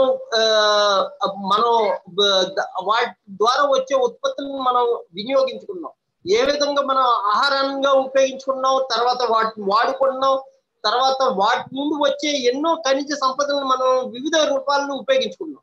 కానీ దానికి ప్రత్యామ్నాయంగా మనం పొల్యూషన్ కూడా అంతకి దానికంటే ఎక్కువ అంతటా అన్నది జరుగుతుంది. అంటే 2-3 పాయింట్ల కంటే ఎక్కువ జరగడం జరుగుతుంది. మనం ఉత్పత్తి చేసే కార్బన్ ఏదైతే ఉందో అది కనీసం ఈ రోజు సముద్రం 40% కూడా అబ్జార్బ్ చేసుకోలేని దుస్థితిలో మనం ఇమిడి ఉన్నాం అన్నది 40% కూడా అది అబ్జర్వ్ చేసుకోలేని పరిస్థితిలో ఉంది. అంత ఎక్కువగా మన యొక్క పొల్యూషన్ మనం క్రియేట్ చేస్తున్నాం యాజ్ అ మానవాళికి. ఈ యావత్తు జగతిలో అంటే ఈ భూమాత మీద మనం ఏ భూతల్లి అనేసి మనం ఏదైతే వివరిస్తున్నామో ఈ మదర్ ఎర్త్ మీద ఎన్నో రకాల జీవరాశులు ఉన్నాయి. ఈవేళ శాస్త్రంగా మనం చూసుకుంటే సాంఘికంగా మన శాస్త్రవేత్తలు కనిపెట్టి కేవలం 1.9 మిలియన్ జీవరాశులు వాళ్ళు కనిపెట్టారు. అంటే వాళ్ళ లెక్కల్లోకి వచ్చినాయి. ఇంకా వాళ్ళ లెక్కల్లోకి రానటువంటి సుమారుగా 6-8 మిలియన్ జీవరాశులు ఇంకా ఎన్నో ఉన్నాయి. వాటిని ఇంకా కనుక్కోగలగాలి. అవన్నీ కూడా ఈ యొక్క మన భూప్రపంచం మీద ఈ యొక్క భూమండలం మీద యావత్తు జీవరాశులకు కూడా మనం ఎలాగైతే దీన్ని హరింప చేసి దీన్ని మనం పొల్యూషన్ చేసి ఇచ్చేస్తున్నామో ఈ మదర్ ఎర్త్ మీద ఆ జీవరాశులకు కూడా సమానమైన హక్కులు ఉన్నాయి. ఆ జీవరాశులు కూడా బతికే హక్కు, ఆ జీవరాశులు కూడా దీని మీద జీవించే హక్కు ఇవన్నీ ఉన్నాయి. కానీ మనం ఏం చేస్తున్నాం, ఒక్క మానవంగా మనం దీన్ని టోటల్ గా సర్వనాశనం చేయడానికి వివిధ రూపాలను డెవలప్మెంట్ అన్న ఒక పేరు మధ్య తీసుకొచ్చి మనం ఇచ్చేస్తున్నాం. Just I am giving a small 2-3 sentences in English also.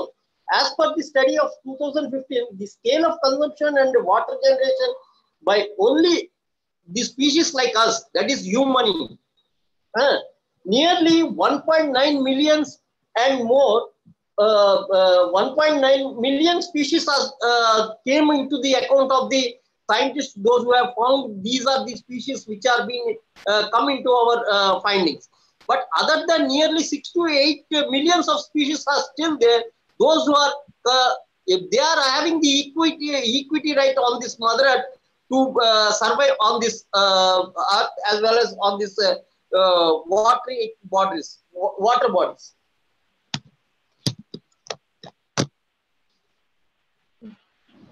Thank you so much, sir. That was like a lot of information.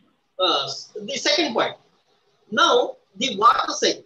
ఇప్పుడు ఈ వాటర్ సైకిల్ ఏంటంటే ఈ వాటర్ సైకిల్ అసలు యాక్చువల్ గా ఇప్పుడు ఈవెన్ మన యొక్క ఐఎండి రిపోర్ట్స్ ప్రకారంగా అంటే మన భారతదేశంలో ఉన్న ఇండియన్ మెట్రలాజికల్ డిపార్ట్మెంట్ యొక్క ఫైండింగ్స్ ప్రకారంగా ఇప్పటికే సుమారుగా ఒక ఆంధ్ర రాష్ట్రంలోనే ఈ తూర్పుగోదావరి జిల్లా, పశ్చిమ గోదావరి జిల్లా లేకపోతే ఈ చుట్టుపక్కల జిల్లాలో సుమారుగా 70 నుండి 80 మండలాల వరకు భూతలం కింద ఉన్న మన నీటి సంపద అన్నది తగ్గిపోతుంది, అది డేంజర్ లెవెల్కి వెళ్ళిపోతుందని ఐఎండి రిపోర్ట్స్ చెప్తుంది. కానీ మనం ఈ రోజు కూడా ఆ యొక్క నీటిని సంరక్షించుకోవడానికి కానీ ఆ యొక్క నీటిని ఇచ్చేసుకోవడానికి కానీ మనం ఎటువంటి ప్రయోగాలు కానీ ఎటువంటి ఇచ్చేసుకోవడం జరగట్లేదు. కానీ ఈ కాకినాడ చుట్టుపక్కలలో మనం చూసుకుంటే బోల్డ్ అంత మడాడి ఉంది. ఆ విధంగా చూసుకుంటే ఆంధ్రప్రదేశ్ లో ఇది వరకు బోల్డ్ అంత మడాడి ఉంది. ఆ ప్రతి జిల్లాలో కూడా అంటే ఉజ్జాయింపుగా మనం ఒక తూర్పుగోదావరి జిల్లా దగ్గర నుండి మొదలుకొని అటు శ్రీకాకుళం జిల్లా దగ్గర నుండి మొదలుకొని ఇటుపక్క నెల్లూరు జిల్లా వరకు కూడా ప్రతి జిల్లాలో సుమారుగా 2000 నుండి 3000 ఎకరాల వరకు మడాడిని నరికేసి వాళ్ళు ఇండస్ట్రియలైజేషన్ చేయడం జరిగింది. సో ఈ చిత్తడి నేలలు మడాడుగులు ఇండస్ట్రియలైజేషన్ చేయడం వల్ల దానికి మనకి ఎటువంటి ఉపద్రవాలు వస్తాయంటే సాలినిటీ పెరిగిపోవడానికి మాక్సిమం ఛాన్సెస్ ఉంది. ఇవన్నీ కూడా ఈ నదుల ద్వారా వచ్చే ముఖ ద్వారాల ద్వారానో లేకపోతే ఎక్కడైతే చిత్తడి నేలలు ఎక్కువగా ఉన్నాయో అటువంటి చోట్ల ఇవి మొలుస్తూ ఉంటాయి. ఈ మొలిసిన దాని మీద మనకు వచ్చే ఉపయోగాలు ఏంటంటే ఆ చిత్తడి నేలలు ఈ మడ చెట్లు ఎప్పుడైతే ఉపయోగపడుతున్నాయో అతి పెద్ద పెద్ద తుఫాన్లు అతి పెద్ద పెద్ద విపత్తులు వచ్చినప్పుడు ఈ మడడుగులు ఆ వచ్చే వేగవంతమైన గాలి ఏదైతే ఉందో ఆ వేగవంత గాలిని కంప్లీట్ గా అబ్జార్బ్ చేసి భూమి మీదకి ఎప్పుడైతే ఆ సైక్లోన్ వచ్చి తాకుతుందో అప్పుడు దాని యొక్క తీవ్రతను తగ్గించేస్తారు. ఆ తీవ్రతను తగ్గించేయడం వల్ల మీకు ఒక చిన్న ఎగ్జాంపుల్ ఇక్కడ చెప్తాం. ఏంటంటే మనం ఈ మధ్య కాలంలో తిత్లీ తుఫాన్ చూసాము, ఒక్కాయి తుఫాన్ చూసాము, తర్వాత హుదూద్ తుఫాన్ చూసాం, ఈ పితాయి తుఫాన్ చూసాం. ఈ అన్ని తుఫాన్లు ఈ అన్ని సైక్లోన్లు మనం కానీ పరిగణలోకి తీసుకుంటే తిత్లీ తుఫాన్ కానీ ఒకాయి తుఫాన్ లో కానీ లేకపోతే హుదూద్ తుఫాన్ లో కానీ ఎటువంటి బీభత్సం జరిగింది అన్నది మనం అందరం కళ్ళారా చూసాం. హుదూద్ తుఫాన్ లో యావత్ విశాఖపట్నం అంతా కూడా సర్వనాశనం అయిపోయింది. అదే విధంగా తిత్లీ తుఫాన్లో శ్రీకాకుళం అటుపక్క జిల్లాలు ఉద్దానం జిల్లాలన్నీ కూడా సర్వనాశనం అయిపోయింది.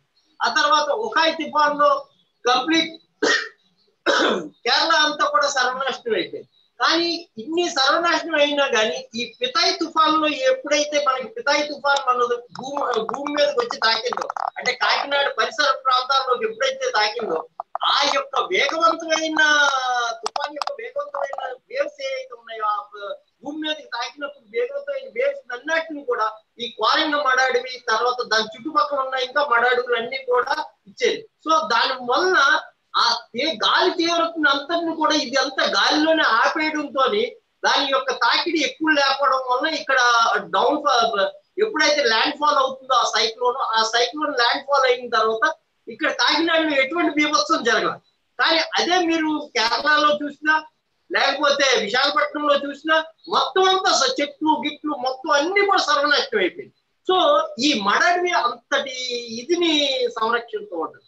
ఇంకొక విషయం ఏంటంటే ఈ మడడివితో మనకి ఏ విధంగా మనం ఇమిడి ఉన్నామంటే, మనం కాకినాడ మీద నుండి ఇలాగ మొగళ్ళు ఉన్నాయి. ఈ మొగళ్ళు అంటే క్రీక్స్ ఎస్ట్యూరీస్ ఇవన్నీ ఉన్నాయి. ఈ క్రీక్స్ ఎస్ట్యూరీస్ ఉన్న ఏరియాలో ఏమవుతుందంటే మత్స్యకారులందరూ కూడా వాళ్ళ యొక్క మత్స్య సంపద గురించి లేకపోతే వాళ్ళు ఏటలకు వెళ్ళినప్పుడు వాళ్ళకి కావాల్సిన పడవలన్నీ తీసుకొని సముద్రంలోకి వెళ్ళడానికి, తర్వాత సముద్రం నుండి వచ్చినప్పుడు వాళ్ళ వేట అంతా అయిపోయిన తర్వాత సముద్రం నుండి ఇళ్ళకి చేరినప్పుడు తర్వాత వాళ్ళు తీసుకొచ్చిన ఉత్పత్తి అంతా కూడా ఒడ్ల మీద ఆరబెట్టుకోవడానికి అటువంటి వాటికి ఈ ఎస్ట్యూరీస్ ఈ క్రీక్స్ అన్ని కూడా ఉపయోగపడుతుంది.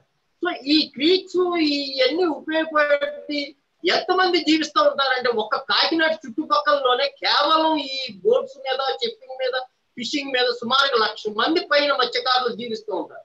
కానీ ఈ రోజు అక్కడ మనం ఇండస్ట్రియలైజేషన్ చేసి అక్కడ జిఎంఆర్ కంపెనీ లేకపోతే ఇంకా చాలా కంపెనీస్ అక్కడికి వచ్చేసినాయి. ఎన్నో ఆయిల్ కంపెనీస్, తర్వాత petrol companies, NFCL urea companies, fertiliser companies, ఇటువంటి కంపెనీస్ అన్ని వచ్చి ఒక్కసారి మనం ఈ కంపెనీస్ అన్నిటిలో ఉన్న ఎంతమంది జనాభా దాని మీద బతుకుతారు అన్నది ఒక అనలైజేషన్ తీసుకుంటే, ఫర్ ఎగ్జాంపుల్ జిఎంఆర్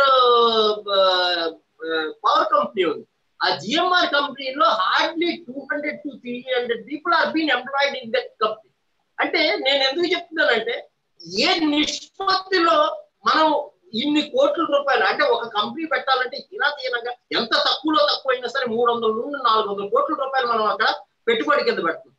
అది ఆ పెట్టుబడి కూడా ఏంటి, మళ్ళీ మన గవర్నమెంట్ దగ్గర నుండి ఆ కంపెనీలకి సదరు కంపెనీలకి సబ్సిడీలు ఇచ్చి లేకపోతే వాళ్ళకి ట్యాక్స్ ఇది ఇచ్చి రిబేట్ ఇచ్చి ఇవన్నీ ఇచ్చి వాటిని పెట్టుబడి కింద పెట్టించి అక్కడ 300-400 మందిని మనం ఉద్యోగం చేయించడానికి ఇన్ని కోట్ల రూపాయలు వెచ్చించి మనం పెడితే అవి ఇప్పుడు ఉన్న నీటిని అక్కడ ఉన్న వనరుల్ని పొల్యూట్ చేయడమే కాకుండా భవిష్యత్తు తరానికి ఎటువంటి జీవరాశిని కూడా మనకి మిగల్చకుండా తయారు చేస్తారు.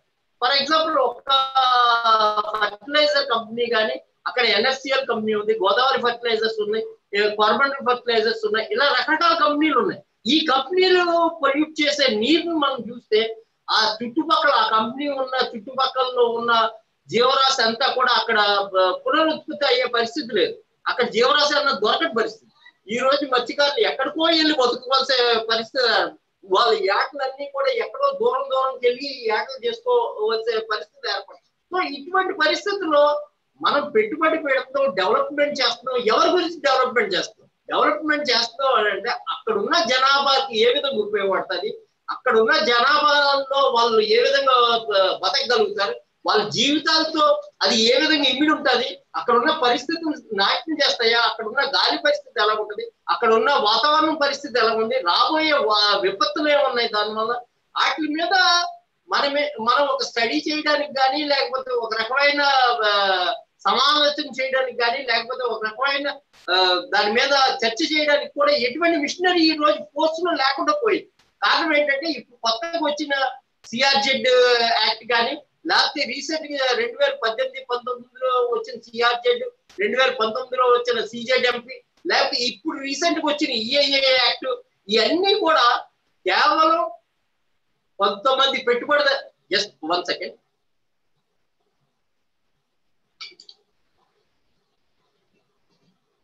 సారీ కేవలం కొంతమంది పెట్టుబడిదారులకి ఉపయోగపడేటట్టుగా ఇవన్నీ చట్టాలన్నీ రూపొందించబడుతున్నాయి అన్నది మనం ప్రత్యక్షంగా తెలుసుకోవాలి. ఎస్పెషల్లీ మనలాంటి కార్మికులు, మనలాంటి మత్స్యకార జాతుల నుండి వచ్చిన వాళ్ళందరూ కూడా స్వయంగా మనం వీటిని కాపాడుకోవాల్సిన అవసరం ఎంతైనా ఉంది. ప్రభుత్వాల మీద బాధ్యత పెడతానో లేకపోతే మరొకరి మీద బాధ్యత పెడతానో ఎటువంటి లాభం లేదన్నది మనం ఇప్పుడు గ్రహించగలిగిన వాస్తవం అన్నది మనం తెలుసుకోగలాలి. ఎందుకు మనం సంరక్షించుకోవాలంటే ఇక్కడ మనం తెలుసుకోవాల్సిన ఒక నగ్న సత్యం అని లక్షల కోట్లు ఖర్చు పెట్టి బహు తక్కువ మందికే అక్కడ మనకి ఉద్యోగం రావడం కానీ లేకపోతే వాళ్ళ యొక్క బతుకు తెరువులు రావడం కానీ జరుగుతుంది. కానీ ఈ మత్స్య సంపద మీద ఒక్క కాకినాడ ఏరియాలోనే సుమారు 1,00,000 మంది బతుకుతారు. అంటే దాని నిష్పత్తితో తీసుకుంటే ఇది మనకి బాగా ప్రొడక్టివ్ ఇంటెన్సివ్ గా లేకపోతే ఇండస్ట్రియల్ పెట్టుబడి వలన అది ప్రొడక్టివ్ ఇండస్ట్రీ అన్నది మనం ఆలోచించగలం. అంటే ఇవి ఏ విధంగా మనం వర్గీకరించుకొని మనం దాని మీద అవగాహన చేసుకోవాల్సిన అవసరం కూడా ఉంది. ఇంకొక విషయం ఏంటంటే ఇక్కడ ఈ మడ అడవులు మనకి రాబోయే భవిష్యత్తు ప్రమాదాల నుండి అంటే ఈ ప్రకృతి సృష్టించే విపత్తుల నుండి మనం కాపాడుతుంది. ఒకవేళ ఈ మడ అడవులే లేకపోతే రేపటి రోజున కాకినాడలో సగం వరకు కూడా కంప్లీట్ మునిగిపోయే పరిస్థితి ఏర్పడుతుంది. కారణం ఏంటంటే ఈ టైడల్ వేవ్స్ మనం ఎవరినో చూసి లేకపోతే ఎవరు చెప్పిందో మనం వినవలసిన అక్కర్లా. కారణం ఏంటంటే మనం అందరం సముద్ర తీరాన్ని ఉన్నాం. ఈ రోజు మనం వైజాగ్ దగ్గరికి వెళ్దాం. వైజాగ్ బీచ్ లో పరిస్థితి ఏంటి? గతంలో వైజాగ్ బీచ్ నుండి వైజాగ్ బీచ్ రోడ్డు నుండి సముద్రం అన్నది సుమారు 3-4 కిలోమీటర్ల లోపలికి ఉంటుంది. ఎప్పుడైతే అక్కడ గ్రోయింగ్స్ వచ్చేసి మడ అడవులను కట్ చేసేసి ఇవన్నీ జరిగాయో ఈ రోజు సముద్రం అక్కడ రోడ్ దగ్గరికి వచ్చింది. బీచ్ అన్నది మిగలకుండా పోయింది. సో ఏదన్నా టైడల్ వేవ్స్ ఏదన్నా ఇది కానీ వాషౌట్ కానీ ఏదైనా టైఫూన్స్ వస్తే యావత్ వైజాగ్ అంతా కూడా మునిగిపోయే పరిస్థితి ఏర్పడుతుంది. వైజాగ్ అంతా కూడా బీభత్సం. అది హుదూద్ తుఫాన్లోనే మనం చూస్తాం. సో ఇక్కడ మనం ఆలోచించవలసిన అవసరం ఉంది.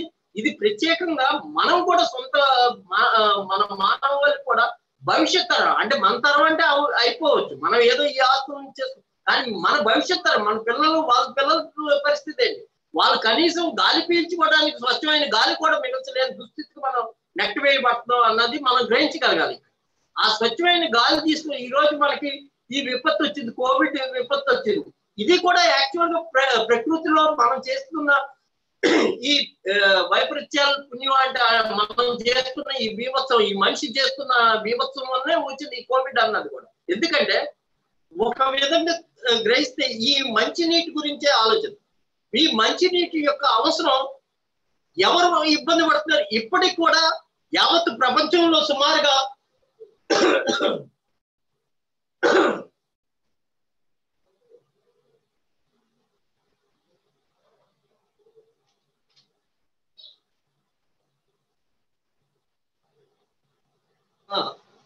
యావత్ ప్రపంచంలో ఈ రోజుకి కూడా మంచినీటి ఎద్దడి అన్నది చాలా దేశాల్లో ఉంది. మన దేశంలోనే చూసుకుంటే భారతదేశంలోనే చూసుకుంటే ఇంచుమించుకు హీనాతిహీనంగా ఒక 8 నుండి 9 రాష్ట్రాలు మంచినీటి ఎద్దడితో ఇబ్బంది పడతాయి. కారణం ఏంటంటే ఒక పక్క నుండి వర్షపాతం సరిగ్గా లేకపోవడం, ఇంకో పక్కనేమో ఈ వర్షపాతం యొక్క నీరుని సంరక్షించుకోవడానికి గల అవకాశం లేకపోవడం. ఆ విధంగా ఈ మంచినీటి ఎద్దడి అన్నది దీనికి మళ్ళా ఒక ఇంకోటి కూడా ఉంది, ఇంకో పేజీ కూడా ఇంకో అవతారం ఉంది. అదేంటంటే ఈ మంచినీటి కేవలం కొంతమందినే కొన్ని దేశాలు కొన్ని పెట్టుబడిదారి దేశాలే బాగా ఉపయోగిస్తారు. వాళ్ళు ఉపయోగించే దాంట్లో కనీసం ఒక్క 20% 30% అతి బీద దేశాలైనటువంటి బీద దేశాలు కూడా ఉపయోగించట్లేదు. ఫర్ ఎగ్జాంపుల్ బంగ్లాదేశ్ ఉంది. రేపు పొద్దుట రాబోయే కాలంలో అన్ని దేశాలు పెట్టుబడితో ఇదైన దేశాలు పెట్టుబడితో అభివృద్ధి అయిన దేశాల కంటే పేద దేశాలు అయితే అభివృద్ధి కాని దేశాలు ఉన్నాయి. బంగ్లాదేశ్ లాంటి చిన్న చిన్న దేశాలు, ఆ దేశాలు భవిష్యత్తులో కనుమరుగయ్యే పరిస్థితి కనపడుతుంది ఈ విపత్తుల వలన.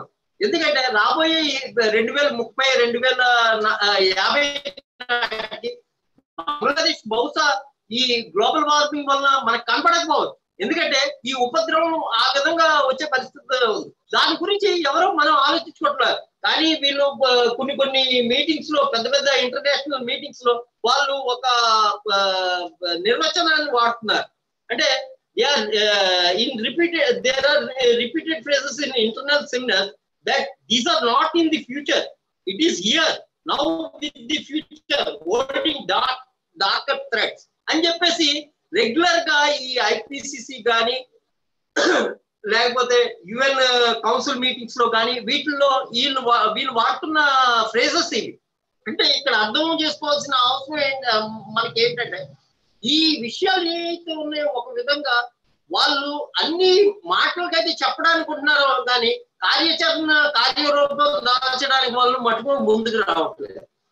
ఈవెన్ మన భారతదేశం కూడా ఐపీసీసీలో ప్యారిస్ అగ్రిమెంట్ లో క్లియర్ కట్ ఒప్పందం చేసుకుంది. ఏంటంటే మన గ్లోబల్ తాపమానం అన్నది 1.5 సెంటీగ్రేడ్ల కంటే ఎక్కువ మించకుండా సంరక్షించుకోవాలి. ఒక పక్క నుండి ఏమో లేటెస్ట్ గా ఈ మధ్య నేను చూసిన ఒక నిర్వచనం ఏంటంటే, మన హిమాలయాల్లో ఇప్పుడిప్పుడే అక్కడ చాలా రకాల గడ్డి జాతి చెట్లు మొలుస్తున్నాయి. గడ్డి జాతి చెట్లు ఎప్పుడైతే హిమాలయాల్లో వాటిల్లో మొలుస్తున్నాయో ఇది ఏం చేస్తుందంటే వేడి తాపమానాన్ని అది గ్రహిస్తుంది. గ్రహించిన తర్వాత అక్కడ ఉన్న హిమాలయ మంచు కొండలన్నీ కరగడానికి ఉపయోగపడుతుంది. సో అది ఎప్పుడైతే కరిగిందో కిందకు వచ్చిన తర్వాత హీట్ వేవ్స్ అన్నాయి సముద్రం మీద విపరీతంగా పెరగడానికి అవకాశం ఉంటుంది. సో ఇవన్నీ కూడా మనం గ్రహించినప్పుడు మనం ఈ మ్యాంగ్రూవ్స్ ని ఏ విధంగా సంరక్షించుకోవాలి, మత్స్యకారులుగా ఈ సముద్ర తీరం ఏమంట మనకి అతి పెద్ద సముద్ర తీరం ఉంది ఆంధ్ర రాష్ట్రానికి. దేశం మొత్తం అంతటికి గుజరాత్ తర్వాత రెండో అతి పెద్ద తీరం ఏదైతే ఉందో అది మన ఆంధ్రప్రదేశ్ కి ఉంది. ఆ తీరంలో ఇప్పటికైనా సరే మనం ఇచ్చేసి కొద్దిగా మన పరిస్థితులను గ్రహించుకొని మనం ఈ మ్యాంగ్రూవ్స్ ని సంరక్షించుకోవాల్సిన అవసరం ఎంతైనా ఉంది అనేసి నేను ఆలోచిస్తున్నాను. ప్లస్ ఇది మనం ఆలోచించడమే కాకుండా మత్స్యకారులు మిగతా జాతులు, ఒక మత్స్యకారు జాతే కాకుండా గిరిజనులని, యానాదులని ఇలాగ రకరకాల జాతులు ఈ సముద్రం తీరం అమ్మట, కొండల తీరం అమ్మట ఉన్నాయి. సో వీళ్ళందరి జీవితాలు కూడా వీటితో ఇమిడి ఉన్నాయి. వీళ్ళు కానీ కాపాడుకోలేని పరిస్థితిలో ఈ ట్రైబల్స్ కానీ, ఈ గిరిజన్స్ కానీ, వీళ్ళందరూ కానీ వీటిని కాపాడుకోలేని పరిస్థితిలో ఏమవుతుందంటే భవిష్యత్ తరానికి నువ్వు స్వచ్ఛమైన గాలి అన్నది ఇవ్వడానికి అవకాశం ఉండకుండా పోయే ప్రమాదం ఉందన్నది మనం గ్రహించాలి. మనకి ఒక అభివృద్ధి అన్న ఒక భూతాన్ని, అభివృద్ధి అన్న ఒక మేడుపడిని తీసుకొచ్చి మన ముందు పెట్టి మన నాయకులు కానీ లేకపోతే మన ఆఫీసర్లు కానీ రకరకాలైన ప్రయోగాత్మకమైన పెట్టుబడులు తీసుకుని ఇంకేముంది. మొన్న ఒక చిన్న ఎగ్జాంపుల్ చెప్తాను. కాకినాడలో ఉప్పాడలో ఒక హార్బర్ కట్టాలని జపాన్ నుండి ఒక ఆఫీసర్ని తీసుకొచ్చారు. జపాన్ నుండి వచ్చిన ఆయన ఇక్కడ హార్బర్ కట్టాలని ఆయన మత్స్యకారుల మహిళలతో మాట్లాడుతూ ఆయన ఏమడిగారు, ఏమ్మా మీ రొయ్యలు అంటే నేను ఇది ప్రాక్టికల్ గా ఎందుకు వివరించదలుచుకున్నానంటే ఇది జరిగిన విషయం, మీ దగ్గర జరిగిన విషయం, ఈ మన కాకినాడలో జరిగిన విషయం.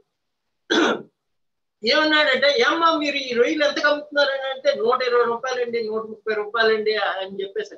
120 రూపాయల అయితే ఇదే కానీ మీరు కానీ ఇక్కడ పోర్ట్ వస్తే భవిష్యత్తులో మీరు కానీ ఈ రొయ్యల్ని జపాన్కి ఎక్స్పోర్ట్ చేస్తే మీకు 1200 రూపాయలు వస్తుంది అనేసి అలా అన్నారు. చాలా బాగుందయ్యా, చాలా బాగుందయ్యా.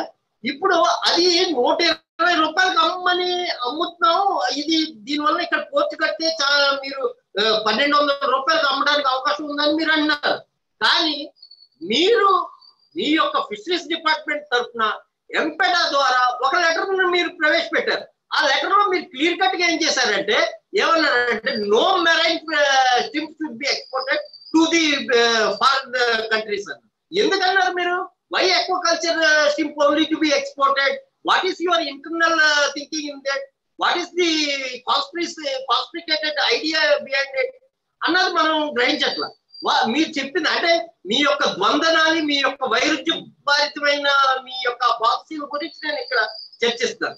ఎంపేట ద్వారానేమో మీరు సముద్రంలో పట్టే స్వచ్ఛంగా దొరికే రొయ్యని మీరు ఎక్స్పోర్ట్ చేయొద్దనంటారు. కానీ దానికి ఏమైనా కారణం చెప్తున్నారు, మీరు ఇక్కడ బాటమ్ ఫిషింగ్ చేస్తున్నారు, వాటర్ ఫిషింగ్ వల్ల మొత్తం జీవరాశి అంతా పోతుంది. సో అందు గురించి స్టిప్ని మేము తీసుకోము, మేము ఎక్స్పోర్ట్ చేయమని అంట. బాటమ్ ఫిషింగ్ చేయడానికి బాటమ్ ఫిషింగ్ చేయొద్దని చెప్పి ట్రాలర్స్ అన్నట్లని బ్యాన్ చేయమని చెప్పి కాకినాడలోనే 45 రోజులు బోట్మెన్ అసోసియేషన్ అంతా కూడా స్ట్రైక్ చేసింది. అప్పుడు ఇదే కమిషనర్ ఆఫీస్ నుండి ఒక లెటర్ కూడా ఇష్యూ చేయడం జరిగింది. ట్రాలర్స్ ని బ్యాన్ చేయండి, రేపు జూన్ ముందుతారు. తర్వాత అదే ట్రాలర్స్ ని ఇప్పుడు కూడా మీరు ప్రయోగిస్తున్నారే అంటే ఈ ద్వంద్వ నీతి ఎందుకు? గవర్నమెంట్ తరఫున మీకు నిజంగా కానీ మీకు ఒక అంకుటిత భావం ఉండి వాళ్ళకి సేవ చేయాలని అన్నప్పుడు ఒక నాలుగుతో ఒక మాట మాట్లాడి ఇంకో నాలుగుతో ఇంకో మాట మాట్లాడడం చేయడం ఎందుకు? మీరు చేస్తే మీ అందరికి మేము సభాషణ చెప్తాం.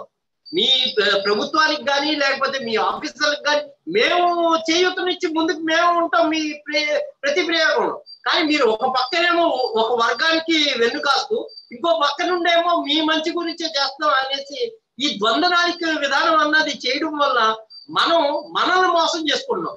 మనం ఏమనుకుంటున్నాం, అదిగో ఆ పోర్ట్ వస్తే లేకపోతే ఆ హార్బర్ వస్తే మనమే ఇదవుతాం. ఈ రోజు మనం ఇంకో ఎగ్జాంపుల్ కూడా తీసుకోవాలి. ఎప్పుడో కాకినాడ పోర్టును పెట్టారు.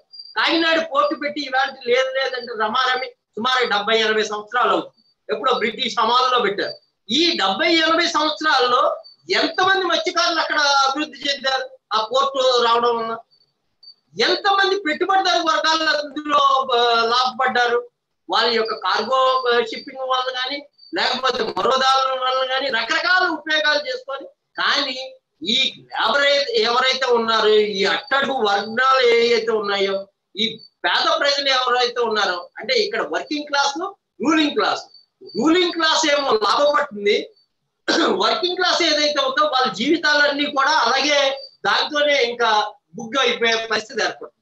సో ఇది మనం గ్రహించుకోవాలి. సో మనం గ్రహించుకోవాల్సిన అవసరం ఏంటంటే భవిష్యత్తులో ఇటువంటి అభివృద్ధి అని చెప్పేసి ఎటువంటి రిపోర్ట్స్ ఇవ్వకుండా ఈ వేళ మన యాక్చువల్ గా నేను మన రాష్ట్ర ముఖ్యమంత్రి గారిని ఒక విధంగా ఫిషర్మెన్స్ తరఫున మనం చాలా సపోర్ట్ చేస్తాం. ఎందుకంటే ఎవరు చేయని పరిస్థితిలో ఆయన మైగ్రెంట్ లేబర్స్ ని తీసుకురావడానికి మనతో పాటు ముందుకు వచ్చి ఆయన తన బాధ్యతగా తీసుకొని పాకిస్తాన్ లో ఉండిపోయిన మత్స్యకారుల గురించి కానీ లేకపోతే బంగ్లాదేశ్ లో ఉండిపోయిన మత్స్యకారుల గురించి కూడా చేశారు.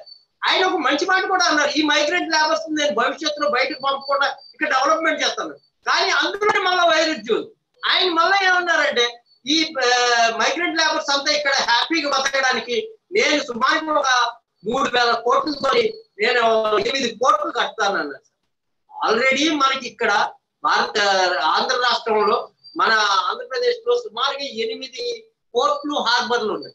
8 పోర్ట్లు హార్బర్లు ఉండగా మళ్ళీ అడిషనల్ ప్రతి పోర్టుకి ఒక 300 కోట్లు చొప్పున మీరు ఇచ్చేసుకుంటే సుమారుగా 30,000 కోట్లు అవుతుంది. ఈ 10 కానీ 14 కోట్లు కానీ 30,000 కోట్లు మీరు వెచ్చించే కంటే ఒక 320 కోట్లు ఇవ్వండి. ఈ వచ్చిన 40,000 మైగ్రెంట్ లేబర్స్ కూడా హ్యాపీగా బతకడానికి అవకాశం ఉంటుంది. మీరు మొత్తం భారతదేశానికే ఒక చుక్కాను కింద కనబడతారని చెప్పి మేము ప్రార్థిస్తూ ఒక లెటర్ కూడా రాశాం. అది ఆయన కొద్ది మంచి భావంతో చూసి కానీ ఇచ్చేస్తే చాలా సంతోషకరమైన విషయం చెప్పాలంటే. కానీ ఇక్కడ ఒక ఆయన ఉద్దేశం ఏదైనా కానీ ఈ పోర్ట్లు ఈ హార్బర్లు వచ్చినాయి అంటే భవిష్యత్తులో మత్స్యకారులు లేకపోతే వేరే జాతులు ఈ సముద్ర తీరాన్ని బతికే ఏ జాతులు కూడా బతికే పరిస్థితి ఉంటుంది అన్నది నగ్న సత్యంగా మేము ఆలోచించవలసిన అవసరం క్లియర్ కట్ గా కనపడుతుందన్నది నా ఇది.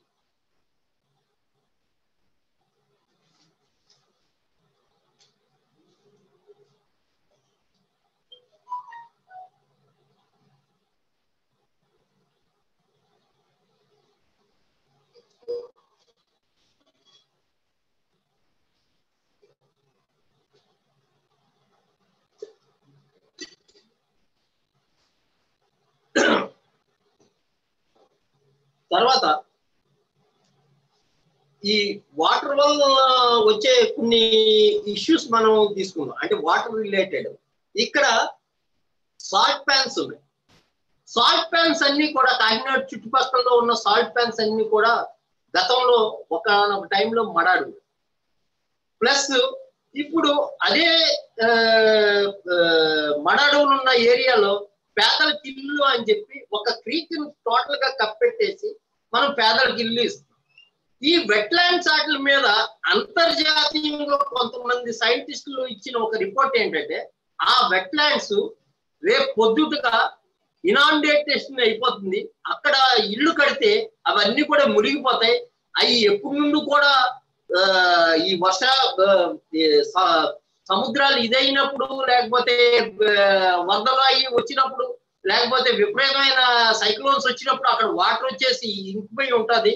సో ఈ వెట్లాండ్స్ లో మీరు కానీ ఇల్లు కానీ లేకపోతే మరో ఏదైనా కట్టే పరిస్థితి అయితే కంప్లీట్ మునిగిపోయే పరిస్థితి ఉంది అని చెప్పేసి అది సైంటిస్టులు కొంతమంది అంతర్జాతీయ సైంటిస్టులు క్లియర్ కట్ గా యుఎన్ కౌన్సిల్ ముందు ఒక ఫైండింగ్స్ పెట్టారు. పెడితే అదే ఏరియాలో పేదలకు ఇల్లు అని చెప్పేసి కాకినాడ పోర్టు వారి ఆధీనంలో ఉన్న స్థలంలో సుమారు 300 ఎకరాలు ఒక పక్కన కాన్కార్కి ఇంకొక పక్కన పేదలకు ఇల్లు చెప్పున ఇవ్వడం జరిగింది. మీరు పేదలకు ఇల్లు కట్టడంలో మాకు ఎటువంటి అభ్యంతరం లేదు. పేదలకు ఇల్లు కట్టాలంటే మీరు ఏ పెట్టుబడి అయితే పెట్టి పేదలకు ఇల్లు కట్టారో అక్కడికి మీరు ఇల్లు కట్టిన తర్వాత రేపు వచ్చే వర్షాకాలంలో లేకపోతే ఇంకో సంవత్సరం తర్వాత మీరు ఎంతనే ఎత్తు చేస్తే అవి ఆ వర్షపాతంలోనో ఆ వెట్లాండ్స్ ఉండడం వల్ల రేపు కానీ ఆ ఇల్లు కానీ ఇంకిపోతే, ఎందుకంటే శాలినిటీ ఉంది అక్కడ.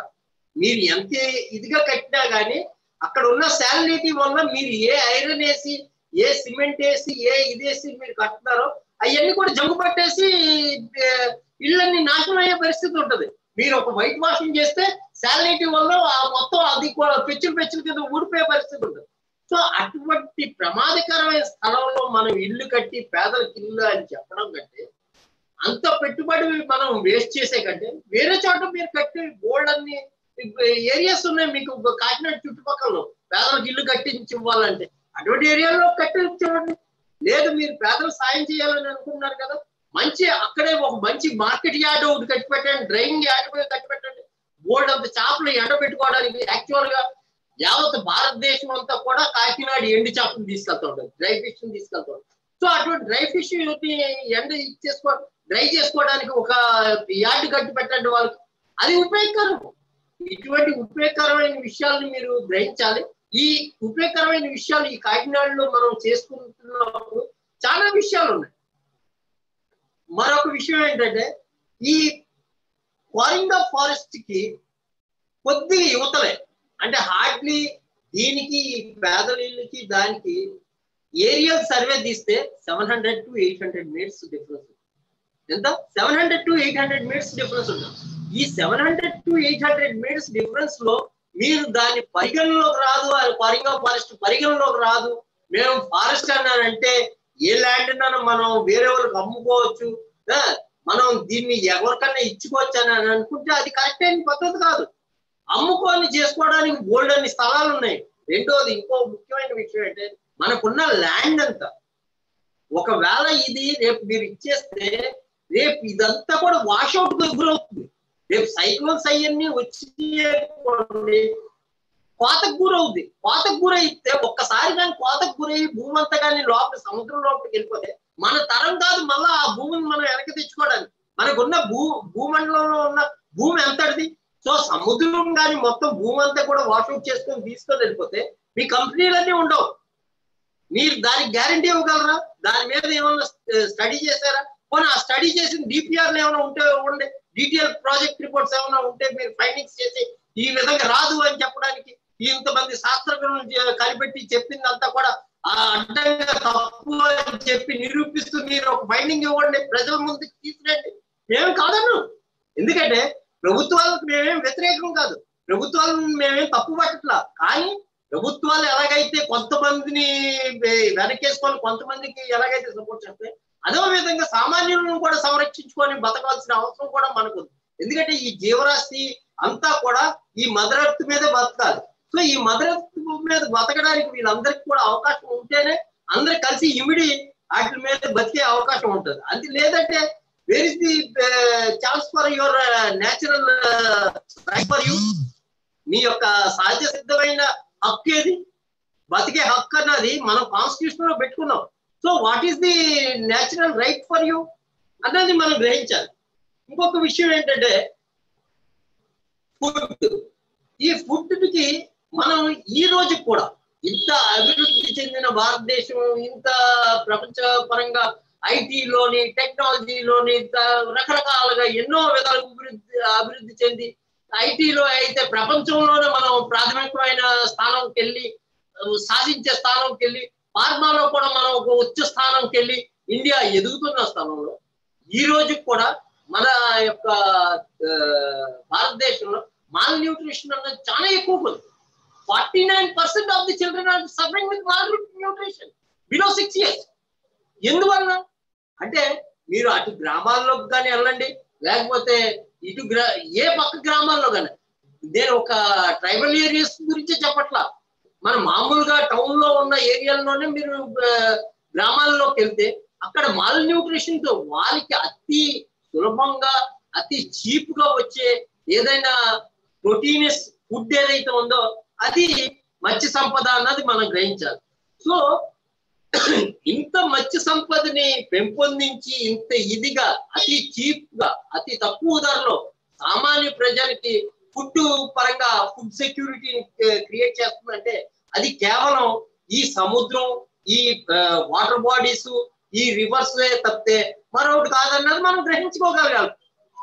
కానీ మనం ఏమీ గ్రహించకుండా ఈ రోజు వాటర్ యొక్క ఇది చూద్దాం, వాటిని ఏ విధంగా కన్సంప్షన్ చేస్తున్నారు చూద్దాం. ఒక విధంగా చూడాలంటే విదేశాల్లో కానీ మన దేశంలో కానీ ఒక చికెన్ 1 kg పెరగాలంటే సుమారుగా 3500 kgల నీటి అవసరం పడుతుంది. 1 kg చికెన్ ని ఉత్పత్తి చేయాలంటే సుమారుగా 3500 kgల నీటిని ఉపయోగిస్తారు. సో ఈ నీరన్నది మళ్ళా మనకి తిరిగి రాదు. ఈ ఉపయోగించిన దీనికి 3500 లీటర్ల నీరు ఏదైతే ఉందో మీరు అనుకోవచ్చు 3500 నీరు తాగేస్తుందా ఈ చికెన్ కేజీ అయ్యేపాటికి. కానీ దాని కన్సంప్షన్ ఏ విధంగా ఉంటుందంటే దానికి ఫుడ్ తయారు చేసిన దగ్గర నుండి, అది ఫుడ్ కన్సంప్షన్ చేసే దగ్గర నుండి, అది మంచినీరు తాగే దగ్గర నుండి ఇటు అన్నిటికి ఉపయోగించే నీటితో క్యాలిక్యులేట్ చేస్తే ఈ 3500 లీటర్ల నీళ్ళు అన్నది 1 kg చికెన్ ఉత్పత్తి అవడానికి జరుగుతుంది. దాన్ని కంపేర్ చేస్తే 1 బస్తా బియ్యం మీరు కానీ క్రియేట్ చేయాలంటే సుమారుగా 5000 kgలే, 5000 లీటర్లు నీరు ఖర్చు ఓ బస్తా బియ్యాన్ని. అదే ఒక చేప it never consumes even a single litre of water. ఎందుకు చెప్తున్నానంటే మీరు these are totally non consumptive water. అంటే అది ఏదైతే తాగుతుందో మళ్ళా వదిలేస్తుంది అది. So these are the non consumptive species. Plus ఈ ఫిషర్మెన్ ఎవరైతే ఉన్నారో they are non consumptive people compare to farmers. ఈ ఫార్మర్స్ వాళ్ళు యాక్చువల్ గా వాటర్ ని అగ్రికల్చర్ గురించి కానీ మళ్ళీ ఫుడ్ సెక్యూరిటీలో ఉపయోగించే వివిధ అదే ఆకుకూరలు తయారు చేయడానికి 500-600 లీటర్లు ఉపయోగపడుతుంది. లేకపోతే ఒక మంచి మీట్ తయారు చేయాలంటే హీనంగా సుమారుగా 15,000 నుండి, అంటే 1 kg మీట్ మీరు తయారు చేయాలంటే 15,000 నుండి 20,000 రూపాయలు, 20,000 kg నీరు ఉపయోగపడుతూ ఉంటుంది. సో ఇంత నీట్ కన్సంప్షన్, వాటర్ కన్సంప్షన్ వీటిలో ఉంటే ఫిష్ కన్సంప్షన్ మనం ఎంత వాటర్ వేస్ట్ చేస్తున్నాం. So they are non consumptive species. Fishermen are non consumptive fishermen. They never consume the water. అది మనం గ్రహించాలి. సో దీనివల్ల మనం ఉపయోగం పడుతున్నామా లేకపోతే నష్టపోతున్నామా అన్నది కూడా మనం ఈ నీటి విషయంలో మనం గ్రహించాలి. తర్వాత ఇంకొక విషయం ఏంటంటే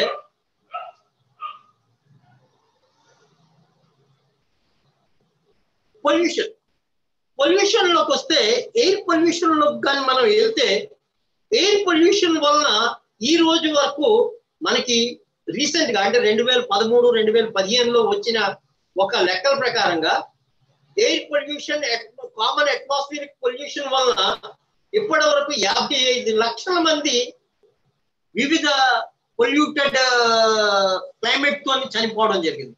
అంటే ఈ ఊపిరితో ఆస్థమాటిక్ కానీ లేకపోతే రకరకాల వ్యాధులతో కానీ ఈ పొల్యూషన్ వలన అంటే కంపెనీల్లో కానీ లేకపోతే ఈ స్టెరైన్ గ్యాస్ లీకేజ్ కానీ భోపాల్ గ్యాస్ లీకేజ్ కానీ లేకపోతే విశాఖపట్నంలో ఈ గ్యాస్ లీకేజీలు కానీ ఇటువంటి ప్రమాదాలు కానీ లేకపోతే ఆ చుట్టుపక్కల ఉన్న ఊళ్ళో ఫర్ ఎగ్జాంపుల్ విశాఖపట్నంలో రీసెంట్ గా మెట్లపాలెం అని చెప్పేసి ఒక చిన్న గ్రామం, అక్కడ సముద్రం పక్కన ఒక కొండని తవ్వేస్తున్నారు.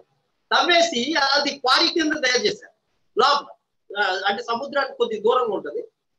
ఇచ్చేస్తే ఆ గ్రామంలో విత్ ఇన్ షార్ట్ పీరియడ్ అంటే ఒక నెలలోనే సుమారు 30 మంది చనిపోయారు. ఎందుకు చనిపోయారు అన్నది ఎవ్వరు కూడా చెప్పలేదు. కారణం ఏంటంటే ఆ క్వారీ వలన అదంతా కూడా వచ్చి వాటి యొక్క అక్కడ ఉన్న కాయగూరలు పడిన ఆటలు పడిన ఈ పొల్యూషన్ అయ్యి అదంతా కూడా మన కడుపుల్లోకి వెళ్ళి దాని వలన వాళ్ళు చనిపోతున్నారు. అది ఫ్యాక్ట్ ఫైండింగ్ రిపోర్ట్స్ కూడా ఉన్నాయి దాని మీద. వాళ్ళు అది కూడా యాక్చువల్గా ఈ రోజు వరకు ఎవరు పట్టించుకోవట్లేదు. కానీ సామాన్యులు ఆ విధంగా చనిపోతుంటే ఆ విధంగా ఇంత ఇదంతా మళ్ళీ అభివృద్ధి అంటున్నారు. అభివృద్ధి అని చెప్పేసి ఇచ్చేస్తే అభివృద్ధి అంటే మనుషులను చంపడానికి అభివృద్ధి కాదు కదా, ఈ ప్రమాదాలతో మనుషులను చావడానికి కాదు కదా అభివృద్ధి. అభివృద్ధి అంటే ఎవరో 4-5 బతకడానికి అభివృద్ధి కాదు కదా. ఒక చిన్న మనిషి ఏదన్నా ఒక చిన్న తప్పు చేస్తే రోడ్డు మీద నువ్వు 10,000 కట్టు 20,000 కట్టు అనేసి ఒక మోటార్ సైకిలిస్ట్ ఒక తప్పు చేస్తే నువ్వు ఇచ్చేస్తావు. కానీ ఈ రోజు ఒక కంపెనీ ఏదైనా పొరపాటు చేసి ఇచ్చేస్తే వాడిని సింపుల్ గా తప్పించుకోవడానికి ఎన్నో మార్గాలు చూపిస్తున్నారు మీరే. సో ఈ ద్వంద్వ నీతి ఎందుకు మనకి ఆలోచించాలి మనం. సో ఇక్కడ ప్రభుత్వాలు ఏది చేసినా చేయకపోయినా మన వంతు కర్తవ్యం కింద మనం ఈ సృష్టిని ఈ మదర్ ఎర్త్ ని మనం ఏదైతే ఈ తల్లి గర్భాన్ని అనుకున్నాం, భూతల్లి అని అనుకుంటున్నాం, ఈ భూమి ఏదైతే మదర్ ఎర్త్ అని మనం అనుకుంటున్నాం దాన్ని సంరక్షించుకోవడానికి ఈ యొక్క బయోడైవర్సిటీని సంరక్షించుకోవడానికి మనం చేసుకోవాల్సిన అన్ని కార్యక్రమాలకి మనం ఇచ్చేసుకోవాలన్నది నా ఆలోచన. If there are any questions Nikhita you can ask. Thank you sir, మీరు చాలా బాగా మాట్లాడారు. ఇప్పుడు ఈ ఫిషర్మెన్ ఈ కమ్యూనిటీస్ అన్ని ఎలా ఇంపాక్ట్ అవుతున్నాయో అని చాలా బాగా మాట్లాడారు మీరు. ఇప్పుడు చూస్తున్న వాళ్ళకి ఫుల్ ఐడియా వస్తుంది ఇప్పుడు ఈ డిఫారెస్టేషన్ వల్ల ఏం జరుగుతుంది, ఎందుకు జరుగుతుంది అని. సో దానికోసం చాలా థ్యాంక్ యూ సార్. అండ్ అంటే క్వశ్చన్స్ అయితే లేదు సార్.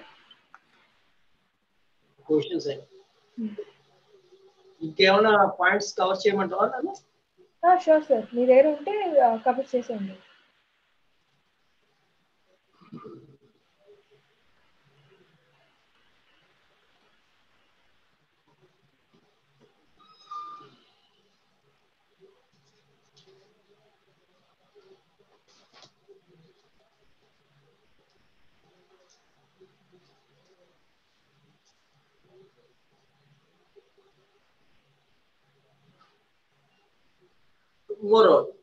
ఇప్పుడు ఇంకొక విషయం ఏంటంటే రీసెంట్ గా ఈ కాకినాడ చుట్టుపక్కల అంతా కూడా టూరిజం శాండ్ మైనింగ్ అన్నది విపరీతంగా జరుగుతుంది. రీసెంట్ గా హార్డ్లీ ఒక 15-20 డేస్ ముందు ఓఎన్జీసీ తర్వాత ఇంకా రిలయన్స్ ఇటువంటి చాలా పెద్ద పెద్ద కంపెనీలు ఇక్కడ కోస్తాలో మన అమలాపురం ఆ ఏరియాలో రకరకాల ఆయిల్ రిగ్గింగ్స్. ఈ ఆయిల్ రిగ్గింగ్ తర్వాత ఈ చుట్టుపక్కల అంటే తూర్పుగోదావరి జిల్లాల్లో చుట్టుపక్కల సముద్ర తీర ప్రాంతాల్లో ఆయిల్ డ్రిల్లింగ్ ఎలాగవుతుందో అదే విధంగా ఈ మొగల్లో అంటే ఎస్ట్యూరీస్ లో ఈ క్రీక్స్ లో గోదావరి నుండి వెళ్ళే ఎస్ట్యూరీ కానీ లేకపోతే అటు కాకినాడలో ఉన్న ఎస్ట్యూరీస్ కానీ ఆ ఏరియాల్లో ఈ శాండ్ మైనింగ్ అన్నది విపరీతంగా ఉంది. వెన్ ది శాండ్ డ్యూన్స్ అంటే సముద్ర తీరం అన్నమాట మీరు ల్యాండ్ ని ఏదో పాండ్స్ కానీ శ్రింప్ కల్టివేషన్ కానీ ఎవరో కొంతమంది పెట్టుబడిదారులకు ఇచ్చేయడం వల్ల అది ఎంత పొల్యూషన్ అన్నది సముద్రంలోకి ఇచ్చేస్తుంది అన్నది మనం అర్థం చేసుకోవాలి. ఈ స్ట్రింప్ కల్టివేషన్ కానీ లేకపోతే మరొకరికి కానీ మీరు ఇచ్చేయడం వల్ల వాళ్ళు రకరకాలైన పెస్టిసైడ్స్, రకరకాలైన పొల్యూటెంట్స్ అన్ని కూడా ఈ స్ట్రింప్ కల్టివేషన్ ని యూజ్ చేస్తారు. సో ఈ స్ట్రింప్ కల్టివేషన్ చేసినప్పుడు అక్కడ పాండ్స్ ఎప్పుడైతే డిక్ చేస్తారో ఆ శాండ్ అంతా కూడా యాక్చువల్ గా తీరానికి వచ్చిన శాండ్ అంతా కూడా వాళ్ళు తవ్వేసి ఎక్కడికో అమ్మేసుకుంటారు. సో ఇది అమ్మేసుకోవడం వల్ల ఏమవుతుంది, భవిష్యత్తులో ఈ వాటర్ ఎప్పుడైతే మనకి టైడల్ వేవ్స్ అన్ని ఉంటాయి, హై టైడ్ వేవ్ కానీ లేకపోతే లో టైడ్ లైన్ కానీ లేకపోతే ఇంటర్ టైడల్ జోన్స్ అని కానీ ఇలా రకరకాల టైడల్ వేవ్స్ వస్తూ ఉంటాయి.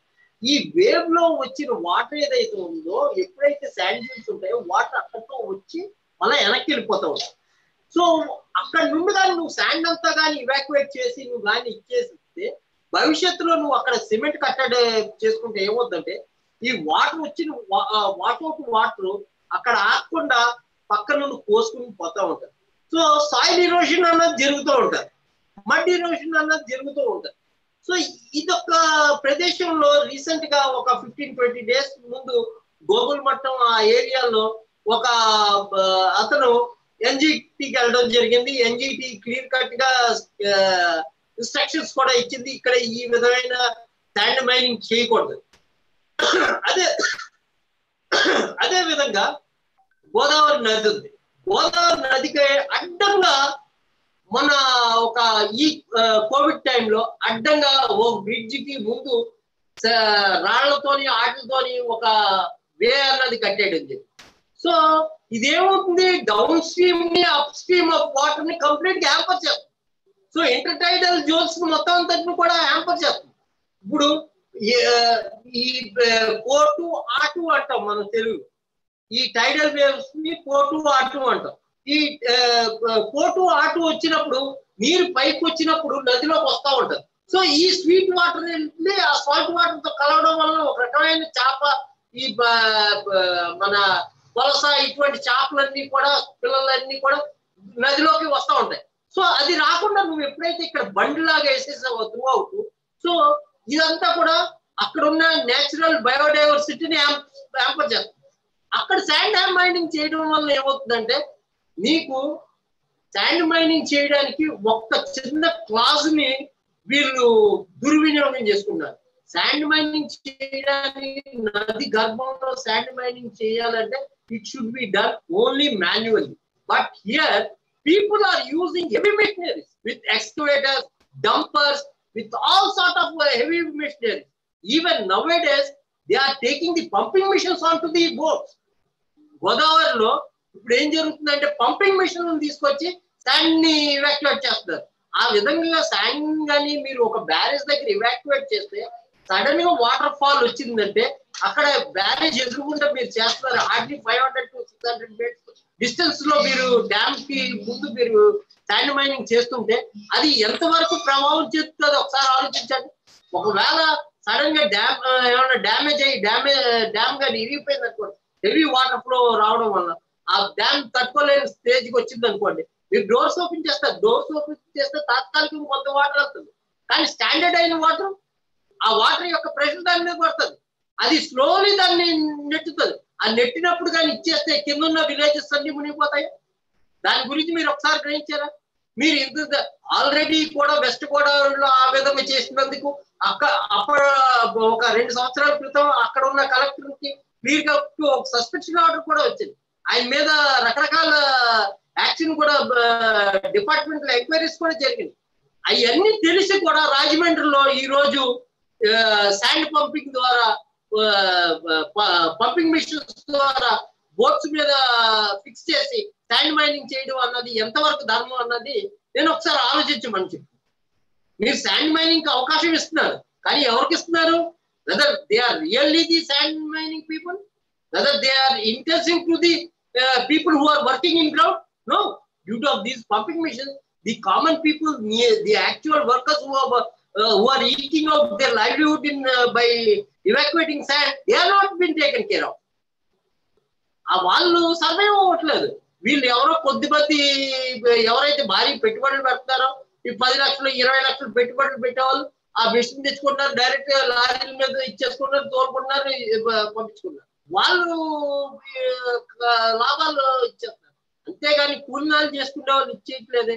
తర్వాత ఈ రాజమండ్రిలో మీరు శాండ్ మైనింగ్ చేసి ఇచ్చేశారు, ఎన్నో సొసైటీలకు ఇచ్చారు. ఈ సొసైటీలకు ఇచ్చిన సొసైటీలకు ఎంతమందికి నిజంగా గతంలో చేసిన అనుభవం ఉంది? వాళ్ళు ఇప్పుడు చేసే వాళ్ళు ఎవరైనా సొంతంగా ఆ పడవల్లో చేస్తున్నారా? లేదు, వాళ్ళు ఓన్లీ పెట్టుబడిదారు వర్గాల వరకే. వాళ్ళు చేస్తున్న శాండ్ మైనింగ్ అంతా కూడా కొద్ది మందికి సొంత పడవలు ఉన్నాయి, మిగతా వాళ్ళందరూ కూడా అద్దె పడవలు తీసుకొచ్చి చేయడమే. సో యాక్చువల్ ఫిషర్ మ్యాన్ ఇస్తే వాళ్ళకి అది ఒక ప్రత్యామ్నాయం కింద ఉంటుంది. వాళ్ళు బతుకుదేరు చూసుకోవడానికి ఇప్పుడు డిప్లీటింగ్ ఫిష్ స్టాక్స్ వలన వాళ్ళ యొక్క బతుకుదేరువులు ఇచ్చేసుకోవడానికి వాళ్ళకి ఒక అవకాశం ఉంటుంది. కానీ అది లేకుండా కానీ మనం చేసుకున్న పరిస్థితి అయితే ఇక్కడ శాండ్ మైనింగ్ లో మనం ఈ విధంగా హెవీ మిషనరీ పెట్టి శాండ్ మైనింగ్ చేసి అటుపక్క సముద్ర తీరాల్లో ఉన్న శాండ్ డ్యూన్స్ అన్నిటిని కూడా ఇవాక్యువేట్ చేసి కన్స్ట్రక్షన్ స్టార్ట్ పెట్టించుకుంటే రేపు పొద్దున ప్రమాదాలు ఎంత భారీ ఎత్తున ఉంటాయో ఒకసారి ఆలోచించారా? ఆ ప్రమాదాలు వస్తే అప్పుడు ఏమంటారు? లేదు, ఇది ప్రకృతి సిద్ధంగా వచ్చింది, కానీ ఇది మానవత్వ తప్పిదం అన్నది వాళ్ళు తీసుకోరు. ఇది మన తప్పిదం వల్ల బాధ్యత తీసుకోమంటే అప్పుడు తీసుకోలేరు ఈ ప్రభుత్వాలు ఏవి కూడా. మీరు చేస్తున్న తప్పుడు నిర్ణయాల వల్ల ఈ ప్రమాదాలు వచ్చినాయి అని చెప్తే వాళ్ళు అప్పుడు అంగీకరించారు దాన్ని. కారణం ఏంటంటే వాళ్ళు అప్పుడు ఏమంటారు? లేదు, ఆ వర్షాలు వచ్చినాయి కదా, ఆ తుఫాన్లు వచ్చినాయి కదా, దానివల్ల ఈ ప్రమాదాలు జరిగాయి. కానీ ఈ ప్రమాదాలు జరగడానికి, అటువంటి ప్రమాదాలు ఉన్నప్పుడు కూడా మనకి అవకాశం ఉండేది బతకడానికి. ఇవన్నీ చేయకూడదు. ప్రకృతి దాని యొక్క ఓన్ మెకానిజం ఉంది కాపాడుకోవడానికి, కానీ అటువంటి మెకానిజం అంతటిని కూడా మనం హరింప చేస్తున్నాం. ఈ మ్యాంగ్రూవ్స్ టైప్ మ్యాంగ్రూవ్స్ కటింగ్ చేయడం కానీ, ఉన్న శాండ్ డ్యూన్స్ అన్నట్టు తీసేయడంలో కానీ, లేకపోతే ఈ హెవీ మిషనరీస్ తో శాండ్స్ తీయడం కానీ, ఒక పక్కన జీవరాశిని చంపేస్తున్నాం, ఇంకో పక్కన ఉన్న ఖనిజ సంపదని తీసేస్తున్నాం. ఇలా రకరకాలైన మనం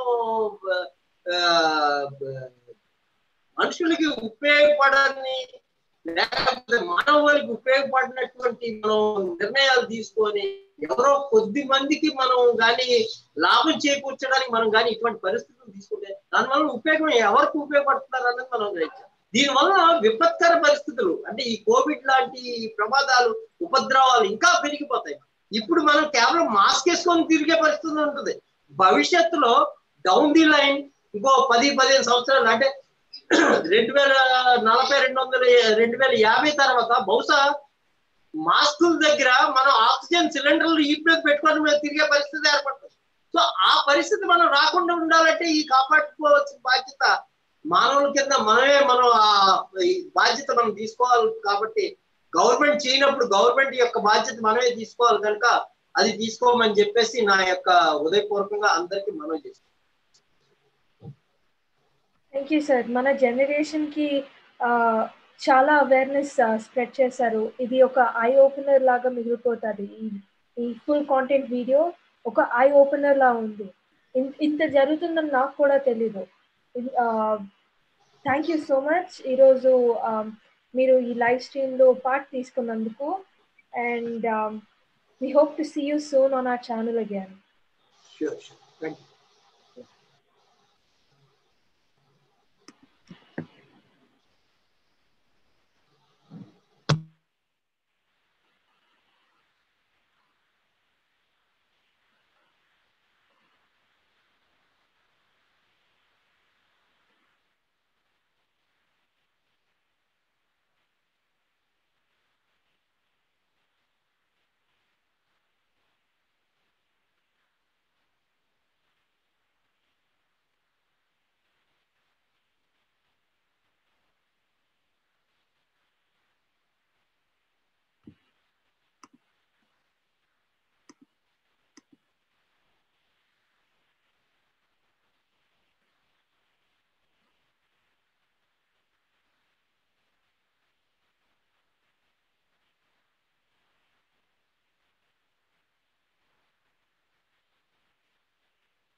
నమస్కారం పతాంజలి గారు.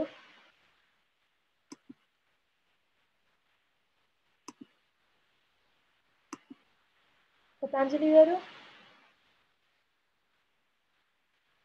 సార్.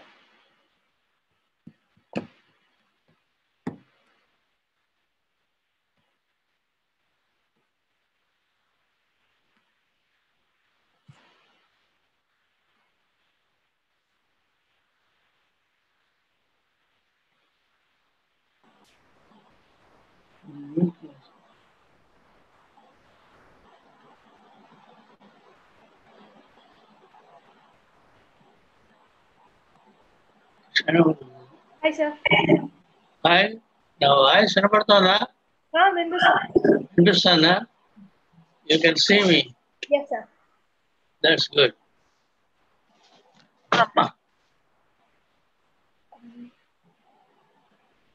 చెప్పండి. మనం యాక్చువల్గా బిగిన్ అయినట్టేనా ఇంకా ముందు ప్రిపరేషన్ ఉన్నాం మనం? Are we on the shore right now at the moment?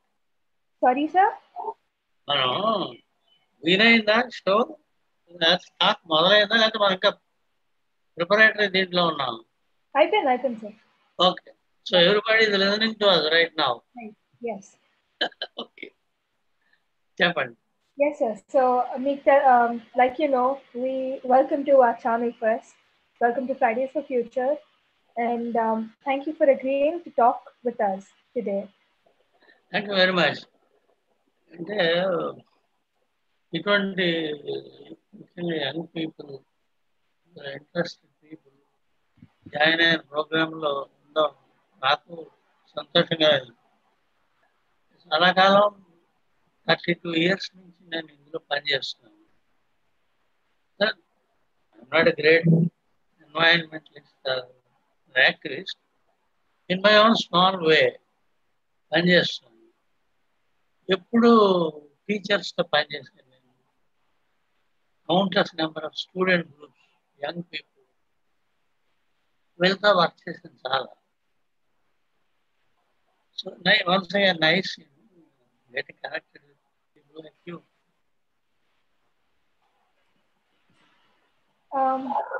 So ఈరోజు మీకు తెలిసిన ఈరోజు మీ స్టోరీ గురించి మాట్లాడతాము. ఈ వైల్డ్ లైఫ్ కన్జర్వేషన్లో మీ స్టోరీ గురించి మాట్లాడతాము. So first of all wetlands ఏంటి, అసలు ఆ వెట్లాండ్స్కి ఆ ఇంపార్టెన్స్ ఏంటి, వెట్లాండ్స్ది మ్యాంగ్రోవ్స్ అసలు దీని ఇంపార్టెన్స్ ఏంటి? మీ వాయిస్ అంత క్లియర్గా లేదు. ఓకే, సో సారీ, కొంచెం క్లియర్. ఇప్పుడు మీరు అడిగిన క్వశ్చన్ నాకు కరెక్ట్గా వినబడదు. What did you say? What are wetlands and why are these even important to us? Wetlands, mangroves, what are these and why are they important? ఇప్పుడు కొంచెం కవిత్వ భాష అయినా కూడా మనకి శరీరంలో రక్తనాళాలు, నర్వస్ సిస్టమ్, ఊపిరితిత్తులు, లివర్, కాలేయం ఎట్లా అయితే ఇంట్రికేట్గా సృష్టిలో ఏర్పడినాయో అట్లాగే భూమి మీద కూడా మనకి వెట్లాండ్స్, తంపర భూములు, వెట్లాండ్స్, మ్యాంగ్రోవ్స్, మడాడవులు, వీటిని లింక్ చేస్తూ అనేక నదులు, అనేక వాగులు, అనేక ఏరు, ఏరు వేరు, వాగు వేరు, నది వేరు, ఇవి ఇలా లింకప్ అవుతూ ఒక కనెక్టెడ్నెస్ ఉంటుంది. సో ఇవన్నీ కూడా మనకి మనిషి దేహాన్ని ఎలా అయితే ఆరోగ్యకరంగా ఉంచుతాయో, బ్లడ్ సప్లై, రక్త ప్రసరణ రెగ్యులర్గా జరిగి శరీరంలో అన్ని భాగాలు మన ఆరోగ్యకరంగా ఉంచుతుంది, ఊపిరితిత్తులా ఖచ్చితంగా అలాగే మడాడవులు కానీ వెట్లాండ్స్, తంపర భూములు కానీ మనకి అటువంటి ఉపకారమే చేస్తున్నాయి. మ్యాంగ్రోవ్స్ అనేవి అందరికి తెలిసిన విషయాలే. ఇవి మ్యాంగ్రోవ్స్, మడాడవులు, మడ చెట్లు అనేవి వృక్షజాతులు చాలా ఉన్నాయి. అడవుల్లో స్పీసీస్ చాలా ఉన్నాయి. అయితే ప్రిడామినెంట్ గా నా దేశం 9-10 వృక్ష జాతులు చాలా కామన్ గా మనకి మడ అడవుల్లో కనిపిస్తాయి. మడ చెట్లు అనేవి అవి నదీ ముఖ ద్వారాల్లో పెరుగుతాయి.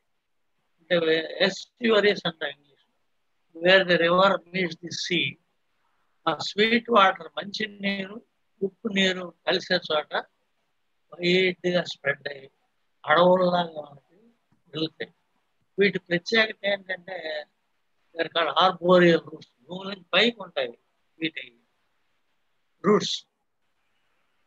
సో ఇది మొత్తం మనకి మనం ఈస్ట్ కోస్ట్ లో ఉన్నాం కనుక ప్రపంచంలోనే చాలా విస్తీర్ణాల్లో పెరిగినటువంటి సుందరవనం, సుందరవన్స్ అంటే బెంగాల్లో ఉండే సుందరవనం.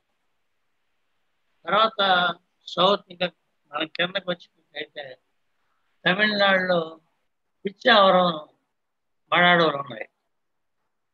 ఈ రెండింటికి మధ్య తూర్పుగోదావరి జిల్లా కాకినాడ నగరం సమీపంలో కోరింగా వైల్డ్ లైఫ్ శాంక్చురీ ఉంది. కోరింగా మడాడవుల శాంక్చురీ అభయారణ్యం ఉంది, చాలా పెద్దది. యాక్చువల్గా బహుశా పిచ్చావరం కంటే పెద్దేమో అనుకుంటా. మనకి ఈ 3 అన్నమాట, పైన సుందరవనాలు, మధ్యలో కోరింగా, డౌన్ సౌత్లో ఇవి కాక మనకి చిన్న చిత్తగా చాలా చోట్ల ఉన్నాయి ఉండేవి. ఎందుకంటే శ్రీకాకుళం జిల్లాలో చాలా ఉన్నాయి. తర్వాత మళ్ళీ గుంటూరు జిల్లాలో సూర్యలంక అనే చోట చాలా ఉండేవి. క్రమంగా అక్కడ కొంత తెలిసి కొంత తెలియక వాటిని నిర్మూలించి కొబ్బరి చెట్లు, అరటి చెట్లు వేసేసుకున్నారు. అదే ఫలసాయం వస్తుంది, ఆదాయం వస్తుందని ఎవరు ఇది వాడు. ఇట్లాగా ఇది ఈ మడాడవులు మనకి నిజంగా ఊపిరితిత్తులని నేను ఉత్తిరాలను. మనకి కోస్తాలో అంటే ఆంధ్ర గురించి ఆంధ్రప్రదేశ్ గురించి మనం మాట్లాడేటైతే ఆంధ్రాలో సముద్ర తీరం మనకి చాలా 9,000 కిలోమీటర్లు, ఎంతో 1000 కిలోమీటర్స్ తక్కువగా సముద్ర తీరం ఆంధ్రాలో ఉంది. ఈ సముద్ర తీరం తర్వాత తూర్పు కనుమలు, ఈస్టర్న్ ఘాట్స్ అంటాం కదా, ఈ సముద్ర తీరం, ఈస్టర్న్ ఘాట్స్, ఈ రెండింటికి మధ్య ఈ తీర ప్రాంతం ఉంది. అంటే యాక్చువల్గా మనం స్కేల్తో గీసినట్టు తూర్పు కనుమలు అట్లా అలా పెట్టినట్టు లేవు. చెదురు మొదలుగా కొన్ని తీరానికి దగ్గరగా ఉంటాయి, కొన్ని బాగా లోపల ఉండవు. ఊరికే మాకు ఇండికేషన్ కోసం చెప్తున్నాను. వీటి మధ్య ఉండే ఈ తీరం మామూలు జగ్రాఫీలో చూసినట్టయితే చాలా నేరో రిబ్బన్ లాంటి తీరం, పొడుగ్గా. It happens to be a very fertile region. దీని వెనకంతా మంచి పంట భూములు, తర్వాత తోటలు, మంచి సుక్షేత్రమైనటువంటి భూములు, పంట భూములు అవి ఉన్నాయి. సో అంటే ఏంటంటే ఏం చెప్పాల్సిందంటే ఈ సముద్రానికి తర్వాత ఇంకోటి ఆంధ్ర తీరం సైక్లోన్స్ చాలా ప్రసిద్ధి. చాలా డిసెంబర్ వచ్చిన ఆంధ్రాలో సైక్లోన్స్ రాకుండా ఉండవు. ఉప్పెనలు మనకి ఉప్పెనలు ప్రతి 10 ఏళ్ళకో 12 ఏళ్ళకో 10 ఏళ్ళకో భయంకర ఉప్పెనలు వస్తుంటాయి ఆంధ్ర తీరంలో. ఉప్పెనలు ఇలాగ వంపుగా ఉంటుంది. ఆంధ్ర తీరం మీరు మ్యాప్లో చూస్తే లైన్ గోసింది ఇట్లా ఉంటుంది అనమాట. సో ఈ తీరం తాకిడి చాలా ఎక్కువ, సముద్రం తాకిడి చాలా ఎక్కువ. అంచేత పుదుచ్చేరి నుంచి ఇటు విశాఖపట్నం వరకు కూడా, భీమిలి వరకు కూడా కోత చాలా ఎక్కువ ఉంటుంది. తీరం కోత ఉంది, ఇది విపరీతంగా ఉంటుంది. ఇది కొత్త సహజంగా జరుగుతూ ఉంటుంది. తర్వాత మనం అభివృద్ధి పేరుతో జోక్యం చేసుకోవడం వల్ల ఈ సహజమైనటువంటి ప్రక్రియలో we have unnecessarily interfered in this natural process. దాంతో ఏమైందంటే పాండిచ్చేరి దగ్గర నుంచి భీములి వరకు అసలు బీచ్ తినేస్తున్నారు. Sea gobbled off the entire coast. ఇది సిచ్యువేషన్. ఈ సిచ్యువేషన్లో సముద్రపు నీరు అలా మెల్లగా కోస్తూ వస్తుంటే గ్రౌండ్ వాటర్ అడుగు నుంచి సీ ఇంగ్రెస్ అంటాం. అంటే సముద్రం తీరం వెనకుండే భూమిలో చూసుకొస్తూ ఉంటుంది.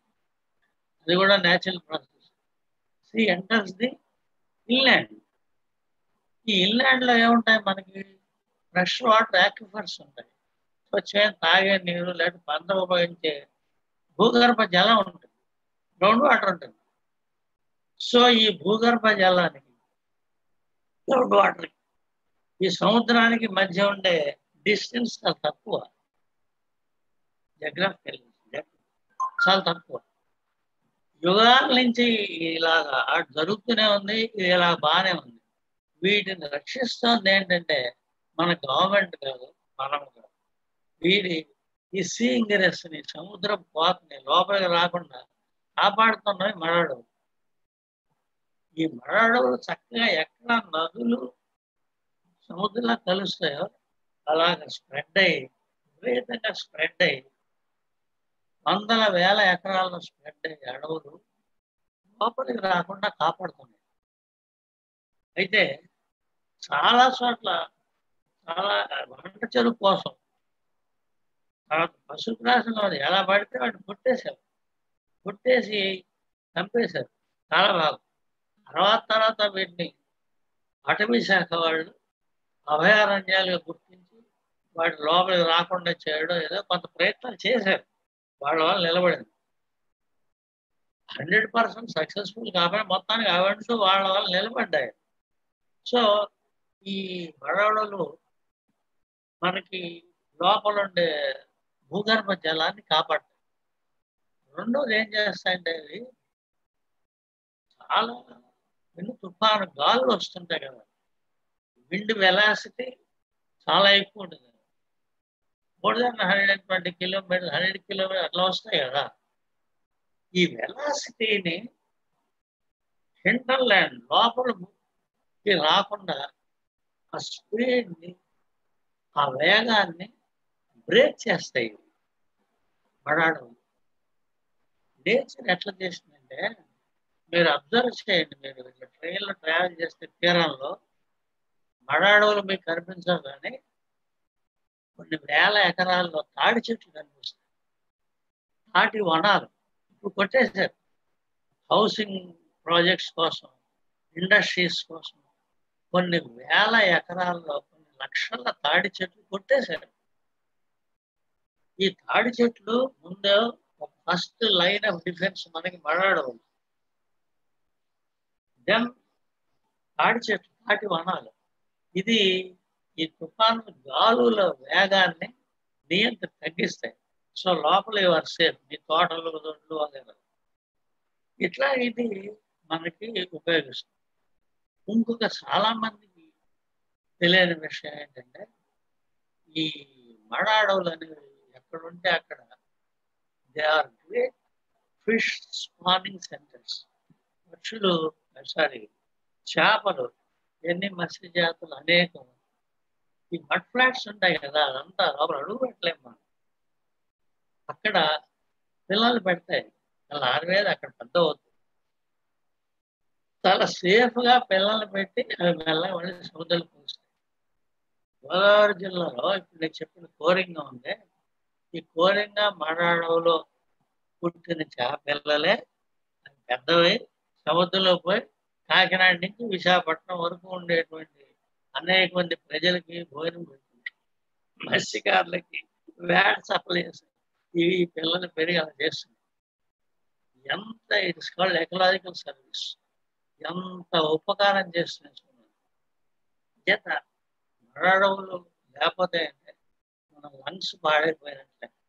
నిస్సందేహంగా అను మాత్రం అతిశక్తి లేకుండా మన లంగ్స్ పాడైపోతే ఏమవుతుందో మడాడవులు నిర్మూలిస్తే అట్లే కదా మనం మన ప్రభుత్వాలు వీళ్ళంతా ఏం చేస్తారంటే అభివృద్ధి పేరుతో, డెవలప్మెంట్ ప్రోగ్రామ్స్ పేరుతో మరాడవలు నిర్మించి ఇండస్ట్రీస్ కట్టడం, హౌసింగ్ కాలనీస్ డెవలప్ చేయడం, ఇవి చేస్తారు. ఇది చాలా దారుణమైనటువంటి అజ్ఞానం. ఇది ఇటువంటి అజ్ఞానం రాష్ట్రానికి వస్తుంది. అంటే దీన్ని అర్థం చేసుకోకుండా వీళ్ళు ఎటువంటి డెవలప్మెంట్ ప్రోగ్రామ్ని చేసినా కూడా అది ఇట్స్ కౌంటర్ ప్రోడక్ట్. అది ఖచ్చితంగా విఫలం అవుతుంది. వెంటనే ఇవి పర్యావరణ విధ్వంసం వల్ల జరిగేటువంటి దుష్ఫలితాలమ్మా వెంటనే కనిపించవు. జ్వరంలాగా వెంటనే జ్వరం రాదు. కొన్ని సంవత్సరాల తర్వాత, ఒక్కసారి ఒక జనరేషన్ తర్వాత దీని తాలూకు మనం పీడకలు అప్పుడు మొదలవుతుంది. ప్రపంచవ్యాప్తంగా దీన్ని అనుభవిస్తూనే, అందుకని ఐక్యరాజ్య సమితి వాళ్ళు మిగతా పెద్ద పెద్ద సంస్థలన్నీ కూడా ఐక్యరాజ్య సమితి సభ్య దేశాలన్నిటికీ చెప్తున్నాయి, మరాడవాళ్ళని కాపాడండి, వాటిని ప్రిజర్వ్ చేయండి. అందుకని మనకి గవర్నమెంట్ కూడా చట్టం ఉంది స్పెసిఫిక్గా, వీటిని రిమూవ్ చేయద్దని. ఏ రూపంలో ఎక్కడ ఎంత ఉన్నా సరే it should be preserve, it should be allowed to degrade. ఇది మనం అర్థం చేసుకోవాలి. Then you talked about wetlands. Wetlands number 3. Wetlands మనకి వరల్డ్ ఎంత క్రిటికల్ ఎకోసిస్టమ్స్ ఇంకోటి లేవు. అభివృద్ధి చెందిన దేశాల్లో కూడా మనమనటం ఇప్పుడు ఆపేశారు. డీవాటర్ చేసాము, పైపులు పెట్టి నీళ్లు తీసేసి అక్కడ ఏదో కట్టడం ఏదో చేయడం చేశారు. తర్వాత తెలిసి మానుకున్నారు, మనం మానుకోలేదు. వెట్లాండ్స్ అనేవి మనకి కోస్తా అంతా పూర్తిలో అంతా మనకు కనిపిస్తాయి. ఆంధ్రదేశం గురించి మాట్లాడుకుంటాం తెలుగులో. మనకి ఆంధ్రాలో చాలా ప్రముఖంగా కనిపించేది 2 ప్రపంచ ప్రసిద్ధమైనటువంటి వెట్లాండ్స్. ఒకటి నెల్లూరు జిల్లాలో ఉండేటువంటి వరల్డ్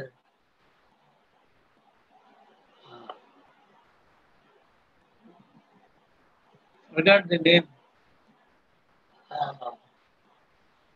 Then మర్చిపోయాను, స్పెసిఫిక్గా చెప్తాను తర్వాత.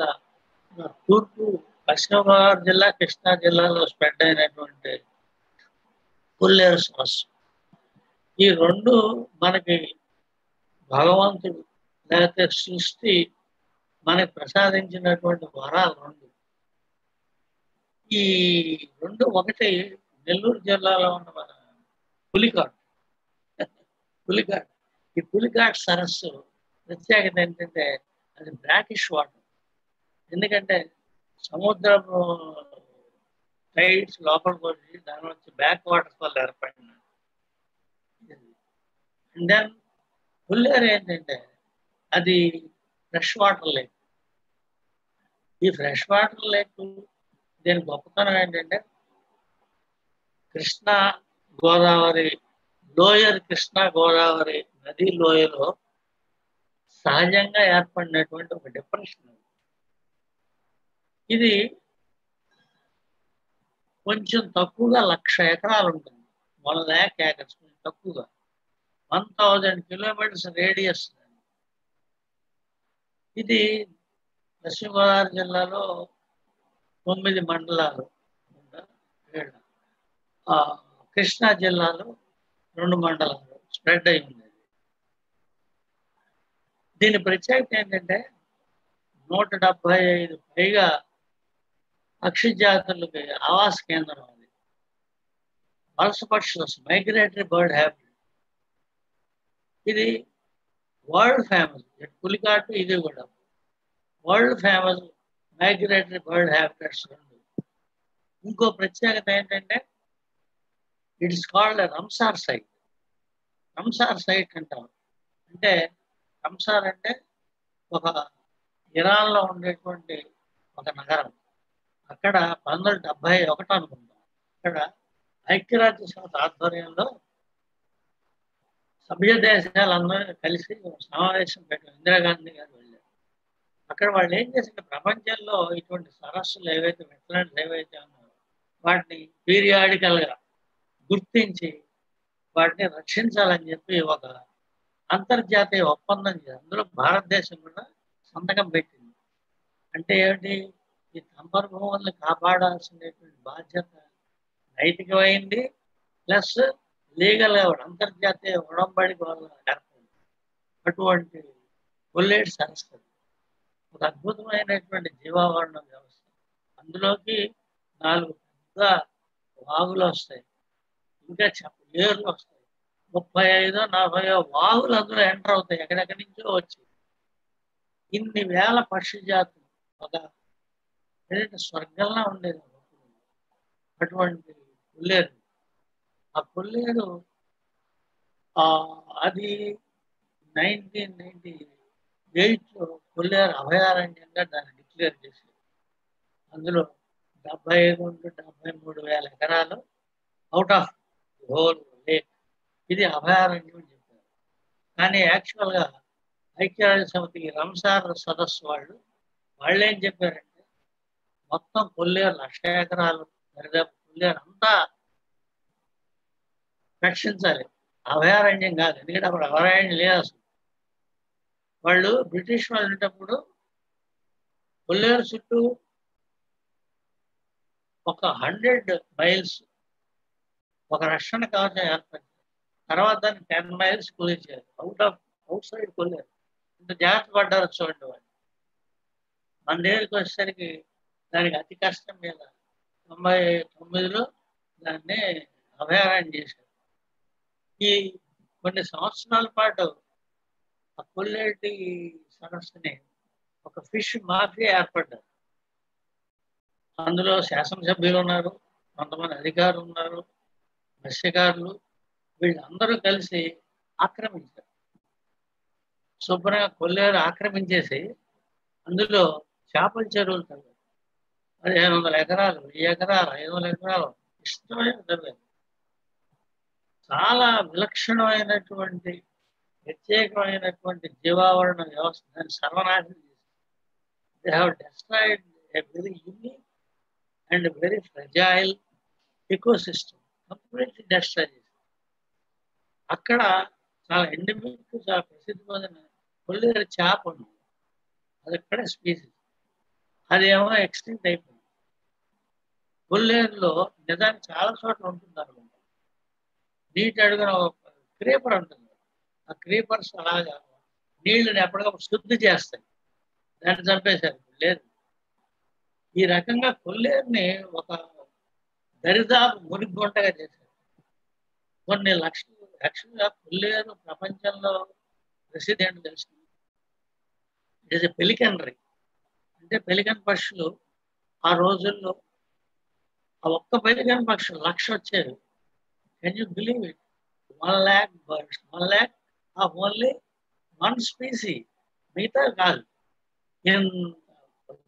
వస్తే వాటిని పోచింగ్, విపరీతమైన పోచింగ్, ఇష్టం వచ్చినట్టు వాటిని పోచింగ్ చేసేవాళ్ళు. ఇది తట్టుకోలేక రావడం మానేసాయి. ఒక స్టేజ్లో 2000 ఒక 2 వచ్చి ఘోరం అనమాట. అంత డస్ట్. ఇప్పుడు మళ్ళీ కాస్త రికవర్ అవుతుంది. దీన్ని 98లో నేను కోర్టులో కేసు పెట్టి హైకోర్టులో 2001లో వాళ్ళు జడ్జిమెంట్ ఇచ్చారు. మొత్తం ఎంక్రోచ్మెంట్స్ అన్ని తీసేయండి. అయితే గవర్నమెంట్ శాసనసభ్యులు, మినిస్టర్లు అందరికి అందులో బినామీ ల్యాండ్స్ ఉన్నాయి. 1,000 కోట్ల రూపాయలు సంపాదించారు. ఆ 1,000 కోట్ల రూపాయల వల్ల ఏంటంటే పశ్చిమ గోదావరి జిల్లాలో ఉండే ఎలక్షన్ డబ్బులన్నీ ఇక్కడి నుంచి వచ్చాయి. మత్స్యకారులందరినీ ఒక యూనియన్గా చేసి వాళ్ళకి వెస్టెడ్ ఇంట్రెస్ట్ వాళ్ళు. ఎందుకంటే ఎకరానికి ఆ రోజులు 34,000 రూపాయలు లీజుకి ఇచ్చేవాళ్ళు. బీనామీ అన్నట్టు వీళ్ళందరూ లీజుగా. యాక్చువల్ వాళ్ళ కోసం చిన్న దాంట్లో చేపల చెరువులు పెట్టుకోమంటే 75లో మొత్తం వీళ్ళకి లీజుకి ఇస్తారు. అలా దే హ్యావ్ డెస్ట్రాయిడ్. కోర్టులో కేసు గెలిచిన తర్వాత గవర్నమెంట్ దాన్ని డెస్ట్రాయ్ చేయలేదు. ఎందుకంటే ఇవన్నీ పోతాయి, రాజకీయంగా అది వాళ్ళకి ఇబ్బంది అవుతుంది. అందుకని అది చేయకుండా ఆస్థానం చేశారు. తర్వాత ప్రభుత్వం మారింది, మిత్రులు సుప్రీంకోర్టుకి వెళ్ళి సుప్రీంకోర్టుకి వెళ్తే వాళ్ళు 2005-06 ప్రాంతాల్లో సుప్రీంకోర్టు జడ్జిమెంట్ ఇచ్చింది, మొత్తం డెస్ట్రాయ్ చేయాలి, రిమూవ్, డెమాలిష్ చేయమని, చేపల చెరువులు డెమాలిష్ చేయమని ఇచ్చింది. డెమాలిష్మెంట్ కాకుండా ఎవరైతే ఎంక్రోచ్ చేసుకున్నారో ఈ ఎంక్రోచెస్ పేర్లు ఇవన్నీ సీల్డ్ కవర్లో మాకు పంపించమని చెప్పారు.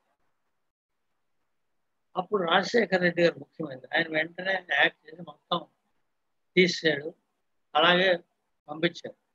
అయితే ఇదంతా బాగానే ఉంది, సరే డెస్ట్రాయ్ చేశారు, అంతా బాగానే ఉంది. ఏమైందంటే దాన్ని నష్టం జరిగింది కదా, ఈ నష్టాన్ని ఎట్లా భర్తీ చేయాలనేది పెద్ద సమస్య. వాళ్ళు వెట్లాండ్ ఇంటర్నేషనల్ వాళ్ళు కలిసి ఒక చాలా మంచి వైబుల్ ఒక ప్రోగ్రామ్ ఒకటి వచ్చింది, ఎలా ఇంప్రూవ్ చేయాలి. మేము చాలా సజెస్ట్ చేసాం హౌ టు ఇంప్రూవ్ చేసాం. అంటే ఇంప్రూవ్ అంటే ఇన్కమ్ జనరేటింగ్ ప్రోగ్రెస్. వాళ్ళకి మత్స్యకారులకి ఏం చేయాలి, మత్స్యకారులకి వాళ్ళు నష్టపోయారంటే ఎంక్రోచర్స్, వాళ్ళు ఎంక్రోచర్స్ అయినప్పటికీ కూడా నష్టపోయారు కనుక వాళ్ళకి ఏదో ఉపాధి కల్పించాలనే ఉద్దేశంతో చాలా చెప్పారు. ఎన్ని చెప్పినా కూడా గవర్నమెంట్ ఒకటి కూడా వాళ్ళు చేయలేదు. ఆఖరికి అలా వదిలేశారు, వాళ్ళకి ఏదో నామినల్ అమౌంట్ ఒకసారి చేయని వదిలేశారు. తర్వాత గవర్నమెంట్ ఏం చేసిందంటే తెలుగుదేశం పార్టీ వచ్చిన తర్వాత రాకముందు కొద్దిగా వాళ్ళు అసలు మొత్తం కొల్లేరుని చేయడం కోసం, విధ్వంసం చేయడానికి ఒక గొప్ప ప్రణాళిక ఒకటి ఏర్పాటు చేశారు.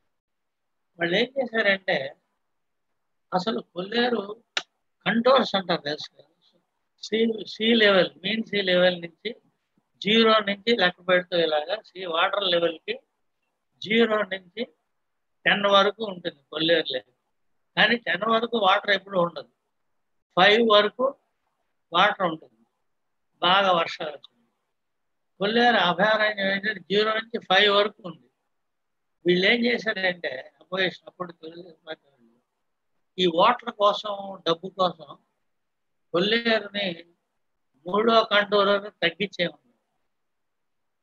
అంటే 5 నుంచి 3వ కంటూరు తగ్గించేయండి, కొన్ని వేల ఎకరాలు పోతుంది, కొల్లేరు అభయారణ్యం పోతుంది. దాని మీద అక్కడుండే మత్స్యకార యూనియన్స్కి వాళ్ళకి బాగా నూరు పోసి ఒక ఉద్యమం కాదు కానీ చాలా గొడవ చేశారు. దీని తర్వాత గవర్నమెంట్ మారింది, మత్స్యకారులు మళ్ళీ వాళ్ళు ఎవరు ఇష్టం వచ్చిన వాళ్ళు ఎంక్రోచ్మెంట్ వేసుకోవడం, వాళ్ళ ప్రభుత్వ సహాయంతో అనమాట. అటు జిల్లా అధికారులు కానీ ప్రభుత్వం కానీ వాళ్ళు చూసి చూడనట్టుగా ప్రభుత్వం కావాలని మళ్ళీ బ్యాక్ టు స్క్వేర్ 1 మళ్ళీ వచ్చింది. సుప్రీంకోర్టుకి నేను కంటెంప్ట్ కేసు నడుస్తున్నాను. ఇలాగా ఒక గొప్ప, అసలు ప్రపంచంలోనే ఉండే ఒక గొప్ప సరస్సు వాళ్ళు అర్థం కాదు ఏంటంటే ఎలా అయితే ల్యాండ్ని మనం పంటలు వేసుకుని చేసుకుని మనం ఆహారం కోసం, మనం బతకడం భుక్తి కోసం ఉపయోగించుకుంటాము, ఈ వెట్లాండ్స్ కూడా ఇంకో పద్ధతిలో ఉపయోగించుకోవచ్చు. అలా పూర్వం తరతరాలుగా అట్లాగే దాని మీద ఆధారపడి, ఎందుకంటే చేపలు ఉంటాయి, వేరే అనేక ఇతర రకాలైనటువంటి ప్రోగ్రామ్స్ ఉన్నాయి దీనికి సంబంధించి, అవన్నీ చేసుకోవచ్చు. కానీ ఇదేంటంటే వీళ్ళకి ఎక్కువ శ్రమ పడకుండా డబ్బులు వస్తున్నాయి, అంటే ఇది పోగొట్టుకోవడం ఇష్టం లేక కొల్లేరుని వీళ్ళు నాశనం చేయడానికి వాళ్ళు నిశ్చయించుకున్నారు. ఇది జరుగుతుంది అన్నమాట కొల్లేరుకి సంబంధించి. ఇది కొల్లేరు అనేది సరే వెట్లాండ్, దాని ఇంపార్టెన్స్ అదంతా అలా ఉంచి 3-4 ఇంపార్టెంట్ ఇష్యూస్ మనం గుర్తుపెట్టుకోవాలి. ఎందుకంటే it's a lesson, it's a historic case. చాలా ఇంట్రెస్టింగ్ ఇందులో ఉన్నాయి. ఒకటి ఏంటంటే మొత్తం మనకి రంసార్ వాళ్ళు గుర్తించినటువంటివి 26 సైట్స్ ఉన్నాయి, సరస్సు 26 సరస్సులో కూడా దుస్థితిలోనే ఉన్నాయి. అందులో వరల్డ్ ఫేమస్ డల్ లేక్ కూడా ఉంది కాశ్మీర్, అది 1/4 కూడిపోయింది. ఎవడ బయట మోస్ట్ పొల్యూటెడ్ లైక్. టూరిజం వల్ల కోట్ల రూపాయలు సంపాదించేవాడు. అయినా కూడా సరస్సుని వాడు కాపాడుకోవట్లేదు. ఏ సరస్సు కూడా రంసార్ సరస్సులు ఏవి కూడా ఆరోగ్యకరంగా లేవు. అన్నీ కూడా డికే అయిపోతుంది. వీటిని పట్టించుకోవాలని ఏ ప్రభుత్వానికి ఈనాటి వరకు తోసలేదు. మనకి చట్టం ఉంది, చాలా నిర్దిష్టమైనటువంటి చట్టం ఉంది, వైల్డ్ లైఫ్ యాక్ట్ ఉంది. అభయారణ్యం చట్టం ఎంత నిర్దిష్టమైందంటే అభయారణ్యంలోకి అడుగు పెట్టడానికి వీల్లేదు, పర్మిషన్ లేదు, అడుగు పెట్టడానికి వీల్లేదు. అక్కడ ఎటువంటి డెవలప్మెంట్ యాక్టివిటీ చేయడానికి వీల్లేదు, ఎటువంటి ఎంకరేజ్మెంట్ ఉండడానికి వీల్లేదు. అటువంటిది వీళ్ళందరూ ఎలా ఎంకరేజ్ చేయరు? ఒక క్లాసిక్ ఎగ్జాంపుల్, ఎందుకంటే ఇది పర్యావరణ చట్టానికి సంబంధించిన ఇష్యూ, అందువల్ల చెప్తున్నాను. ఒక ఇన్సిడెంట్ చెప్తాను. కొల్లేరులో పశ్చిమ గోదావరి జిల్లాలో సిద్ధాపురం అని ఒక గ్రామం ఉంది. అక్కడ అభయారణ్యం అక్కడ వరకు ఉంది కొల్లేరు. అందులో కొల్లేరు అభయారణ్యంలో ఒక ఆయన 10-12 ఏళ్ల నుంచి 2 ఐస్ ఫ్యాక్టరీస్ నడిపిస్తున్నాడు. ఆయన ఐస్ మేకింగ్ శుభ్రం కట్టేసి ప్లాట్ఫామ్స్ పెట్టి నడిపిస్తున్నాడు.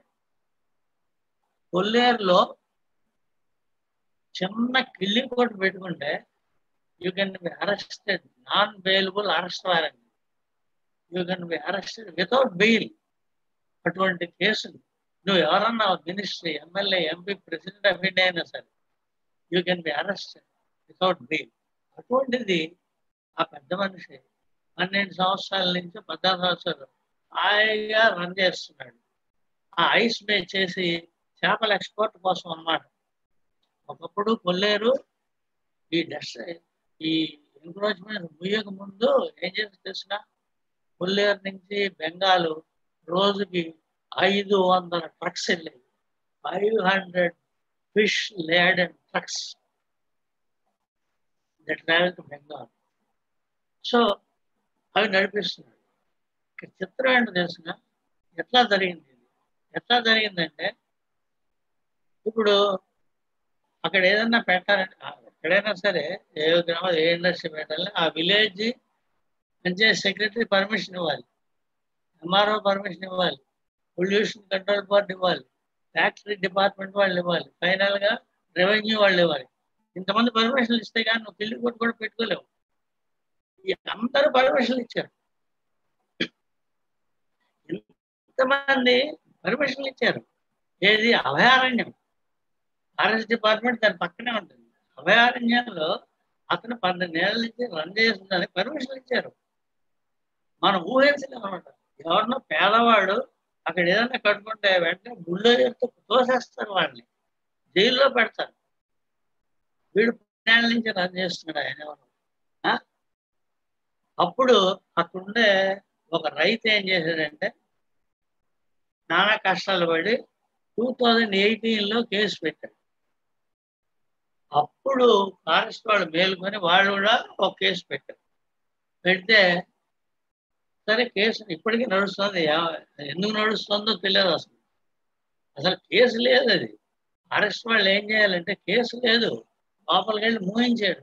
It should be shut down and removed physically. Case కాదు, కేసు లేదు అసలు. ఆయన రైతు తెలియక చేసినది కేసు పెట్టాడు. ఇక్కడ ఆశ్చర్యం ఏంటో తెలుసా, ఇదన్నిటికంటే నాకు ఆశ్చర్యం కలిగించింది జడ్జి ఎవరు, chief justice of Andhra Pradesh high court ఆయన ఆర్టికల్ 16 కాన్స్టిట్యూషన్ ఏదో ఉంది, దాని ప్రకారం నాకు ఇక్కడ ఇది పెట్టుకొని బతికే హక్కు ఉందని ఆ ఓనర్ పెడితే ఆయన stage asked the district administration and the government not to do anything until the final disposal of the case. నా దృష్టిలో కోర్టుని అనకూడదు. I can only say it is difficult for me to imagine a judgment like that when you have blatantly encroached into a wildlife sanctuary and have been running 2 ice factories, ice making units. They hackened అసలు water right దాన్ని ఇప్పుడు మేము గొడవ చేస్తే గబగబా అవన్నీ వాళ్ళు విడ్డా చేస్తున్నారు. ఇది ఏం సూచిస్తుందో తెలిసిన అసలు అందుకు చెప్పారు ఇదంతా. There is no coordination between the pollution control board and the revenue department and other factory. ఇవి నేను ఇవాళ నుంచి మొదలుపెట్టి రేపు వరకు కథలుగా ఎన్ని ఇలా జరిగా చెప్పగలను. ఈ కోఆర్డినేషన్ లేకపోవడం పుల్లేరికే జరిగింది అలా. సో ఈ కోఆర్డినేషన్ అనేది లేదు, ఎవరి ద్వారా వాళ్ళు చేసేస్తూ ఉంటారు. ఈ దుస్థితిలో ఉండగా నేను కేంద్ర ప్రభుత్వం చాలా మంది లాబీ చేస్తే ఫైనల్గా అదృష్టవశాత్తు కాంగ్రెస్ గవర్నమెంట్లో డాక్టర్ జయరాం రమేష్ ఆయన ఏం చేశాడంటే ఈ came out with wonderful programme. ఆయన ఏం చేశాడంటే ఇలా కాదు, దీన్ని స్టేట్ గవర్నమెంట్స్ అనేక కారణాల వల్ల ప్రొటెక్ట్ చేయలేకపోతున్నారు. అందుచేత since we entered into an international agreement it is also our duty to protect them. అందుచేత ఈ 26 రంసార్ సైట్స్ కూడా will bring them under the direct purview of the central government. That is the MOIF of central government, Ministry of Environment and Forest. దానికి పరిధిలో తీసుకున్న purview కిందకి తీసుకొద్దాం అని చెప్పి ఈ ప్రిపేర్డ్ బ్యూటిఫుల్ డ్రాఫ్ట్ బిల్ అందరికి పంపించారు. మేమంతా నేను అనేక మిత్రులు వెరీ హ్యాపీ, వాళ్ళు సంతోషించి ఇంకేముంది సంతోషించి ఏవో చిన్న చిన్న సూచనలు ఏవి చేసి I personally spoke to Dr. Jayam last year also. They said, you know what happened? Finally, it was shot down. The MPs didn't want it. అంటే వాళ్ళు ఎంత దుస్థితిలో ఆలోచిస్తున్నారో చూడు. ఎంత ఇవన్నీ రక్షించడానికి ఒక బిల్ పెడితే అది వాళ్ళ పొలిటికల్ రీజన్స్ వల్ల దాని it was not allowed to become a law. It wasn't allowed to be introduced in parliament. అటువంటి రాజకీయ నాయకులు ఉన్నటువంటి దురదృష్టకరమైన దేశం ఇది. వాళ్ళు చట్టాలు చేస్తారు. ఇప్పుడు ఏం చేస్తున్నారు? అన్నిటి చేసిన పర్యావరణ చట్టాలన్నింటినీ ఎక్కడెక్కడ కుదించి ఎక్కడెక్కడ కత్తిరించి ఎటువంటి వెసులుబాటు లేకుండా చేస్తున్నారు.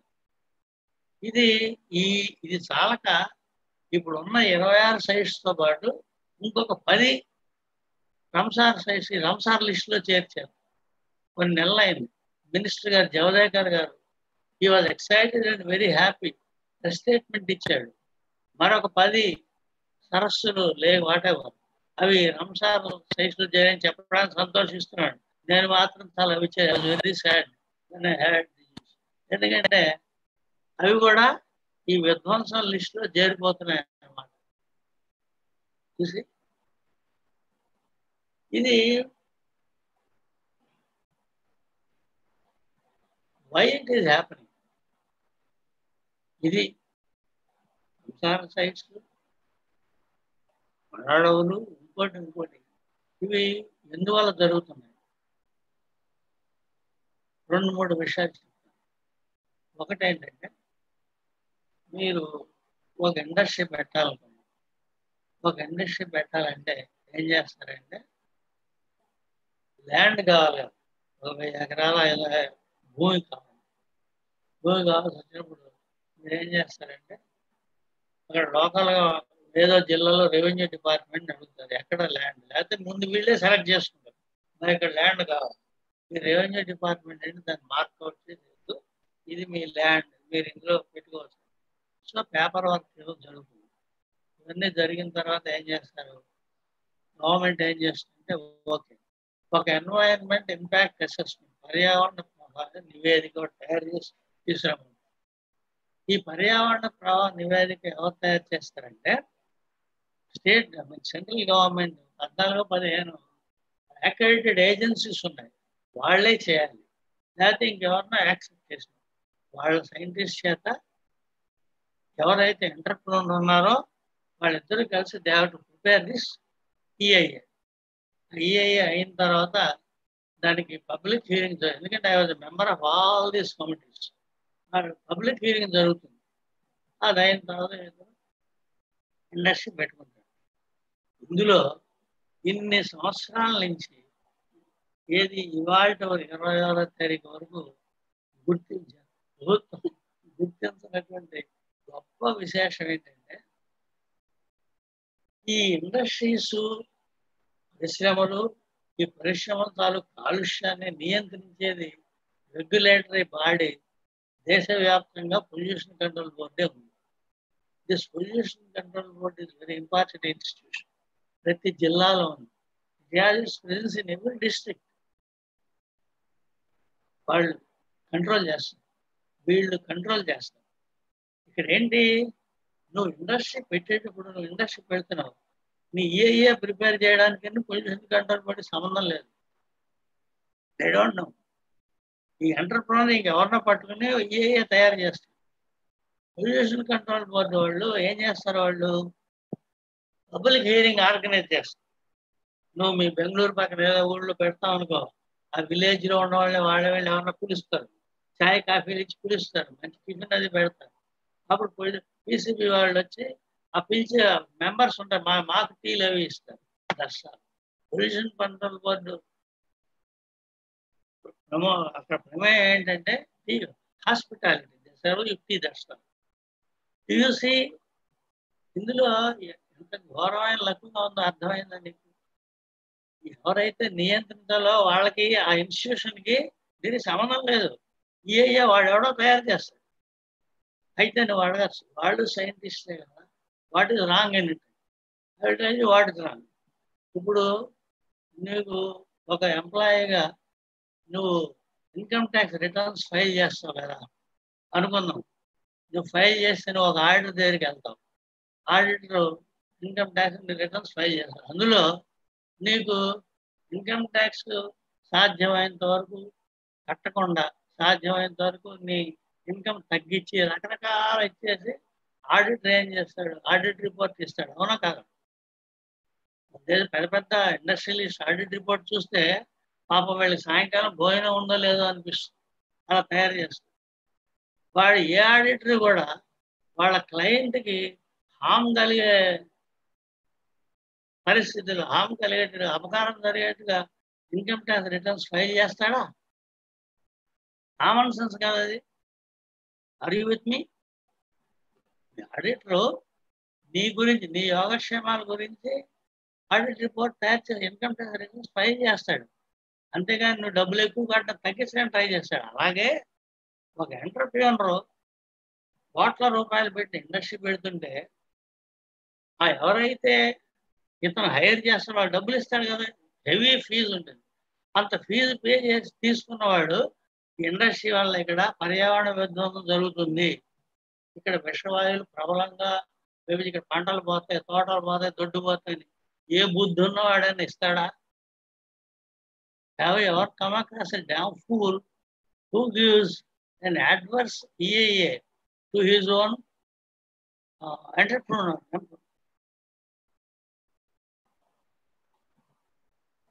అది ఎవరైతే రెగ్యులేటరీ బాడీ ఉందో వాళ్ళకి సంబంధం లేదు, వాళ్ళు రెగ్యులేట్ చేయమంటారు. అసలు ఎందుకు చెప్తున్నాయంటే ఇది, ప్లీజ్ రిమెంబర్, ఇది అందరూ వింటున్నవాళ్ళు.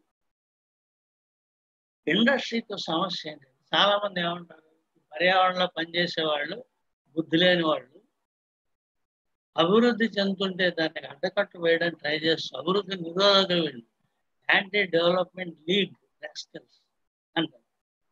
కానీ వాళ్ళకి అర్థం కాని విషయం ఏంటంటే, నాకు తెలిసి ఏ పర్యావరణవేత్త ఇండస్ట్రీకి ఎదురేం కాదు. Nobody is anti industry పెర్సే. దేనికి వ్యతిరేకం అంటే మనం we object the siting of an industry. Where do you cite an industry? అది కీలకం. ఇవాళ గొడవ ఎందుకు అవుతుంది? నీకు సముద్రం ఒడ్డునే ఒక కెమికల్ ఇండస్ట్రీ పెడతావా, 3,000 మందికి ఉద్యోగాలు ఇస్తారు. 3,000 మందికి ఉద్యోగాలు ఇస్తే పరిస్థితి ఏంటి అక్కడ? You leave the effluents in to the sea, లేకపోతే నదిలోకి వదిలేస్తాం. And you say you give employment to some 3,000 people. అంటే ఏం జరుగుతుంది? ఎస్సీ చెట్ల మీద మా కంప్లైంట్ అదే. They are exempted from EIA. I should you exempt them from EIA. వాళ్ళు సెటప్ చేయదు ఎక్కడ? సముద్ర తీరంలో. అంటే సిఆర్జెడ్ లిమిట్స్ ఫాలో అవుతారు అందులో. Will not go into that. అంచేత అటువంటి అర్థం పర్థం లేదు. అది ఇష్టమైనది అది ఇస్తే దీన్ని కంట్రోల్ చేసేటువంటి వాళ్ళు సైటింగ్ అనే ఇండస్ట్రీ పెట్టే చోట్లో వీళ్ళకి సే లేదు పీసీబీ. ఓకే, రెవెన్యూ వాళ్ళు ఏం చేస్తున్నారు? రెవెన్యూ వాళ్ళు అక్కడ తంపరభూములు ఉన్నాయి. నోపడా స్టాంప్స్ ఉన్నాయి శ్రీకాకుళం జిల్లాలో. ఎంత ముగ్గురు చచ్చిపోయారు షూట్ అక్కడ పెడతా ఉన్నాం. పులోమని విపరీతంగా ప్రొటెక్ట్ చేశారు కృష్ణమూర్తి గారు, రత్నం గారు, ఈఎస్ శర్మ గారు. ఆ ఫ్రంట్ నుండి ఫైట్ చేయాలి. మేమంతా వెనకండి కంప్లైంట్స్ కేసులు పెట్టి నా గొడవ చేశాను. నేను అనేది ఏంటంటే అది తంపర భూములని అక్కడ 4-5 గ్రామాల వాటి ఆధారపడతాయనే జ్ఞానం రెవెన్యూకి లేదా, సబ్ కలెక్టర్కి లేదా, కలెక్టర్కి లేదా. స్పెసిఫిక్ సర్క్యులర్స్ ఉన్నాయి. I sent it to the collector of Srikakulam ఆ రోజుల్లో. Specific circular. It is your duty to identify the wetlands or other ecologically sensitive areas and protect them. They are our life line అని ఇంకా నా దగ్గర ఉంది, government ఇచ్చింది. So as a collector have you not flouted your own government's instructions and directives? Revenue వాళ్ళు కానీ forest వాళ్ళు ఎందుకు అబ్జెక్ట్ చేయలేదు? ఫారెస్ట్ వాళ్ళు ఈ తంబరం ఇవి వెట్లాండ్స్, పైగా వెట్లాండ్స్ కాలని వాదించారు. They డెస్ట్రాక్ట్ them. రెవెన్యూ కూడా లాగేసరి వెలుగులో కూడా పోయింది. సో వాట్ ఐఎమ్ కమింగ్ ఈ డిపార్ట్మెంట్స్కి, రెవెన్యూ కానీ పీసీబీ కానీ, వీటికి ఫారెస్ట్ డిపార్ట్మెంట్ ఒక ఇంటర్వ్యూ కానీ రూల్స్లో ఉంటాయి. రూల్స్లో ఉంది. డిస్ట్రిక్ట్ కలెక్టర్ కమిటీ ఒకటి ఉంటుంది. ఆ కమిటీలో డెవలప్మెంట్ కమిటీ ఏదో మర్చిపోయాను. అందులో ఫారెస్ట్ వాళ్ళని పిలవాలి. పీసీబీ వాడు ఫారెస్ట్ వాళ్ళని పిలవాడు మానేశారు వెస్ట్ గోదావరి. ఎందుకంటే న్యూసెన్స్ వాళ్ళు వచ్చింది ఏంటి, ఇది ఫారెస్ట్, ఇది ఇవన్నీ చెప్తారని పిలవడం మానేశారు. వాళ్ళు ఇష్టమైన చేస్తున్నారు. అది ఎందుకు చేస్తున్నారు? దమ్ము ధైర్యం ఉండే ఫారెస్ట్ అధికారులు లేరు. ఎందుకు లేరంటే వాళ్ళ పై అధికారులు వీళ్ళు ప్రొటెక్ట్ చేయరు. సో ఉద్యోగం పిల్లలు చూసుకుంటారా, దీనికోసం చూస్తారా, దండం పెట్టి ఊరుకుంటారా? This is what we have to worry about. ఇప్పుడు తంపర భూములు రక్షించాలి సొక్కాలు చెప్పాలి ఉద్యమాలు కాదు. మనం ఈ లక్కుని ఎందుకు ఇది జరుగుతుంది? ఇలా చట్టం ఇంత నిర్దిష్టంగా ఉంది, ఇన్ని రూల్స్ ఉన్నాయి, సబ్లేషన్ అయినా ఏం చేయ ప్రతి ఏడు మనం ఈఏఏ మీరు చూస్తున్నారు కదా, మీరు సెంట్రల్ గవర్నమెంట్ ఈఏని కత్తిరించేసింది. పైగా టైం ఇవ్వరు. ఎక్కడో ఒకసారి పోర్టల్లో పెడతారు, 1 monthలో ఇవ్వాలంటారు. అసలు ఎందుకు తగ్గించాలి? అసలు ఏ లాబీ గురించి తగ్గిస్తున్నారు? ఈ సమస్యల్ని మనం అడ్రస్ చేసుకోవాలి. అంచేత కోర్ట్స్ కోర్టుల మీద ఆధారపడడం తప్పితే వేరే మార్గాలు. కోర్టులు కూడా నిజానికి అన్ని సర్వత్రా న్యాయం జరగట్లేదు. ఎందుకంటే చాలా మంది జడ్జెస్కి వీటి పట్ల అవగాహన లేదు. ఆర్గ్యూస్ గవర్నమెంట్ పీరియడ్కి అసలేం తెలియదు. మనం లాయర్ని పెట్టుకుని ఏదో చేయాలి. ఇటువంటి విషవలయంలో, విష సర్కిల్లో ఎన్వైరన్మెంట్ మిగిలిపోయింది. ఇటీవల లాస్ట్ ఆగస్టులో చెన్నై, తమిళనాడు గవర్నమెంట్, మధ్యప్రదేశ్, గుజరాత్ గవర్నమెంట్ 300 పైచీలకు సరస్సులు వాళ్ళ రాష్ట్రాలు అన్ని సెంట్రల్ గవర్నమెంట్ అప్పగించారు.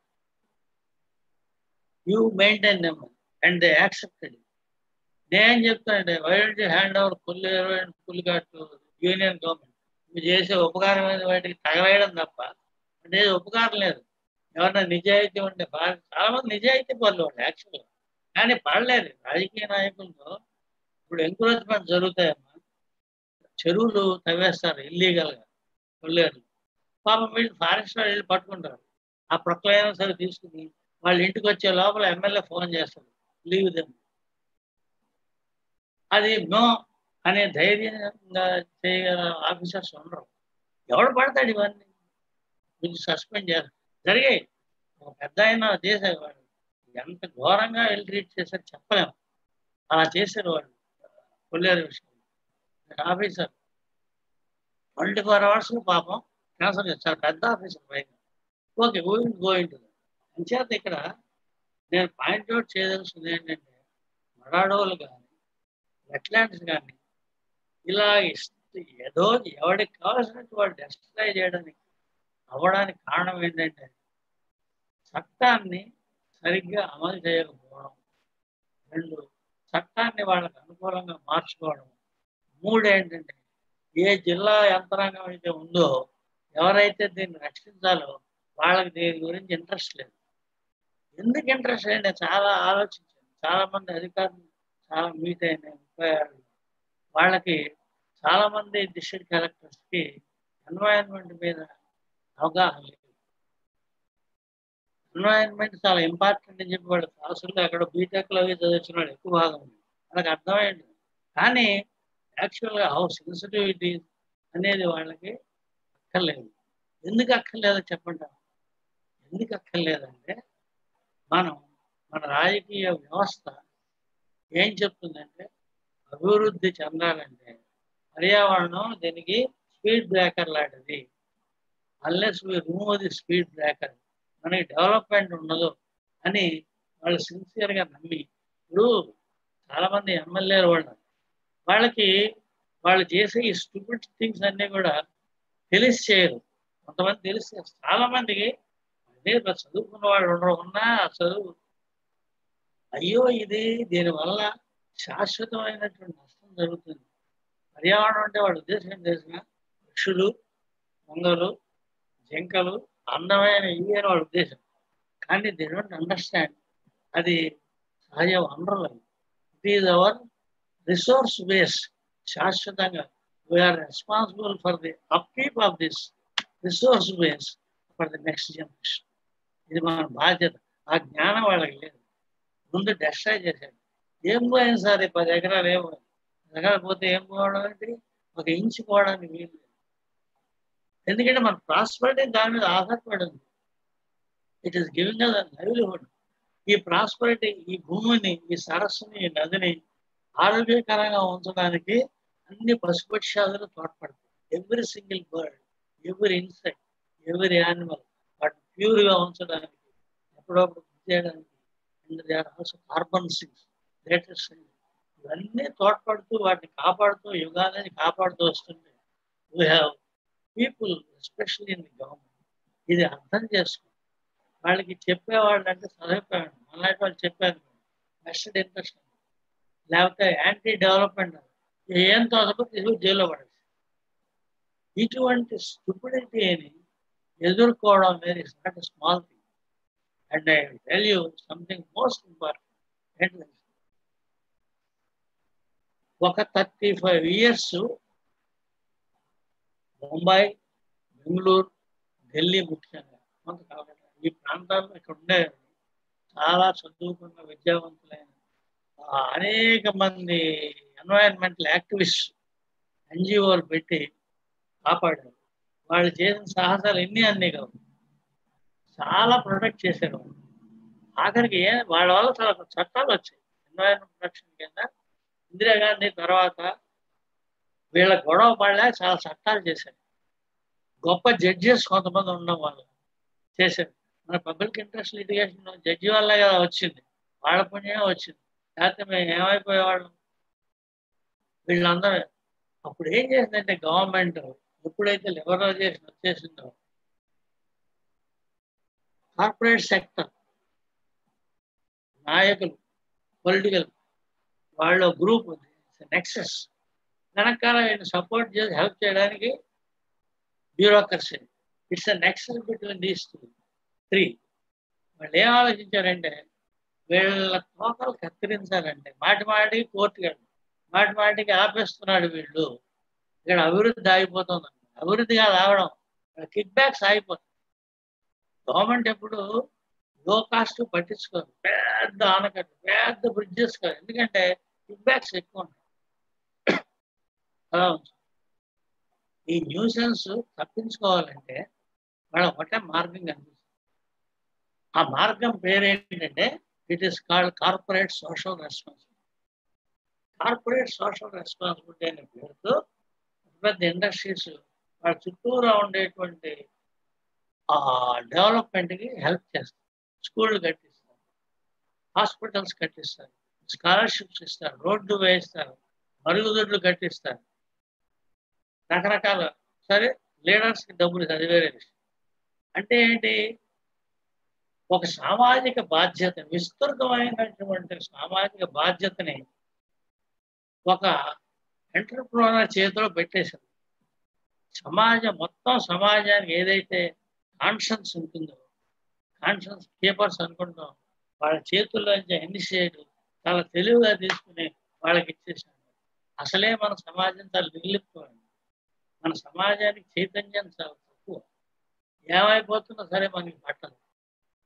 మధ్యతరగతి ఇంటలెక్చువల్స్ కానీ, ఉద్యోగులకు కానీ చుట్టూరా ఎన్వైరన్మెంట్కి ఏమవుతుంది, లేకపోతే ఆదివాసులకు ఏమవుతుంది, ఏ విధంగా వాళ్ళకి హాయిగా ఇది వాళ్ళకి వస్తుంది.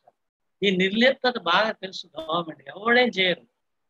ఇప్పుడు కొల్లేరు గురించి నేను 22 సంవత్సరాల నుంచి తంటాలు పడుతుంటే ఆ చుట్టుపక్కల టౌన్ ఏ ఒక్కరూ నాకు సహాయం చేయాలి ఇప్పటివరకు, ఎక్సెప్ట్ 4 people. ఎవరు నోబడి, అక్కడ స్టూడెంట్స్ కానీ, ఇన్ని విద్యాలయాలు, ప్రొఫెసర్స్, ఎవరు nobody came to my help. ఇక్కడే కదా, ఎక్కడేనా. అంచేత వీళ్ళకి చాలా ఈజీ అయిపోయింది. తీసుకెళ్ళి జనానికి ఏంటి, గ్రామాల్లో ఏంటి, శుభ్రంగా రోడ్డు వేయించేయండి, ఆయన వెళ్ళగానే మంచి ఫస్ట్ క్లాస్ భోజనం పెడతారు. వాళ్ళ జన్మలో ఎప్పుడు తాగండి టీ ఇస్తారు, గిఫ్ట్లు ఇస్తారు, చక్కటి ఇవి అవి ఇస్తారు. What do you want? అక్కడ బాగు పొల్యూట్ అయితే, నది పొల్యూట్ అయితే వాడికే, చెట్లు పోతే వాడికే, పక్షులు రాకపోతే వాడికే. ఈ మిస్షిఫ్ చేశారు. సో సొసైటీ నుంచి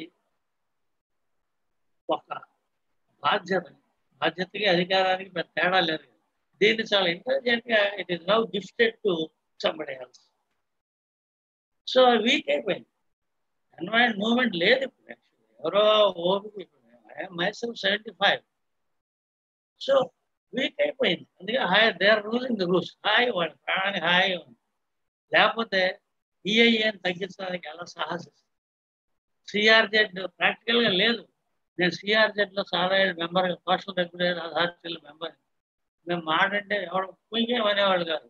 అటువంటిది ఇప్పుడు సిఆర్జెడ్ లేకుండా తీసేసారు, కుదించేశారు.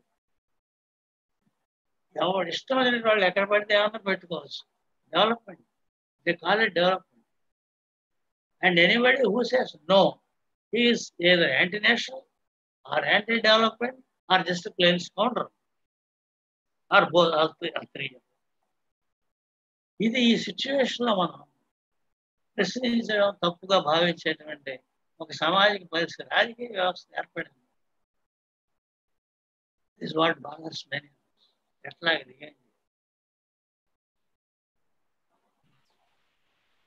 అంచేత నాకు తోచిన అనేక బాగా ఒకటి ముఖ్యం, PC pollution control board EIA చేయాలి, రెగ్యులేట్ చెప్పి వాళ్ళే చేయాలి. ఎందుకంటే అందరూ సైంటిస్టులు కదా, వాళ్ళు చేయాలి. తర్వాత సైటింగ్ అనేది ఎంటర్ప్రెన్యూర్ ఇష్టం లేదు. వాడు ఏ పరిశ్రమ పెడతాడో దానికి తగ్గట్టుగా ఆ చోటుని ఎన్నుకోవాలి. మొన్న హిందుస్థాన్ పాలిమర్స్ బ్లోఅప్ అయిపోయిందా? 2 సార్లు జరిగాయి. ఎందువల్ల జరిగిందండి? Because we didn't follow zoning system. ఆంధ్రప్రదేశ్లో ఒకప్పుడు జోనింగ్ సిస్టమ్, తర్వాత వాళ్ళు మర్చిపోయారు. అంటే జోనింగ్ అంటే ఏ టైప్ ఆఫ్ రెడ్, గ్రీన్, ఇంకోటి ఎల్లో ఏదో పెట్టారు. ఈ ప్రాధాన్యాన్ని బట్టి చాలా టాక్సిక్ ఇండస్ట్రీస్ అయితే దూరం ఎక్కడ పెట్టుకుంటారు. తర్వాత అక్కడుండే ల్యాండ్, ఏ పరిశ్రమ పెడితే అక్కడుండే ల్యాండ్, వాటర్, ట్రీస్, ఫారెస్ట్ ఇవి ఎఫెక్ట్ అయితే చూసి ఇక్కడ ఇండస్ట్రీ పెట్టుకోవాలి. నీ ఇష్టం వచ్చేటట్టు నువ్వు కోరుకున్న చోట ఇండస్ట్రీ. నాకు ఇప్పటికీ అర్థం కాని విషయం ఏంటంటే, maybe I'm very wrong, I don't know, because I have no science background. ఒక power plant gas based power ప్లాంట్కి 1500 ఎకరాలు, 2000 ఎకరాలు. ఎందుకు వాళ్ళు అడిగితే ఏం చెప్తారు తెలుసా? గ్రీన్ బెల్ట్కి మేము ఆడేది 200 ఎకరాలే, మిగతా అంతా గ్రీన్ బెల్ట్ అంటారు. గ్రీన్ బెల్ట్ ఏంటి అసలు? How acceptable that is? Green belt బాగా మెయింటైన్ చూస్తే మనకి స్వర్గంలో ఉంటుంది. గ్రీన్ బెల్ట్ అంత బాగా చేస్తారు, డబ్బులు ఉంటాయి, బాగా చేస్తారు, చాలా బ్యూటిఫుల్గా ఉంటాయి. పిక్నిక్ వెళ్తుంటారు చాలా మంది. కానీ 30 years ఆ పవర్ ప్లాంట్ ఎన్నో ఫంక్షన్ చేస్తుంది? 30 years అది కొత్తగా వచ్చే పవర్ ప్లాంట్స్. ఆ తర్వాత ఏమైంది? అది ఎవరికి పోతుంది? మళ్ళీ గవర్నమెంట్కి ఇస్తారా? సో ఒక చిన్న మహారాజా తయారవుతాడు. ఎందుకు ఇవ్వాలంతా అసలు? ఇవి ఈ క్వశ్చన్స్ ఎవరు అడగకూడదు. ఈ debate subject correction, that is my very strong objection. ఎందుకు నేను అదే ఓ పక్క ఏంటి, ఈ పవర్ ప్లాంట్స్ గ్యాస్ ఎఫ్లూయెంట్, ఈ గ్యాస్ ఫ్యాక్టరీ గ్యాస్ ఏమి ఉండవు. అటు ఇది ఇంత ఉండాలా? రావాలి ఒకటి కాదు, ఇలా చెప్పుకుంటూ పోతే అనేక వీటి. బట్ మెయిన్ థింగ్ ఏంటంటే నేను చెప్పాను, PCB should be made autonomous. If you really want, నిజంగా మనకి ఎకలాజికల్గా మనం సేఫ్గా ఉండాలి, మన చెరువులు, మన నదులు, మన సరస్సులు సేఫ్గా ఉండాలి అంటే మంచినీళ్ళు ఉండాలి, మంచి గాలి ఉండాలంటే ఏ రెగ్యులేటరీ బాడీ అయితే ఉందో it should be made autonomous. చేయరు, ఎందుకంటే భయం. ఎందుకంటే వాళ్ళు ఎందుకు మాట వినరు కదా. ఒక ఎమ్మెల్యే వచ్చి కూర్చుని వచ్చి గవర్నమెంట్ ఆఫీసర్ ఏంటి, గవర్నమెంట్ యూనివర్సిటీ రాస్తారు ఏంటి సార్ అంటారు. ఏం చేయాలి? నో అన్నాడు అనుకో, జిల్లా స్థాయి అధికారి వాడు. నో అంటే నీ పెళ్ళం బిడ్డలు తీసుకుని ట్రాన్స్ఫర్ చేస్తారు. ఎవడు పడతాడు ఇది మూర్ఖులతో? ఏమన్నా అంటే డెవలప్మెంట్. అసలు డెవలప్మెంట్ అనే పదానికి ఇంత సంకుచితమైన అర్థం ఇచ్చిన దేశం బహుశా ఈ భారతదేశం.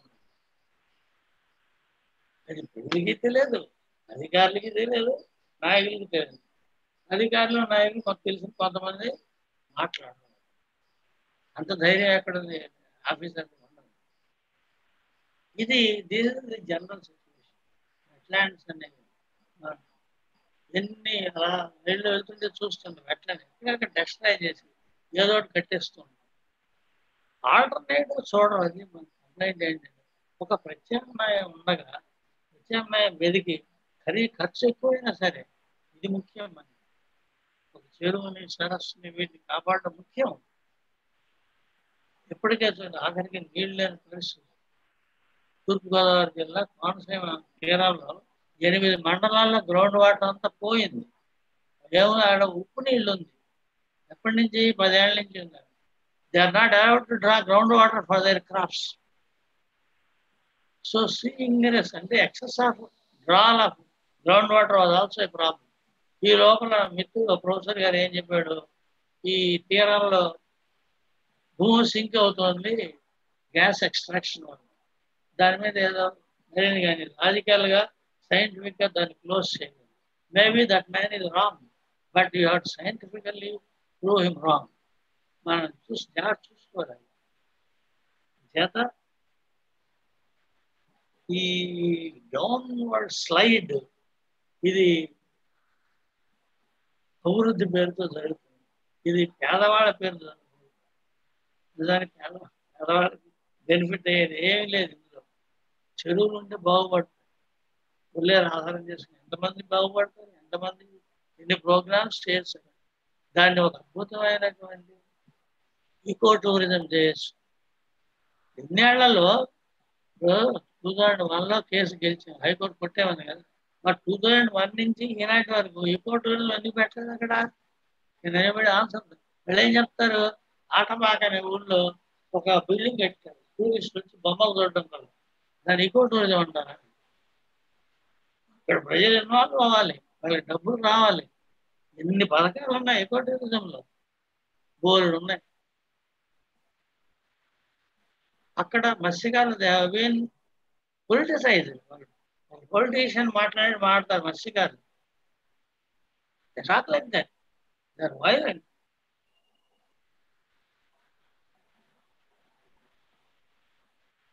చేత మనం ఎవరు ఓపుకున్నంత సాధ్యమైనంత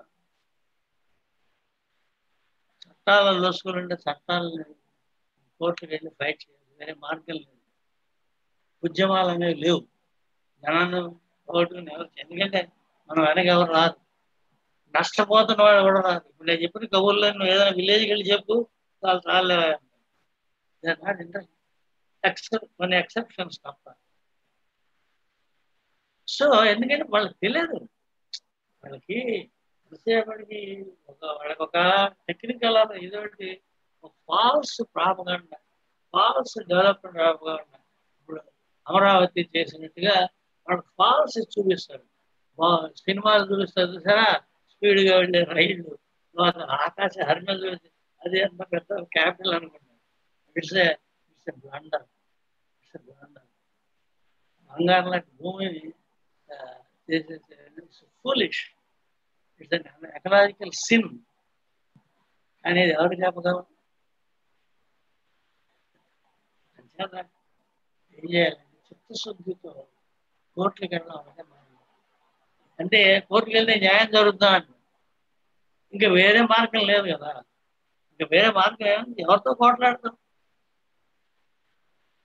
ఎంతమంది ఆఫీసర్స్ మీట్ అవ్వండి, కలెక్టర్ ఏం చెప్తారు వాళ్ళు, సార్ ఏం చేయమంటారు మమ్మల్ని, నువ్వు ఇలా చేస్తుంది అంటే దాని అర్థం ఏంటి, దే ఆర్ హెల్ప్లెస్.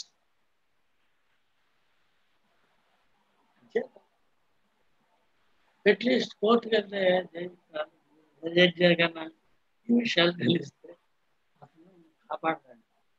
అలా జరుగుతున్నాయి, కొన్ని ఫెయిల్ అయినా కూడా. గ్రీన్ ట్రిబ్యునల్ వచ్చింది, వాళ్ళు నిన్న ఇచ్చారు కొల్లేరు మీద, వాళ్ళు ఒక వార్నింగ్ ఇచ్చారు, ఇవాళ పేపర్లో ఉంది, నిన్న పేపర్లో కావచ్చు, మీరు ఏమి ఇచ్చారు, చేయకపోతే నెల నుంచి 4 బీరువాలు పట్టే కేసులు ఉన్నాయి దీని మీద, గవర్నమెంట్లో, సుప్రీంకోర్టులో, హైకోర్టులో అన్ని కంప్లైంట్లు ఇవ్వడమే పని. అది చేయండి, ఇది చేయండి. సెంట్రల్ ఎంపవర్డ్ కమిటీ ఒకటి మనకి రక్ష. కానీ ఇప్పుడు ఏం చేస్తున్నారు, సెంట్రల్ ఎంపవర్డ్ కమిటీ లేకపోతే కొల్లేరు లేదు, అంత నిజాయితీ ఉన్న వాళ్ళు ఉంటారు. National board for wild life NBWG, అది మొత్తం ఎన్వైరన్మెంట్ అంతా కాపాడుతుంది, powerful committee. It is X official chairmanship prime minister. ఏం చేస్తారు తెలుసుకున్న ట్రిక్, ఏ పవర్ఫుల్ కమిటీస్ అయితే ఉంటాయో అందులో మెంబర్స్ తీసేసి ఎస్వన్ని చేరుస్తారు, వాళ్ళకి కావాల్సిన వాళ్ళు చేస్తారు. ఏమన్నా అంటే ఏం చెప్తారు, కమిటీ సిఫార్సు చేసి మేమేం చేయమండి, ఆ మెంబర్ కాబట్టి ఆయనకే ఉండి ఇది doctor professor so and so Tata ఇన్స్టిట్యూట్లో, ఇంకో ఇన్స్టిట్యూట్లో 50 ఏళ్ళు పనిచేసాడంటే నువ్వేమంటావు, చదువు రాదంటావా, ఈజ్ ఎ ఫూల్ అంటావా? ఫులిష్నెస్ కాదు, సైంటిఫిక్ నాలెడ్జ్ కాదు కావాల్సింది, నీతి, నిజాయితీ, చిత్తశుద్ధి. ఇది మనం ఎవరి కోసం చేస్తున్నాం, ఈ దేశం కోసం ఇది అని లేనప్పుడు నువ్వు ప్రొఫెసర్ అయితే ఏమి, సైంటిస్ట్ అయితే ఏమి, ఎవరైతే వాళ్ళని తీసుకొచ్చి ఎక్కడెక్కడ పడుతుంది. ట్రిక్ జనరల్గా చెప్తున్నాను, అందరికీ ట్రిక్. వాళ్ళకి కావాల్సిన అధికారులు ఎలా పెట్టుకుంటారో వాళ్ళకి కావాల్సిన బాడీస్ పెట్టుకుంటారు. చాలా కాలం పాటు మన వరకు కూడా వండర్ఫుల్ పీపుల్ ఉండేవాడు, సిఈసీలు అక్కడెక్కడ. మేము కంప్లైంట్ చేస్తే ఇమ్మీడియట్ యాక్షన్ ఉండేది. Once I received a reply from CEC within 10 days. Immediate action.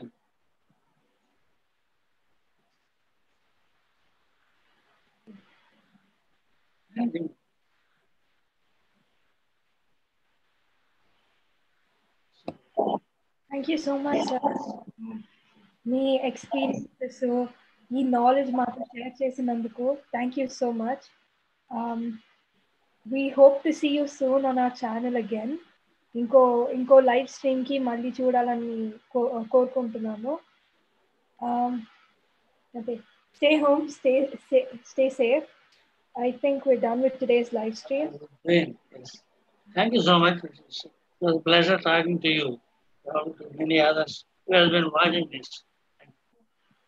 Thank you, sir. So I think we've come to an end to today's live stream on Fridays for Future Andhra Pradesh. Hope to see you guys soon in our next live stream.